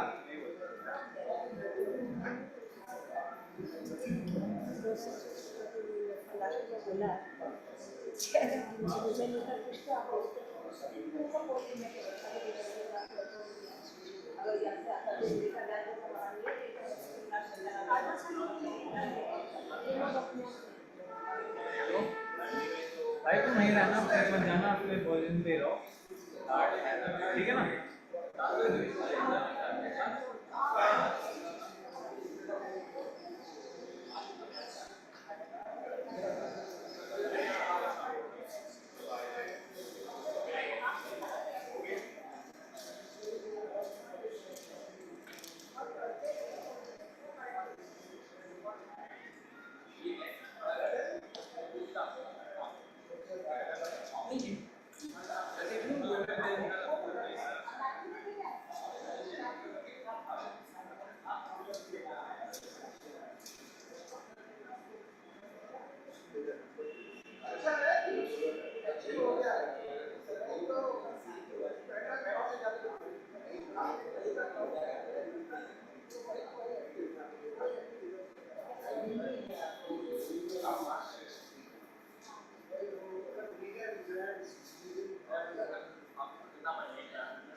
ये रहना अभी थोड़ा सा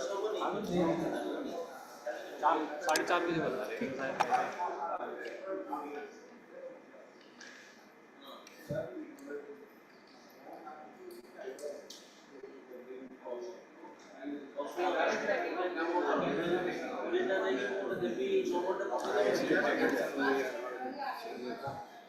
आप मिट्टी के घर जा रहे हैं?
हम अपना ये सत्र आरंभ करने वाले हैं।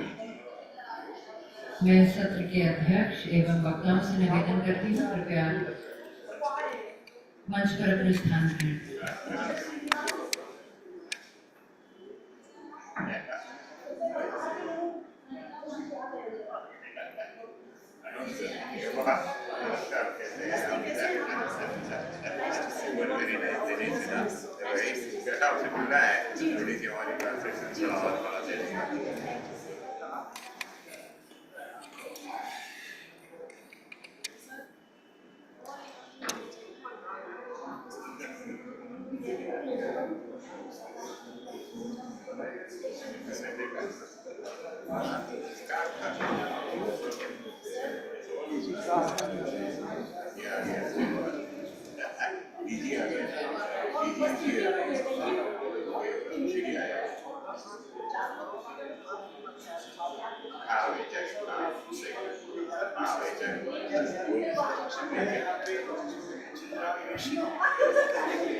Ladies and gentlemen, kindly take your seats. We are about to begin this session. आज के इस चौथे सत्र में हम आप सभी का स्वागत करते हैं। चर्चा का विषय है कूटनीति और साहित्य, यानी डिप्लोमेसी इन लिटरेचर। सत्र की अध्यक्षता कर रहे हैं श्री कुमार तुहिन। मैं आप सबसे निवेदन करती हूँ, आप कृपया मंच पर अपने स्थान ग्रहण करें। हमारे वक्ता हैं अंजू रंजन, मारियापुरी, नितिन प्रमोद और ऑस्कर पुयो।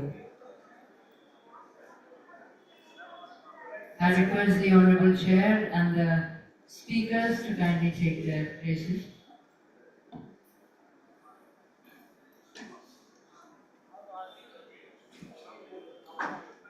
कुमार तुहिन जी 1991 में भारतीय विदेश सेवा में नियुक्त हुए। आपने दिसंबर 2021 में ICCR के महानिदेशक के रूप में प्रवेश किया।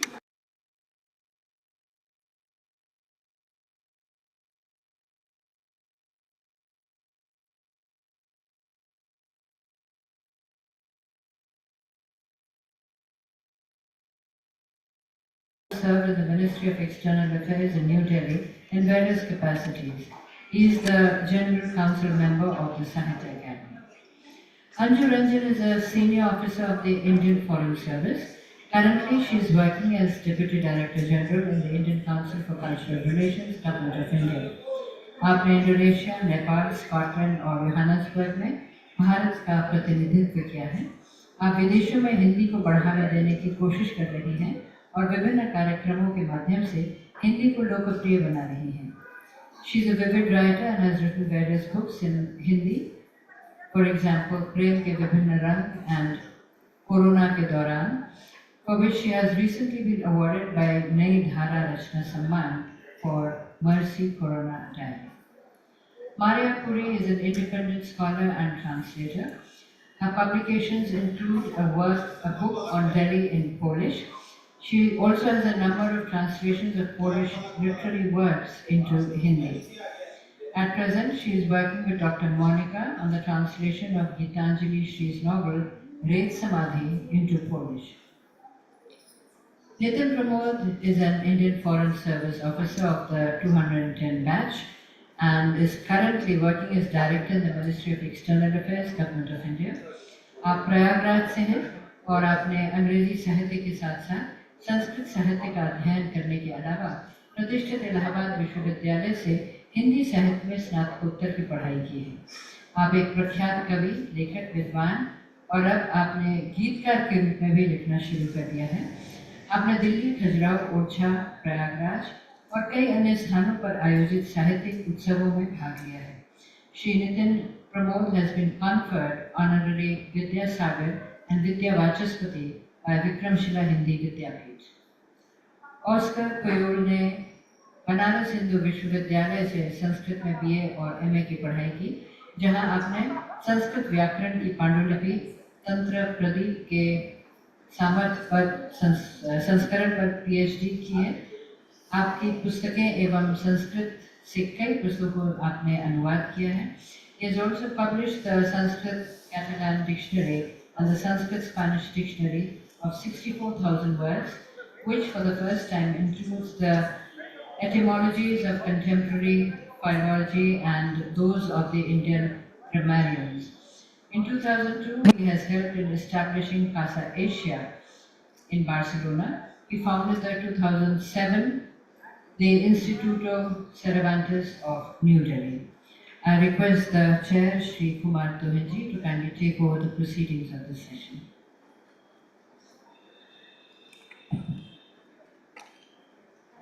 आप सबों का इस सत्र में स्वागत है। हमारे पास आज पैनल पे बहुत ही विद्वान और डिस्ट्रिक्ट लोग हैं और इसलिए मैं चाहूँगा कि उनको इस विषय पे बोलने के लिए आमंत्रित करने के पहले अपनी तरफ से कुछ शब्द कर और आपकी अगर अनुमति हो तो मैं थोड़ी सी हिंदी और थोड़ी सी अंग्रेजी में दोनों में बोल सकूँ, ताकि अगर कुछ लोगों को हिंदी या जिस भाषा में इसकी सुविधा हो तो उसमें हम बोल सकें। सब शुरू में पहले कुछ विद्वान यहाँ बोल रहे थे कि आज का जो विषय मिला है ये डिप्लोमेसी और लिटरेचर का, तो इसमें कितना सामंजस्य है, इसमें कितनी इसमें दोनों में समानता हो सकती है विषय रखने के लिए। तो मैंने सोचना शुरू किया और मैंने कहा कि आज का विषय सही में बहुत ही इंटरेस्टिंग और बहुत ही रोचक है, उसमें सही में काफ़ी सारी समानताएं मिल सकती हैं और है भी। तो मैं अपनी तरफ कुछ बोलता हूँ। If we see the role of diplomacy and literature, I think the importance of this, I think we will be able to understand this in a much better fashion. If we see diplomat as a cultural mediator.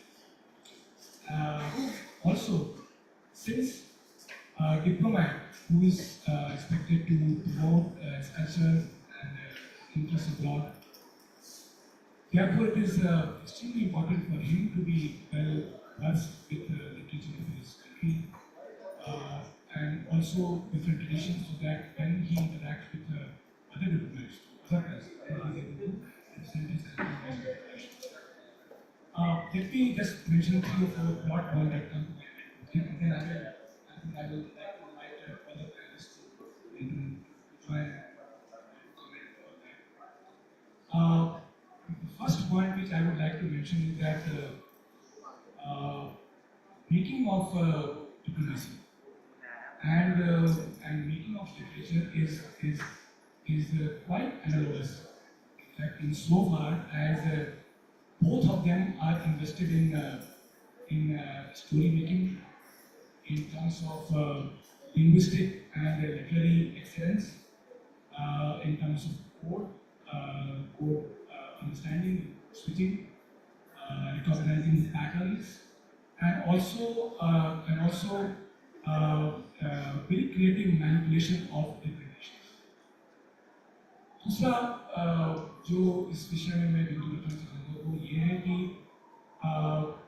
both diplomacy and literature, both of them are eminently, they are symbolic in their fashion, and insofar as they both make very responsible use of what we call again semiotic expressions, again code languages, and also they have very distinct but also shared writing practices and also traditions. तीसरा point जो मैं रखना चाहूँगा वो ये कि जिस तरह से डिप्लोमेसी लिटरेचर को प्रभावित करती है, उसी तरह से उसका उल्टा है, लिटरेचर भी डिप्लोमेसी को। और चौथा पॉइंट मैं ये रखना चाहूँगा कि diplomacy like literature also functions as a battleground, and also as a contact point where competing things meet in terms of real versus unreal, where self versus other, where domestic versus the foreign, where morally justified versus politically expedient, and these ideas they meet and they engage with each other, and this is an ideological background both in diplomacy and in literature. Or पांचवा, fifth, very small limited point is that कई बार because of the reasons of nation building, again many governments also engage with literature in a manner in which authors and literature they produce works which is targeted more at the foreign public, okay, the settings.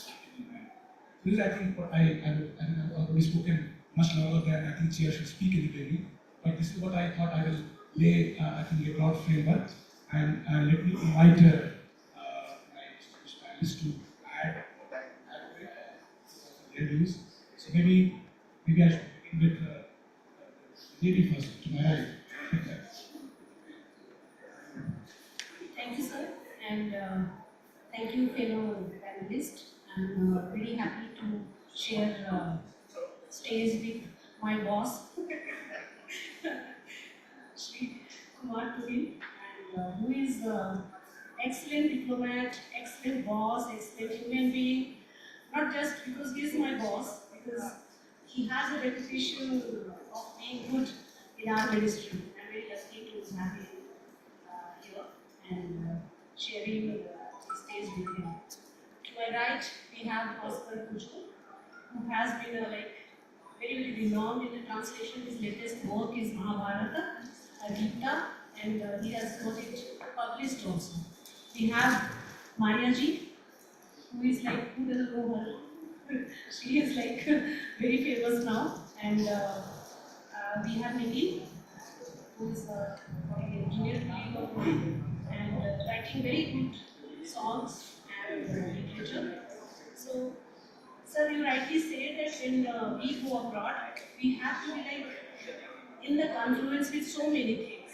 When I say the confluence, I must add to this confluence dilemma.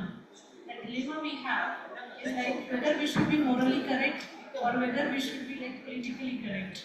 So many times, and there the literature comes.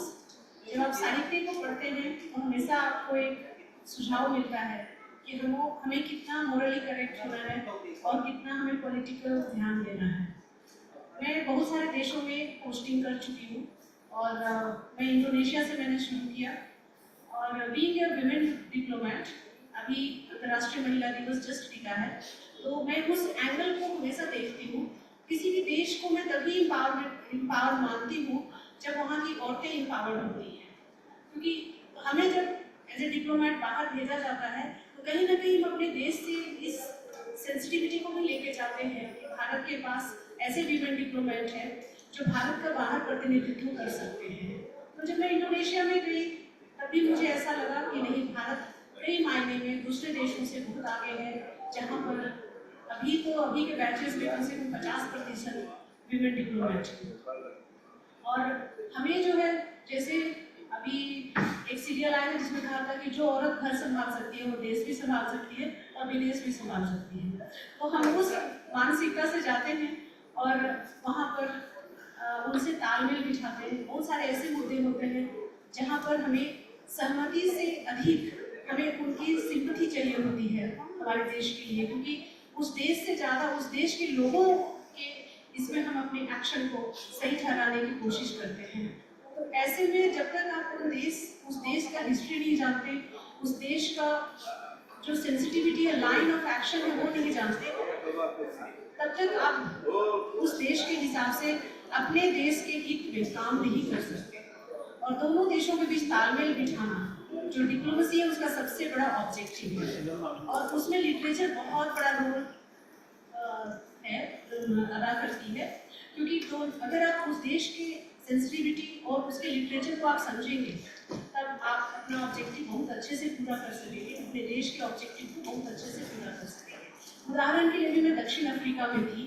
जब मैं दक्षिण Africa में गई तो वहाँ पर सबने कहा कि 1994 में वहाँ अपार्थाइड खत्म हुई और अभी तक वहाँ पर भारतीयों की जो जनसंख्या है वो 2% 3% के बराबर होगी, लेकिन भारतीयों ने जो योगदान दिया वो 50% के आसपास योगदान दिया अपार्थाइड के स्ट्रगल में। लेकिन अभी तक किसी भारतीय राइटर ने भारतीयों के योगदान पे कोई किताब नहीं लिखी। तो वो टास्क मुझे दिया गया और ये समय था जब कोरोना अपने चरम पर 2019 एंड में मैं साउथ अफ्रीका पहुंची और 2020 में कोरोना, जैसे आप जानते ही हैं, कोरोना शुरू हो गया। मेरा पूरा टेन्योर जो है कोरोना टाइम में गुजरा। तो जब मैं उन लोगों से मांगती थी टाइम कि मुझे इंटरव्यू लेना है वेटरन का, बहुत सारे वेटरन अभी जिंदा हैं, सर अगर मैं 2-3 मिनट ले लूँ तो ठीक है।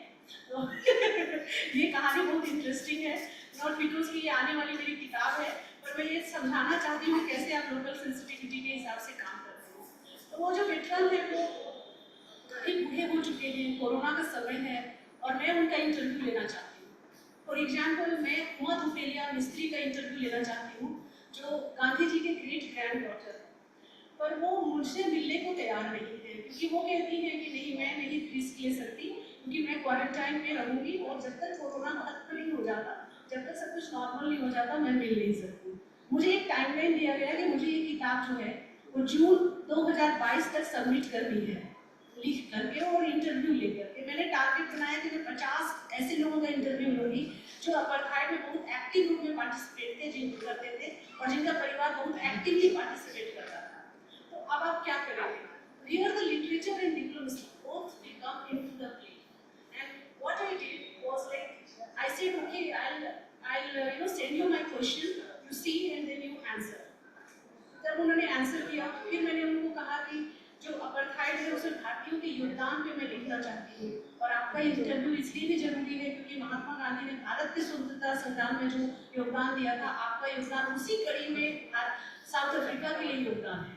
वो अचानक पिघल गई, बोली ठीक है, तुम अगर सऊदी आ रहे हो केप टाउन तो हमसे मिल लेना। तो मैं चली गई केप टाउन उनसे मिलने के लिए और मैं महात्मा गांधी के सारे जो किताब थे, बहुत सारी किताब थी, उसको पढ़ के गई। उनकी जो बहुत सारे फ्रॉम कैनफील्ड टू सुदरफील्ड इस तरह की जो किताबें हैं वो मैं पढ़ के गई, बहुत सारे अपार्थाइड की किताब पढ़ के गई। सो देन उनको बहुत अच्छा लगा, इस में मेरा बहुत ज्ञान वर्धन हुआ। तब मैंने समझा कि जो भारतीयों का योगदान है अगर उसको अच्छे तरीके से पहले लिखा जाता और भी लिख सकते तो ये किताब लिखना और भी आसान हो जाता। Not even a single reference book was there when I was writing this book. So मैंने प्रत्यक्ष इंटरव्यू लेकर के और दूसरे सोर्सेज से मटेरियल इकट्ठा करके ये किताब लिखी। तो इसलिए बहुत इंपॉर्टेंट है कि आप लोकल सेंसिटिविटी समझें और उनके हिसाब से आप उसमें उनके हितों को भी ध्यान रखें, तब आपका हित सधेगा। इसलिए डिप्लोमेसी और लिटरेचर बहुत इंपॉर्टेंट है। जब आप लिटरेचर बाहर लिखना चाहते हैं तो ऑब्वियसली आपका एक्सपीरियंस तो होता ही है, लेकिन वहाँ के लोगों का जो है उसमें क्या योगदान है, वो आपके इसको कैसे इनरीच कर सकते हैं और आप उनके लिए आप क्या कर रहे हैं, उसको लिखने से उनको क्या फायदा होगा, वो आप अगर इनको समझा सकते हैं तब ये बहुत बड़ा फायदा है। Thank you so much for giving me time. I think बाद में एक कविता भी सुनाऊंगी। Thank you very much, Sanju. I think it was very well articulated. बहुत खूबसूरती से बताया कैसे साहित्य का राजनय में योगदान है और कैसे हमें स्थानीय संवेदनाओं को ध्यान रखते हुए कैसे साहित्य का चुनाव करना चाहिए। तो इस पॉइंट पर इतनी pass on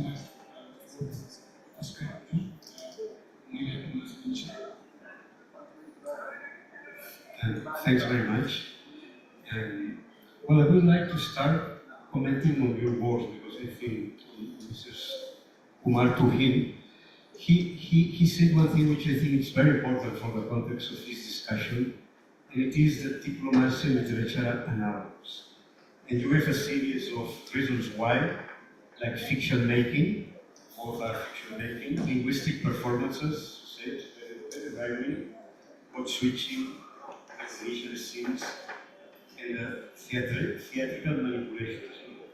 And this is very important because we can approach, and we should realize, and this is a very interesting book which I would really recommend to all of you, by Timothy Hutton, which is called Fictions of Embassy, Literature and Diplomacy in Early Modern Europe. This is very important because it shows that at the time that Europe was expanding, basically in the 16th century, it was created the figure of the author diplomat.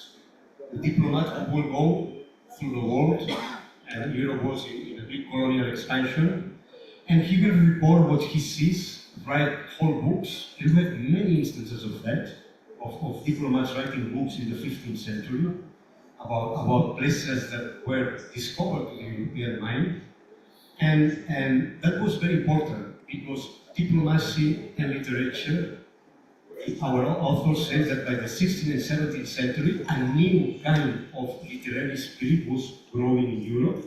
We only have to think about Montaigne and all these writers, and the coming of the state. So this new literary sensibility was paired with a new diplomatic sensibility.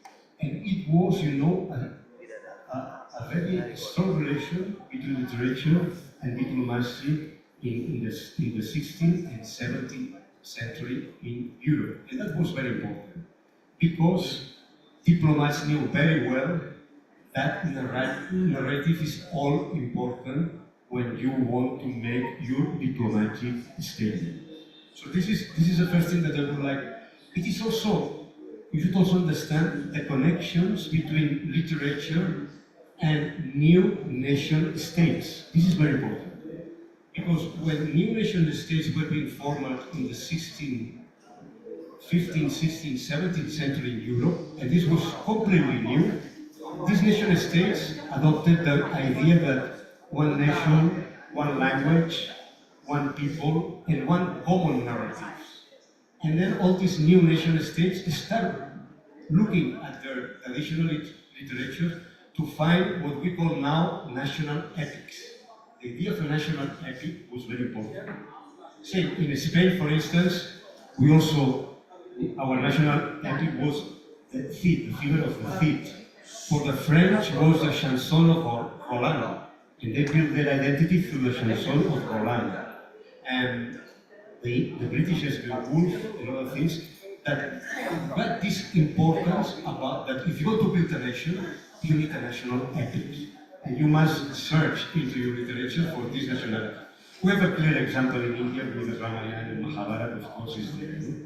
So, it was already in Spain in the 15th century where the first vernacular grammar in a European modern language was written. And this was an extraordinary feat, because at that time, in the 15th century, the language of culture in Europe was Latin. Vernacular language had no importance at all. So Spain said, if you want to build an empire, we need a strong language. So the relation between language and the building of all these empires was very, very strong. As I say, through national ethics and through also, we will say, when a nation was building history. And you will see, Spain, for instance, was on the top of the literary world during the 16th century in Europe. And as Spain lost his political power, you will see that his literature also went down. And as Spain lost his political power basically to the French and to the British, you will see how French and British literature was emerging by the side. No? So I think that's a very important thing. The relations between modern nation state, diplomacy, and literature, and how literature becomes an essential means, for expanding your power and for convincing. I will stop here now. I don't want to be too long because I think we have many things to discuss. But I wanted to make this point about the building of the nation state in early modern Europe in its relation with the figure of the diplomat, who will be telling the stories back to his, and also the importance between literature and the building of hegemonic power in modern nation states. Thank you very much, Mr. Because it was very, very well said. In fact, I was struck by what you mentioned about the national epic, also in some ways actually characterizing the personality of nations. And you mentioned about Ramayana, and then one thought, of course, occurred to me, which we can later discuss, is that sometimes these stories and epics, they are not only limited to a country, but they transcend. And therefore, जैसे कि रामायण भारत के नहीं बल्कि south east Asia के लिए, Thailand के लिए, Malaysia के लिए, बहुत सारे देशों के लिए इतनी बड़ी एक कहानी है। और उस कहानी के होने से कई बार जो इस तरह के जो वर्ड्स है, शब्दावली है, वो कॉमन, और इसमें ये देखने का विषय कई बार कि जो कॉमन शब्दावली है, इससे क्या हम लोगों को में कोई मैं इस पर नहीं पढ़ता हूँ। Let me, I think, pass on the floor to Ji.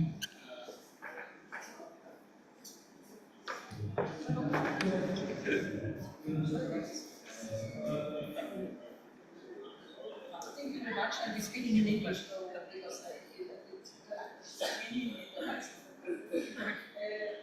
sitting here in this panel and actually getting the invitation, I saw that I felt the panel is diplomacy and literature. And I wonder, when I looked at the names of the other panelists, that probably I'm the only person who is not a diplomat in this panel. Therefore, I decided to speak as a translator and a scholar of Hindi. I'm basically from Poland. Poland, as you know, or maybe you don't know, is a small, tiny country, not so small by the standards of Europe. However, it seems very exotic for people who haven't been there.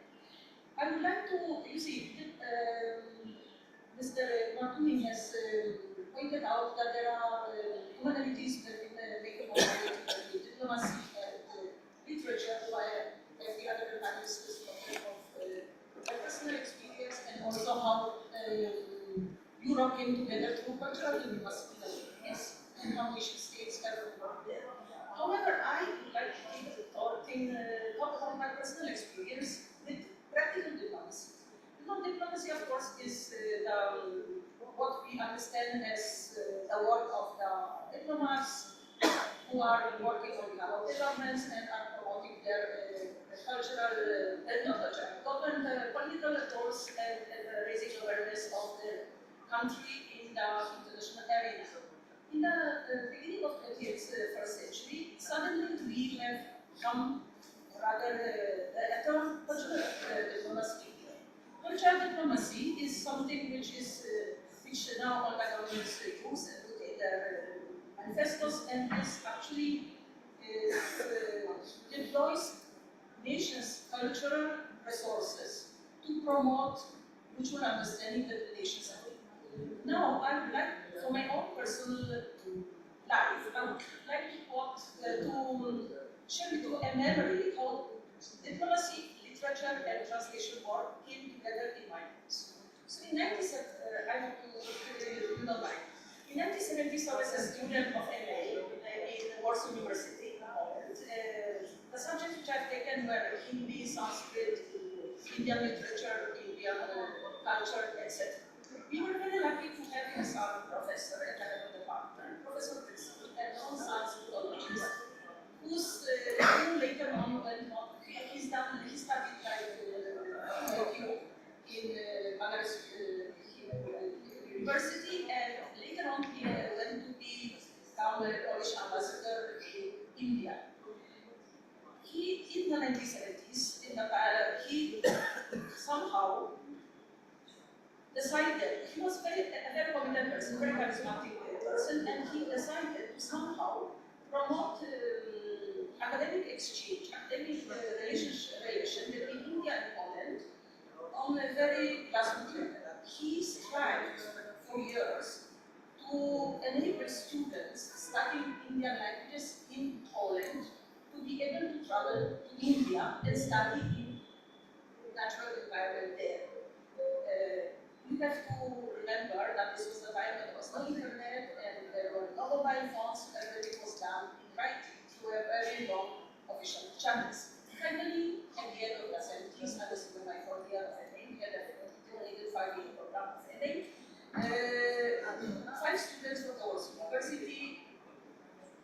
were granted scholarship, exchange scholarships to come to Delhi. Of course, it was an ICCR scholarship for which I'm very grateful. So, and a host institution was the Ladies of Stars, which had a campus in Delhi for the students. After staying for 2 years in Delhi, learned Hindi, and I went back, did my MA, and came again on ICCR scholarship, just in cultural diplomacy working, to JD, where I studied again, did my research under Professor Bhakti, a very known so in a way, you can say that my whole life is shaped by cultural diplomacy. Yeah, and what I wanted to say that actually my life choices have been totally different. And ICCR, my university, and my professor would not send me to India. Now I've been in India for over 45 years and do the work here. And I will talk about translation and other things. Thank you.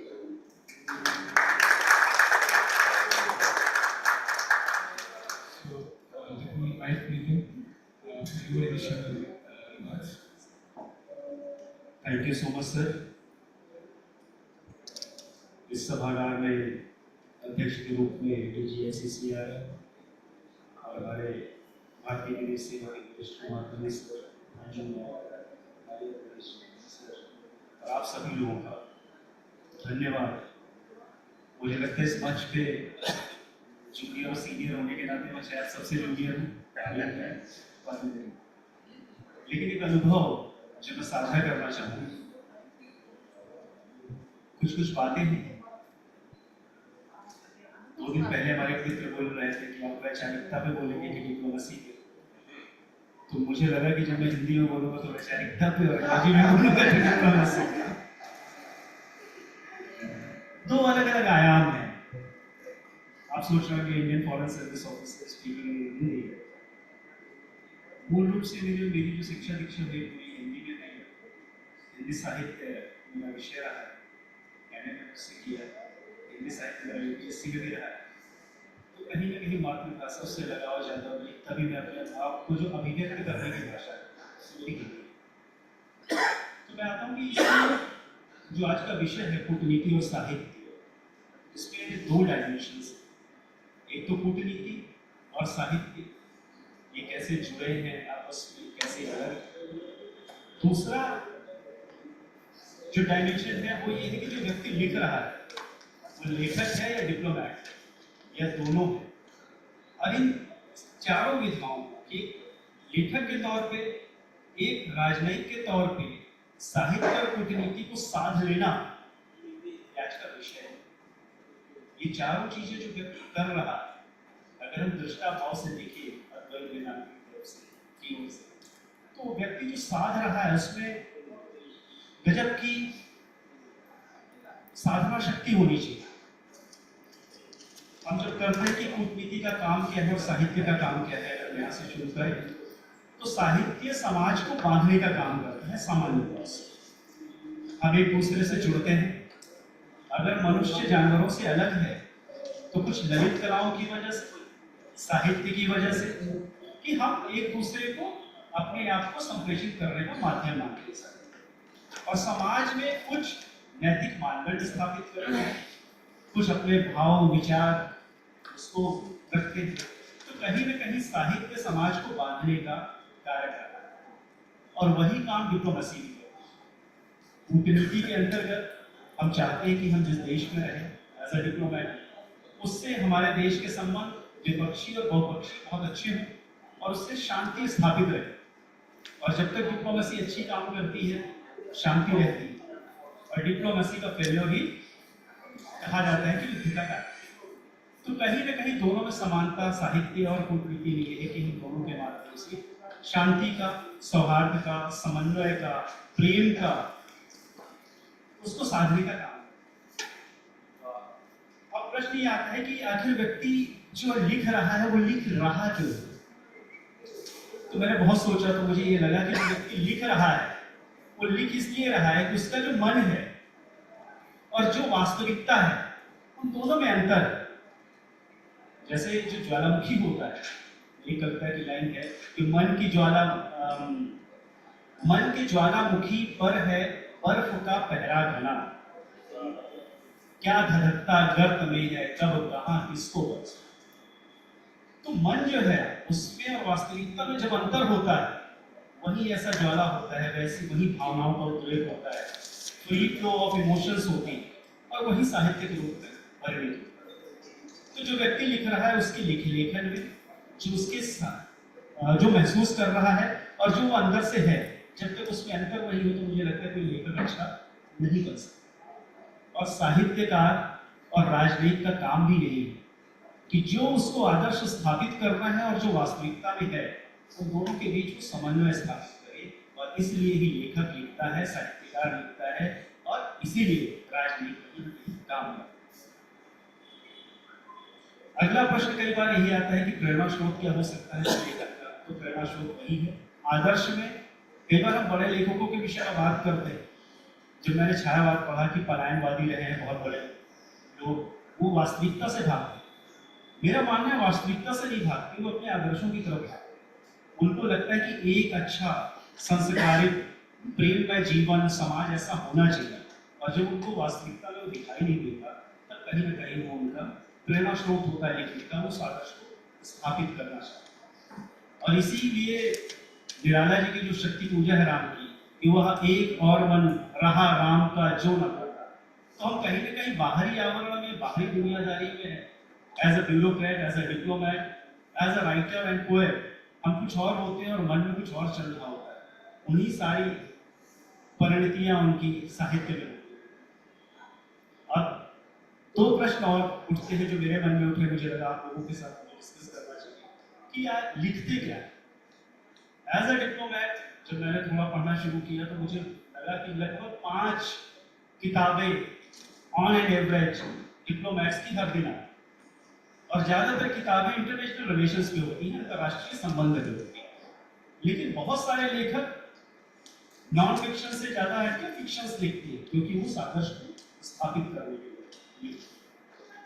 आज के संदर्भ में क्या हुआ, जैसे जैसे technology develop हुई, हमारे शायद भाव हम महसूस जो करते थे पहले जब हमारे पास टेक्नोलॉजी की कमी थी, जो इमोशंस का प्रवाह था, क्योंकि आप एक दूसरे से कहीं ना कहीं बहुत दूर महसूस करते, और जब दूरियां ज्यादा महसूस होती है तो आपके लेखन में धार ज्यादा होती है।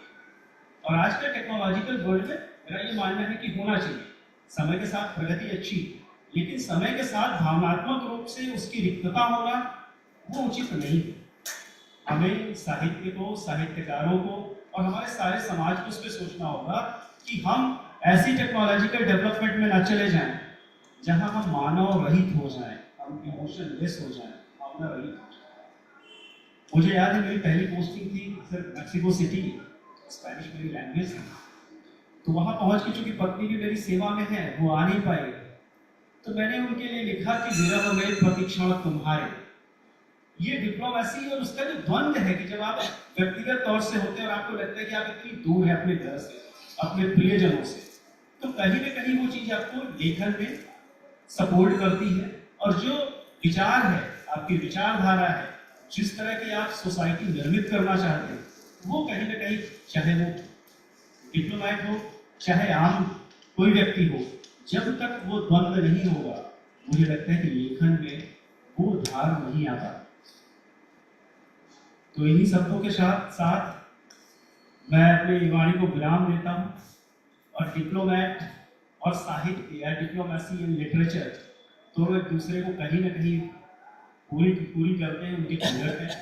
और हमें एज ए ह्यूमन बीइंग इस बात पर विचार करना पड़ेगा कि हमारी टेक्नोलॉजिकल डेवलपमेंट कहीं ऐसी ना हो कि वो हमें इमोशनलेस कर दे। और कहीं ना कहीं डिप्लोमैट के तौर पर ये सोचना होगा कि हम एक अच्छे भविष्य की तरफ, एक अच्छे विश्व की तरफ, और जो वसुधैव कुटुंबकम की भावना है उसको कैसे हम आगे ले चलें। धन्यवाद।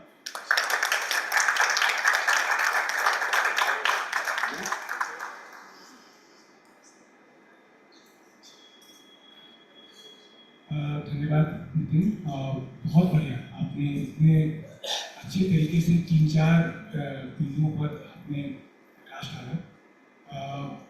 चूँकि सारे पैनल के सब वक्ताओं ने एक बात बोली है, तो मैं सोच रहा था कि समय को देखते हुए एक चीज़ पिक करता हूँ यहाँ पे और शायद मैं उस पर इन्वाइट देखना क्या रहा है उसके बाद मैं चाहूँगा कि हम कुछ ऑडियंस से भी उनसे भी कुछ वार्तालाप करें, उनसे भी कुछ सवाल लें और अगर आपकी कोई ऑब्जर्वेशन है कॉमेंट्स है तो मुझे आपकी जो एक बात थी जिस पर कि मैं और मैंने अपने शुरू के इनिशियल में कहा था कि हम लोग कैसे डिप्लोमेसी में जो लिखते हैं जो करते हैं या जो साहित्य में करते हैं उसमें समानता है कि जैसे ही कुछ चीज़ें हम लोग कुछ इमेजिन करते हैं और इमेजिन करके उस सोचते हैं ऐसा हो रहा होगा और वो हम लोग अपने अपने अपने अपने काव्य में अपने अपने काम में और बैक होम अपनी राइटिंग में भी उसको किसी न किसी मामले में उसको क्रिएट करते हैं। तो आपने एक बात कही कि सच में और जो हम सोच रहे हैं उसमें दोनों में उसमें कोई फर्क है या सही है या गलत है कैसे सोचते हैं तो इससे एग्जैक्टली लिख नहीं अपने ध्यान में एक आ रहा था एक दिव्य दृश्य लेकर एक इस किताब का इसका भारी श्लोक है रूपम दृश्यम गोचरम दृक्ता दृश्यम दीप्त मानसम दृश्याधि साक्षी दृश्य और ये जो है ये केवल दृक और दृश्य जो हम देख रहे हैं और जो देखा जा रहा है इसके विवेक इसकी विवेचना पर है बहुत ही बढ़िया है। तो सच क्या है और हम क्या उसको फील करते हैं, हम आँख से देखते हैं तो हमारा मस्तिष्क उसको वैसे नहीं और जो मस्तिष्क देखते हैं उसके पीछे जो हमारा धीर है उसको नहीं देखते और उसके पीछे जो एक और लेवल है वहाँ पे जो है जो साक्षी बोलते हैं उसके पीछे हम नहीं आ सकते क्योंकि उसके पीछे सच क्या है पता ही नहीं। इसलिए जो हम लिखते हैं और जो हम जानने की कोशिश करते हैं सही में सच है नहीं है बहुत खैर let me leave it here and let me invite a comment from the panelists on this just limited point as to what they see in terms of the projection of truth or reality in the writings from diplomats and the actual truth. Also, given the fact that there is also this saying in which we see when we go into critical theory, where they say there is no truth but the written word. So whatever you write today, that becomes the truth many decades or centuries later. So let me invite your comments on this limited point, all four of you, and thereafter I would like to open the floor to the audience. Any members who would like to begin? Maybe this time with other lady. Okay. Sir जो आपने कहा कि जो आप लिखते हैं जो सच है जो मैंने समझा जो सच है और जो आप लिखते हैं वो सच के कितना करीब है खास करके डिप्लोमेसी में क्या आप सच लिख सकते हैं। मुझे लगता है कि हर समय आप सच लिख सकते हैं साहित्य इसलिए आप एक विधा है और आप कई बार क्या करते हैं कि आप देखते होंगे डिस्क्लेमर कि पात्रों के नाम बदल दिए गए घटनाओं के नाम बदल दिए गए। होता ये है कि साहित्य वही है जो सच का वर्णन करता है समाज का दर्पण है और हम जो लिखना चाहते हैं हम लिख सकते हैं। साहित्यिक कौशल वही है हम जो लिखते हैं वह मोस्टली सच है और जैसे आपने कहा कि कुछ आदर्श प्राप्ति की तरफ कदम है हमें ऐसा होना चाहिए था। जैसे एक उपन्यास मैंने पढ़ा था किटी कलू एक उपन्यास है छिपा उपन्यास में पता नहीं चलता कि जो बुजुर्गों की अकेलेपन की समस्या है उस पर लिखा गया। उसमें एक बुजुर्ग दूसरे बुजुर्ग से मिलता है जो बताता है कि उसके घर में तो वैसी समस्या नहीं है जैसे ये आदमी जूझ रहा है पहला बुजुर्ग जूझ रहा है उसके यहाँ उसकी जो बेकदरी हो रही है वैसा उसके घर में बिल्कुल नहीं है। उसकी बहू जो बहुत अच्छा खाना पकाती है उसके बच्चे बहुत अच्छा ट्रीट करते हैं उसके नातिने जो है उसके कंधे से ही सब काम करती हैं और सब कुछ ये बहुत प्रभावित होता है और इस तरह से दोस्ती बढ़ती है कई लंबा ये है। बाद में जब वो उससे मिलने जाता है पता चलता है उसका 4-10 दिन पहले देहांत हो गया। पड़ोसन उसको अपने घर बिठाती है और वो बताती है कि ये बंदा इतना अकेलेपन से पीड़ित था इसको इसके बच्चों ने इसके घर से बेदखल कर दिया था और ये जितना पैसा था सब लूट लिया था सब कुछ वैसे ही था जैसा उसकी लाइफ में। लेकिन ये क्या करता था कि सोचता था कि अगर ऐसा नहीं होता, इस तरह का जीवन होता जैसा वो लिख रहा था, तो उसने एक संदेश दिया जिससे कि उसके मित्र ने सोचा कि मैं ऐसा जीवन जी सकता हूँ, परहैप्स ये मुझे संदेश है, मेरे लिए एक इंडिकेशन है कि मैं ऐसा जीवन जी सकता हूँ। उसने उस बात से प्रेरणा लिया और जो वो डिसाइड कर रहा था कि अपने बेटे को जो IIT से पढ़ा हुआ था विदेश जा रहा था, उसके इसमें वो पैसे जमा कर देगा और उनको जाने का प्रबंध करेगा, तो डिसीजन वापस लेता है और कानपुर अपने घर जाता है, जहाँ वो नौकरानी के बच्चों को गोद लेता है और वो जिंदगी नौकरानी के साथ शुरू करता है।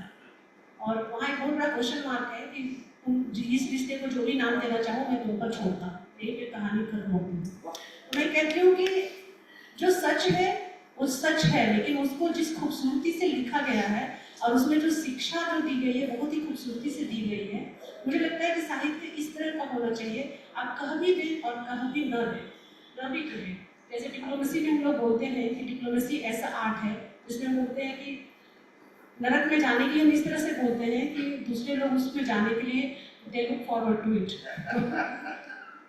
तो ये साहित्य और डिप्लोमेसी दोनों का कमाल है कि आप इस तरह का लैंग्वेज इस्तेमाल करें कि लोगों को प्रेरित करें, बढ़िया लगे और मतलब आप अपनी बातें भी कर सकें, सत्य के करीब हो। I hope I would make some point.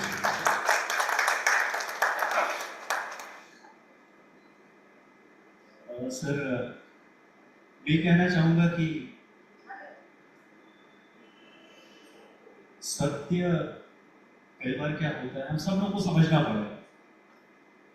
हर उम्र हर दौर का सत्य भी अलग होता है, हर व्यक्ति और समाज का सत्य भी अलग, और एक ही व्यक्ति के कई सत्य।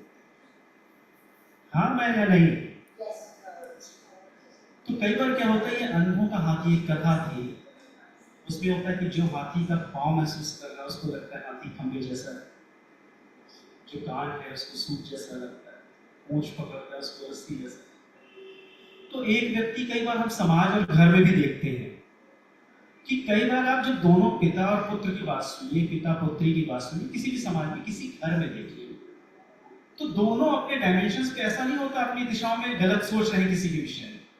वो भी अपने पुत्र का हित चाहता है और पुत्र भी अपने पिता का चाहता है कि वो बना रहे, सामान्य तौर से अगर संबंध बहुत खराब नहीं है। लेकिन ये सत्य देखने का जो समय है, सत्य देखने के जो दिशा और कोण है, वहां से फर्क पड़ रहा है कि आप देख क्या है। तो कई बार जो हम सब कुछ लिखते हैं, हम सत्य लिखते हुए भी शायद पूरा सत्य लिखना संभव नहीं है, क्योंकि हम बहुत सारे डायमेंशंस पे 360 डिग्री सत्य लिखना शायद संभव नहीं हो पाता, और जो 360 डिग्री के बहुत पास होता है वही सबसे सफल और बहुत प्रसिद्ध राइटर, क्योंकि कहीं ना कहीं वो सबके मन को छू रहा है।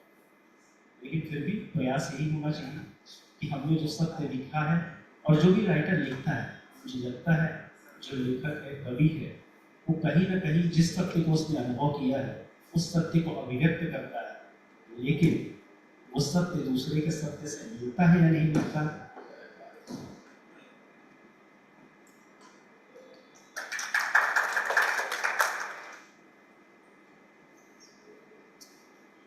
मैं सबसे पहले कहना चाहता हूँ कि मैं भी ICCR का बेटा हूँ। मुझे भी एक छात्रवृत्ति मिल गई बहुत पहले, और मेरी जिंदगी तो एकदम बदल गई इसके बाद। और अगर आज मैं यहाँ उपस्थित हूँ तो ICCR और ये तो डिप्लोमेसी तो है। Let me switch to English if you don't mind.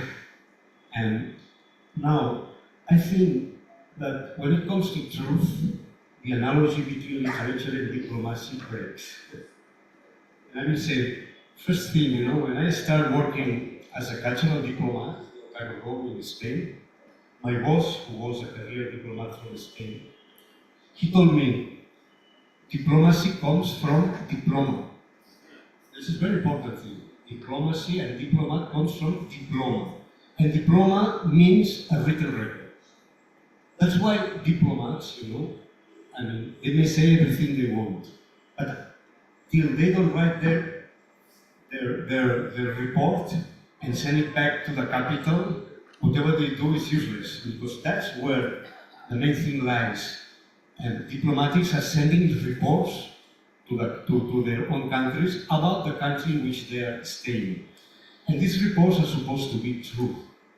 So the relation between diplomacy and truth should be unambiguous. It's true that, and you see the beauty, I say diplomacy in English, which is diplomacia in Spanish.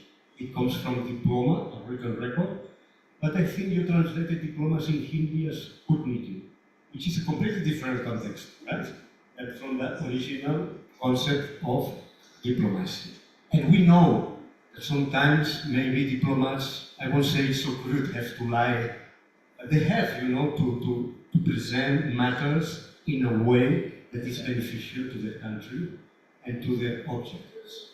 So far, I think diplomacy and truth, for good diplomacy to be, there's an ambiguous relation between both. When we come to literature, it's a completely different thing. I remember when I studied the Rasa theory in Banaras, and I was doing, and in the Sanskrit literary tradition, there is a very good reflection on truth, falsehood, and literature. There was these people like Shankupa who were saying that there was a crucial question for Sanskrit rhetoricists. Why do we enjoy fiction so much? Why do we really, so fond of theater, now movies, novels, no? Of course, for the Sanskrit tradition, the top form of literature was Natya, because Natya had everything. Everything was there. Prose was there, and verse was there, Shravya was there, Drisya was there, everything was in Natya. Natya was, as for modern literature, novel is the king. For Sanskrit tradition, Natya was the king. And then they thought this, okay, why we enjoy it so much? If what it is representing on the stage is true, imagine it is true, and then why we don't jump into the stage and help the hero? We help Ram in fighting Ravan, for instance. Why we don't do that if it is true, okay? But we don't do that. Now, if what is representing in the stage is not true, it's just a farce, it's a falsehood, this is not Ram there actually, it's an actor, then why we take such an interest in the theater play if we know that it is not true, it is just a fantasy? Now what the Sanskrit tradition said, and that culminated with Abhinavagupta in the 11th century, and it's a very beautiful thing. I haven't seen nothing parallel in the Western tradition. And it says, theater, literature is neither true nor false. And this is a very bold statement. What you are representing is neither true, it's not false. It's another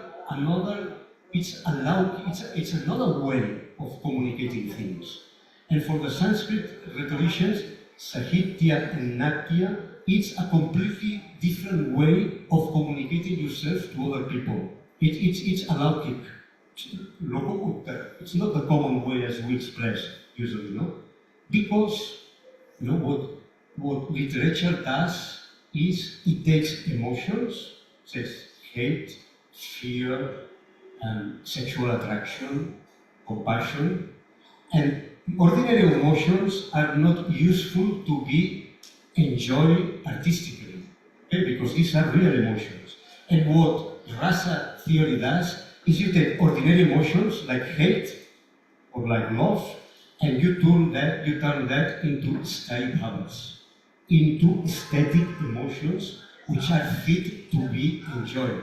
And then, because these are not, and this is the magic, and Abhinavagupta and Bharata, they explain very clearly the process of artistic creation, how an ordinary emotion which cannot be consumed aesthetically, because very harmful to that, becomes a pure aesthetic emotion, and you will cry. Okay, you will cry, and you will be happy crying, because that crying is not the ordinary crying. So, to cut it short, my comment would be that the way of truth in diplomacy and in literature is very different, and that literature is a unique thing, because it uses the way of Dwani, the way of Ras, which is a completely different way to be able to put you the drama of life in a way that you may enjoy it without getting involved.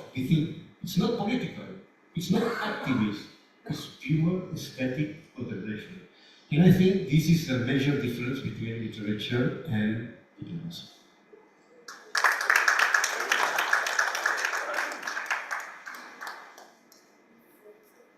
It took me some time to actually wrap my mind around literature and diplomacy and truth, and then I thought, that again I need to fall back on my own experience. As a scholar, not as a translator, but a scholar of Punjabi and Hindu literature, I work with Roma literature and also with autobiographies, especially autobiographies written by women. And in this context, I would just like to say that, there are truths, truths which happen in the society. I mean, to describe the truths in our society, to describe the reality of our society, sometimes we need negation of literature. The truths are so terrible that sometimes we need to put them in other words, which speak maybe of little different things, but evoke the sentiments, evoke the vision of what reality is. That it's impossible to accept reality in another medium. So I'll give you two examples, or maybe three examples. One example, is a novel which I've done a number of times, and actually I was writing on. It's Ambedkar Lalnagar's novel called Hunger. This is a novel written about Bengali feminism. While writing it, Ambedkar Nagar writes, to get into the mode of a person who is really hungry, he starved for 3 days. To understand the truth of a person who experiences hunger. Then he looked at lots of other archival material, met witnesses, and then produced not an account, not a non-fictional account of the period, but a story which is totally fictionalized. However, while reading it, we get glimpses of what the society was like. So the relation between literature and truth is not ambiguous at all. In fact, literature is the only medium, probably other arts also, which can sort of put the traumatic truth to us in an acceptable format. And another example I would like to take from a short story, long short story, which I read recently. There's a young writer, Nilakshi Singh, who's written short stories. One of them is called Sayak Koi. Sayak Koi is actually a woman in a village, who is like a saya. Nobody can even see her. But while in that long short story, it's almost 60 pages long, Nilakshi gives us the full story of India since independence. And then, because Nilakshi Singh works as a bank manager, suddenly we have this little scene which seems very autobiographical. A bank manager goes to the village, and tries to engage women to involve them in the bank work, like to have an account, etc. Nobody is literate, nobody can read, and suddenly that woman, Sayak Koi, suddenly transpires that she's 10th pass, so she can open an account. So what I mean to say, the relation of literature and truth is very different, it just evokes sentiments which we wouldn't be able to convey in any other manner, and it would be interesting like that.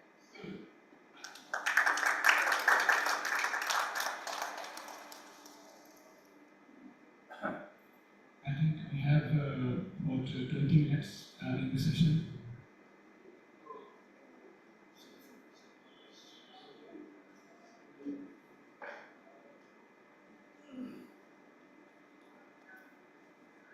I just wanted to give you a few examples, of diplomacy and literature, things that actually have happened in Delhi recently, in the last few years.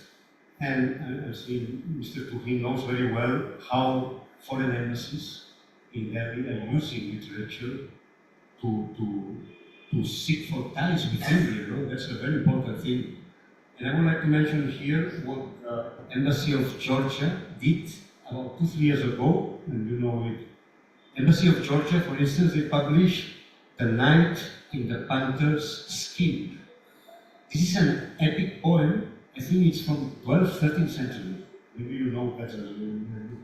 And this is an epic poem in Georgian language, very old, from the Middle Ages, where the main character, one of the main characters, is Indian. It's of Indian origin. And that's a very important thing, because even if the writer had never been to India, all the epic is full. One of the major protagonists is Indian. It's an Indian prince that goes to Georgia, helps the Georgians also with some adventures there, and then the Georgians help him to get his own fiancée, and they get married in India. So this was beautifully published. Say it was just during the pandemic in a beautiful volume, in Hindi. And that was really something, that I think the embassy sees as a way. I can put you another example, and this is very recent. 1 week ago, I was with the ambassador from the Embassy of Lithuania, and we were in a Sanskrit conference, in fact, even in Jaipur Festival.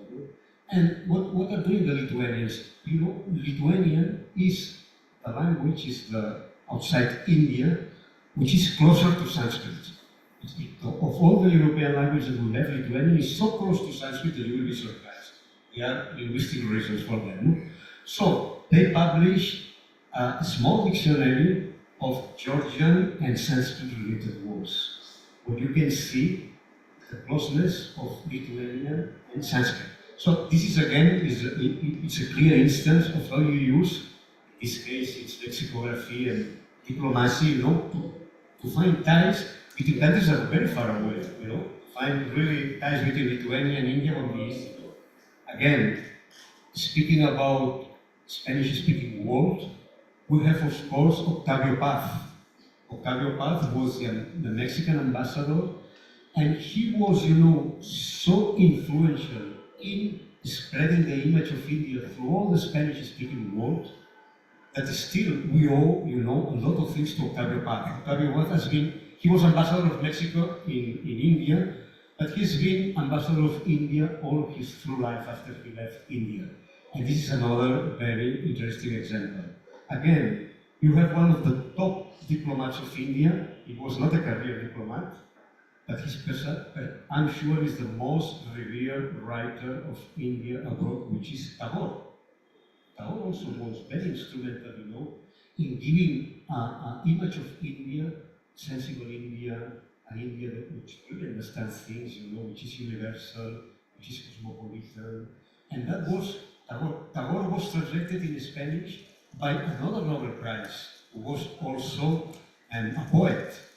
And the translations of this Nobel Spanish Prize were so good that still now are so popular and changed completely, Tagore had a second life in Spanish. And this the specialists can tell you. And I could go on multiplying the so many important diplomatic feats that's been done by writers and by ambassador writers, that the connection is so important. And just to close my intervention, I think time is running, and I think that will be my last thing. Finally, I just translated the Gita now into Spanish, translated the Yoga Sutras and the dictionaries. And of course, when it comes to give a view of India to my country, there is nothing like translations. The Gita itself, the Gita is the most translated book in the world. And you have many versions in many languages. But one thing we discovered, not a long time ago, and I think it's very impressive. One thing is the Gita changed the thinking of many European savants in the 18th century into the 19th century. But the Gita did not only influence the thinking of Western people, it also changed the history of a Western country in a political way. And that country was Mexico. Mexico, the architect of the Mexican Revolution was called Francisco Maduro. And now this is well documented, he was calling himself the Arjun of Mexico. And he wrote a commentary on the Gita in Spanish while he was being president of Mexico. He was president only for a year and a half because he was killed. He wrote a commentary on the Gita in Spanish, which is, I think it's never been translated to English. I think it's a most bilingual. And the biographers of Maduro tell that if Maduro had not read the Gita, and he read that Gita in a Spanish translation, he would never have made the call for the Mexican Revolution. And this is well documented. So it's not influence on the thinking of philosophers, but it's influence of the Gita in the Mexican Revolution, which changed it completely. The problem of Maduro was that he was a Democrat, he was a liberal person, and he knew that if he would call the revolution, blood will be spilled, because and then, it was the Gita who gave him the clue that for a good cause, really, you must go ahead, you must do without detachment, etc., etc. But just to cut short, so now you imagine, Mexican Revolution could not have taken place, it was not by the Spanish translation of the Gita. And that, I think, is the best example of the importance of literature and diplomacy.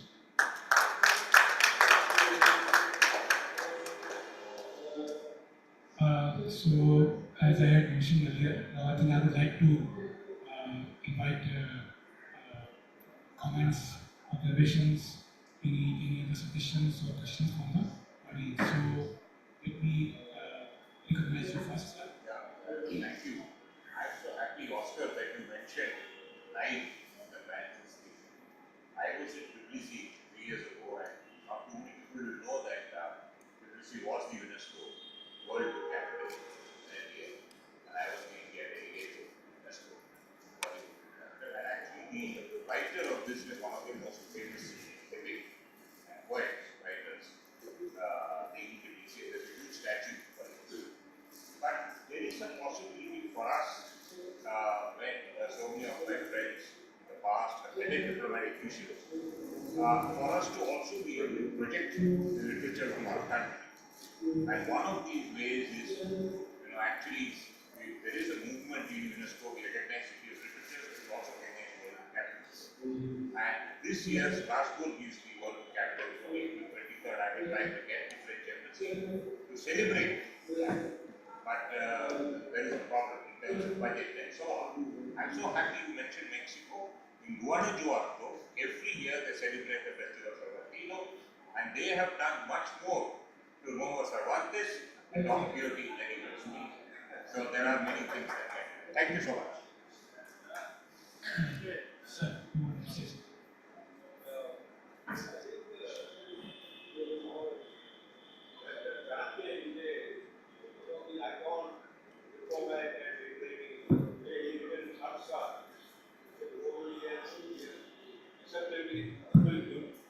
Recently, I find now we are not paying so much attention to Chanakya Niti, the way we are failing in our diplomacy. Why not to strengthen our Chanakya Niti globally here?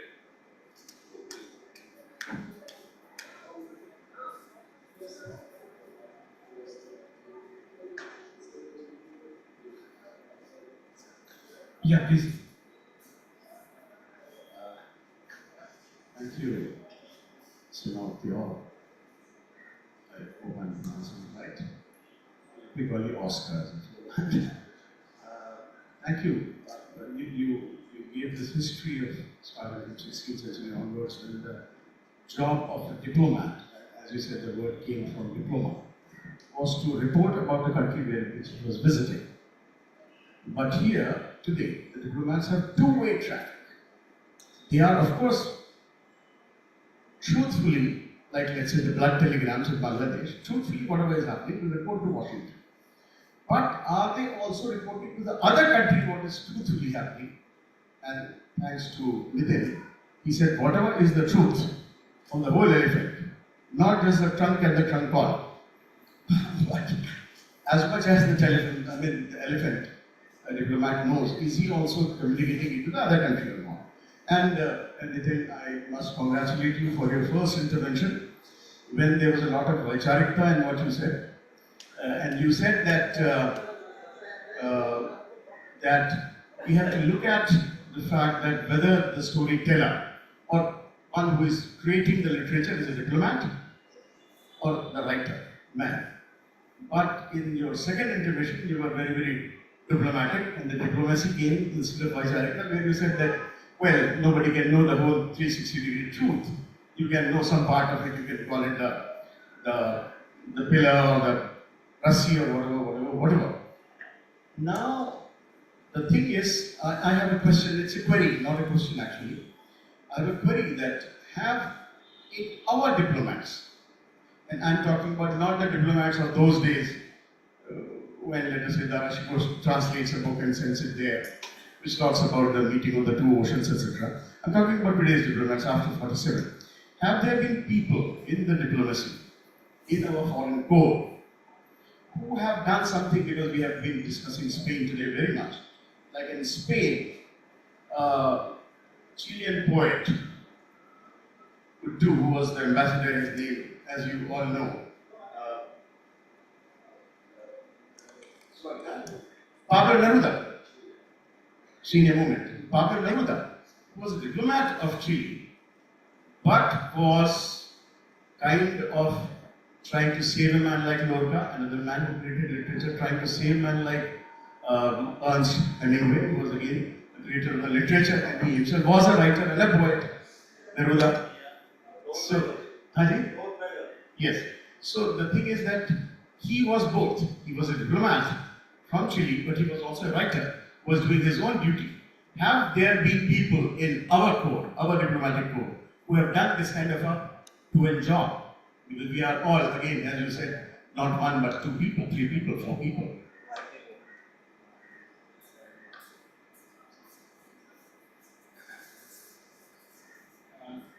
Is there anyone else who would like to?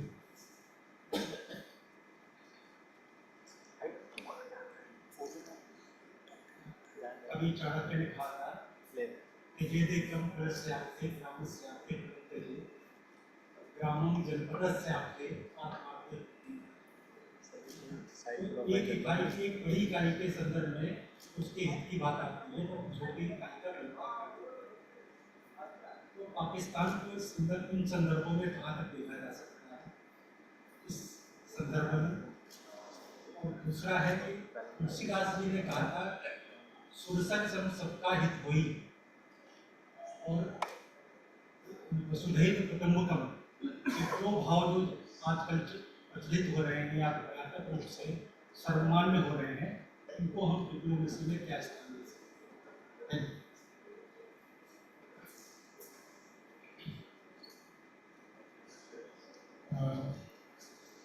Okay, so I think we already had 4 interventions from the floor. Let me invite Anil if they want to either comment on the comments that have been made or respond to the queries. I think sir, you asked some query about connectivity, क्यों नहीं कर सकती आपने sir कुछ है उसी जांच के बारे में so part query which you asked sir. So you would like to? Okay. I just would like to make a very general comment. It's not an answer, but a comment. You see, Indian foreign service is a totally professional service. Yeah? So if you are a diplomat or if you can become an ambassador, probably you are a member of foreign service. You are not a writer. While other countries, Poland, probably Spain and Mexico, they appoint ambassadors who are not necessarily professionals.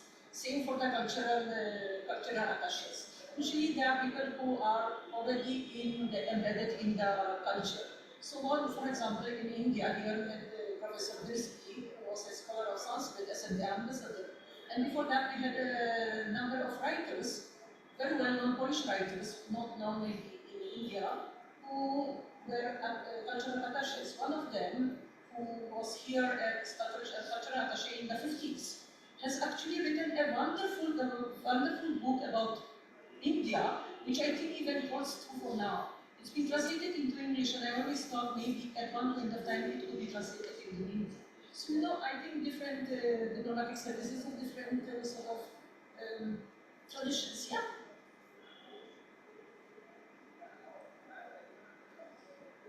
Sir, thank you so much. Just I would like to mention a few things. You asked whether Indian diplomats, they have written something good or something lighter became the diplomat. I would like to distinguish between the official diplomat and non-official diplomat. I think a good writer itself is a good diplomat.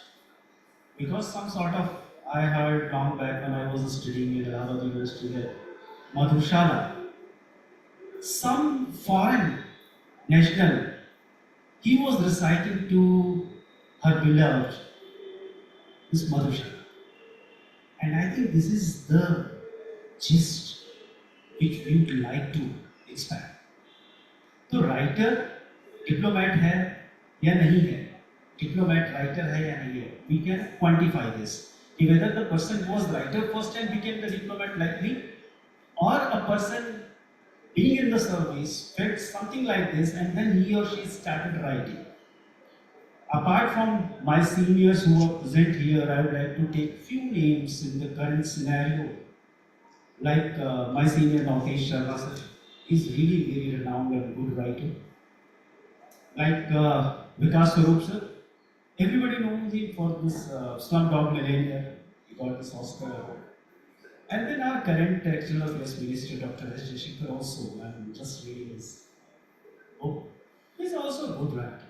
And then n number of people had written. I अपने सीमित ज्ञान से मैं सबका नाम तो नहीं ले पा रहा उस समय, लेकिन बहुत लोग उन्होंने eminently लिखा है इसको. ये तो ऐसे लोग हैं, the kind of people I just took the name who are very professional diplomat appointed by the government of India. Apart from these diplomats, I would like to press upon the kind of writers who had done really good and then earned the goodwill for the country. They are really a diplomat. And then when we used to go out, anybody present in the room, we are the ambassador of India. We represent India.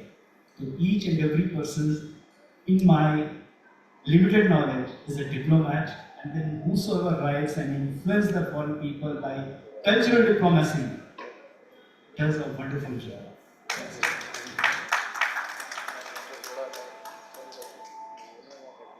Do you want to respond to anyone after the comments?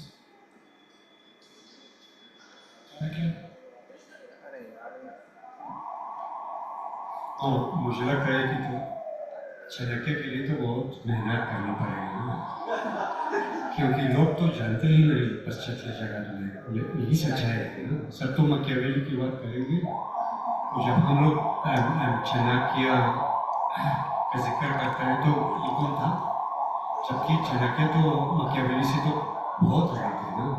तो उनका वो शास्त्र जो है मकियावेली से भी बहुत आगे है, क्योंकि वो तो इसके लिए मुझे कूटनीति की ज़रूरत पड़ेगी, क्योंकि आप लोगों इसके बारे में तो ज़्यादा काम तो करना ही पड़ेगा, ये प्रचार करना पड़ेगा.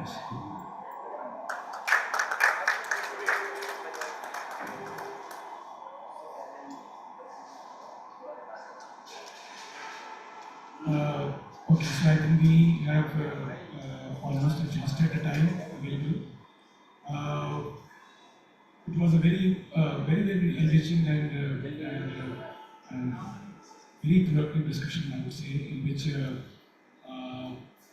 from the panel and as well also from the floor, we got to hear very new perspectives, also very unique thoughts about how diplomacy, literature, their domains interact, intersect, and also they end up sometimes again working for the cause of national interest, but also sometimes working only purely for the cause of literature. I don't want to end up summarizing the discussion, because again that will probably will just not be appropriate.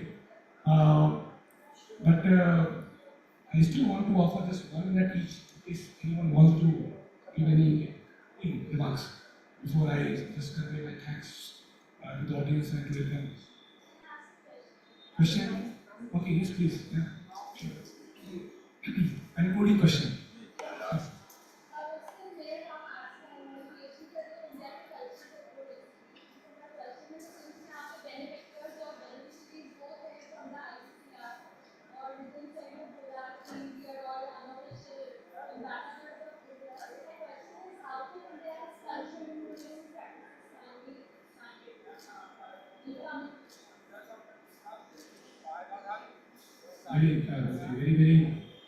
very good question, and a question with which we in ICCR we are grappling with that question, I think, on a continuous basis. So let me again attempt just a few directions in which we are looking. Kindly, please be seated.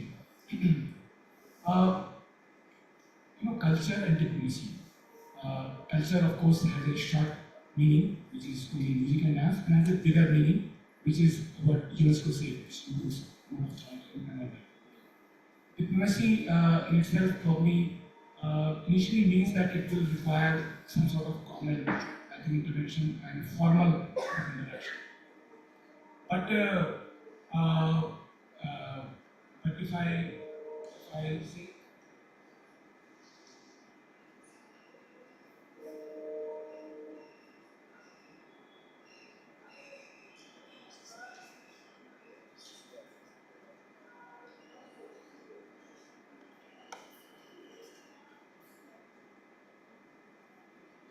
I just like to connect from the other side, because I have lots of friends who teach Hindi and Indian culture in Poland and in other countries of Europe.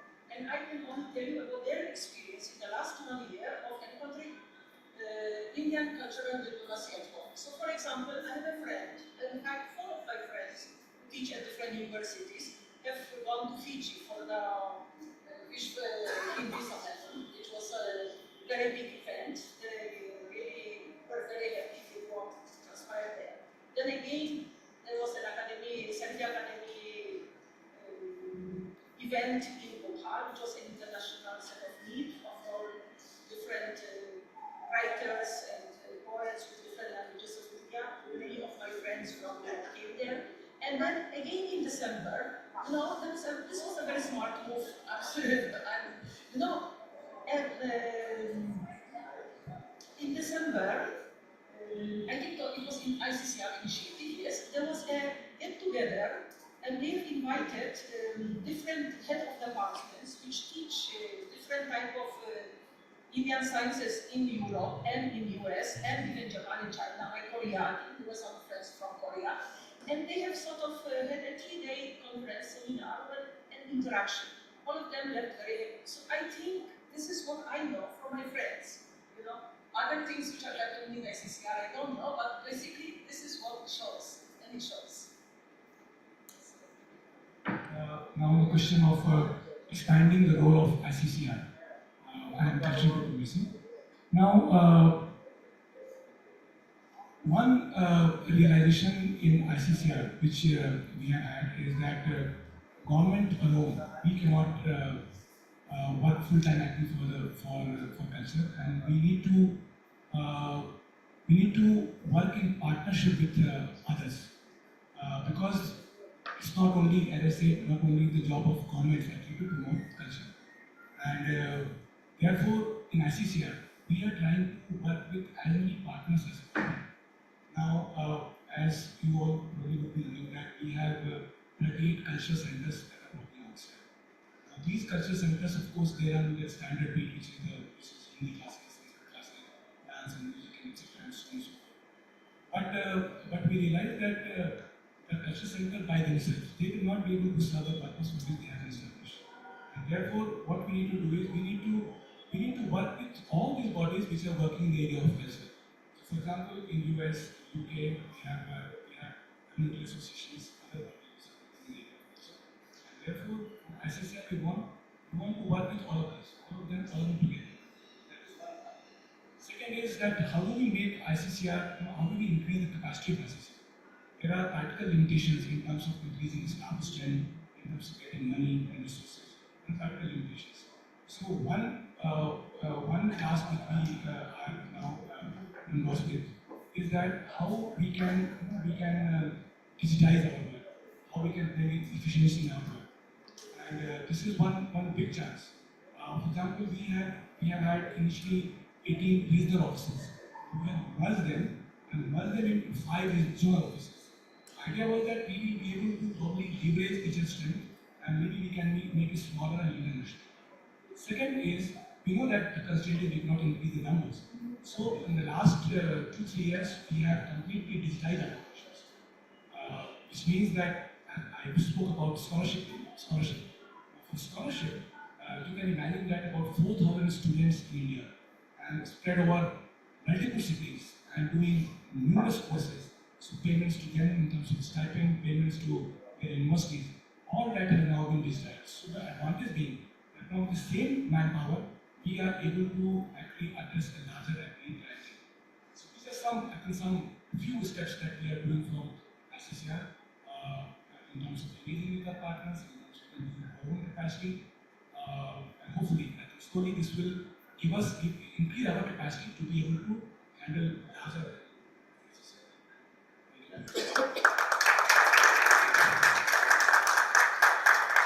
So I think we have come to the end of this.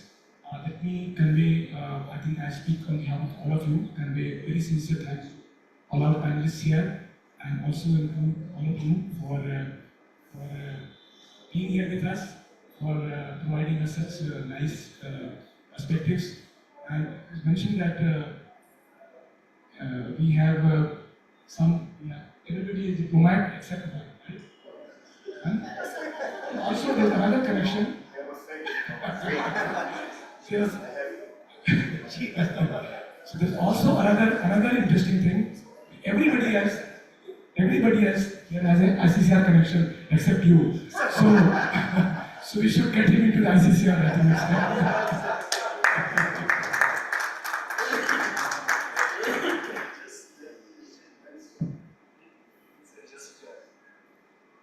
मेरा नाम mention करता मुझे लगता है क्या आने वाला है. Thank you so much, sir. Thank you very much.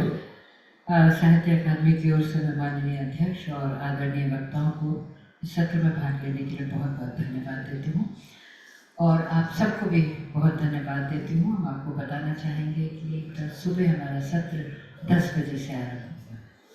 हमें तब तक के लिए अनुमति दीजिए. नमस्कार.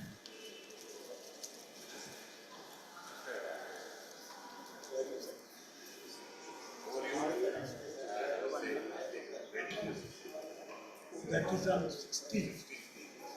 But I will be here. Yeah, I will be here. Our author is coming by.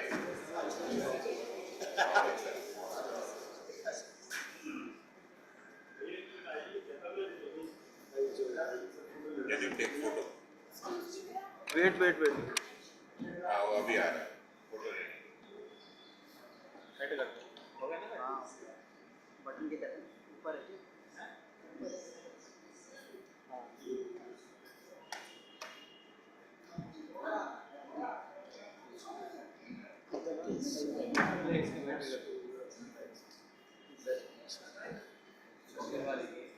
That's the family.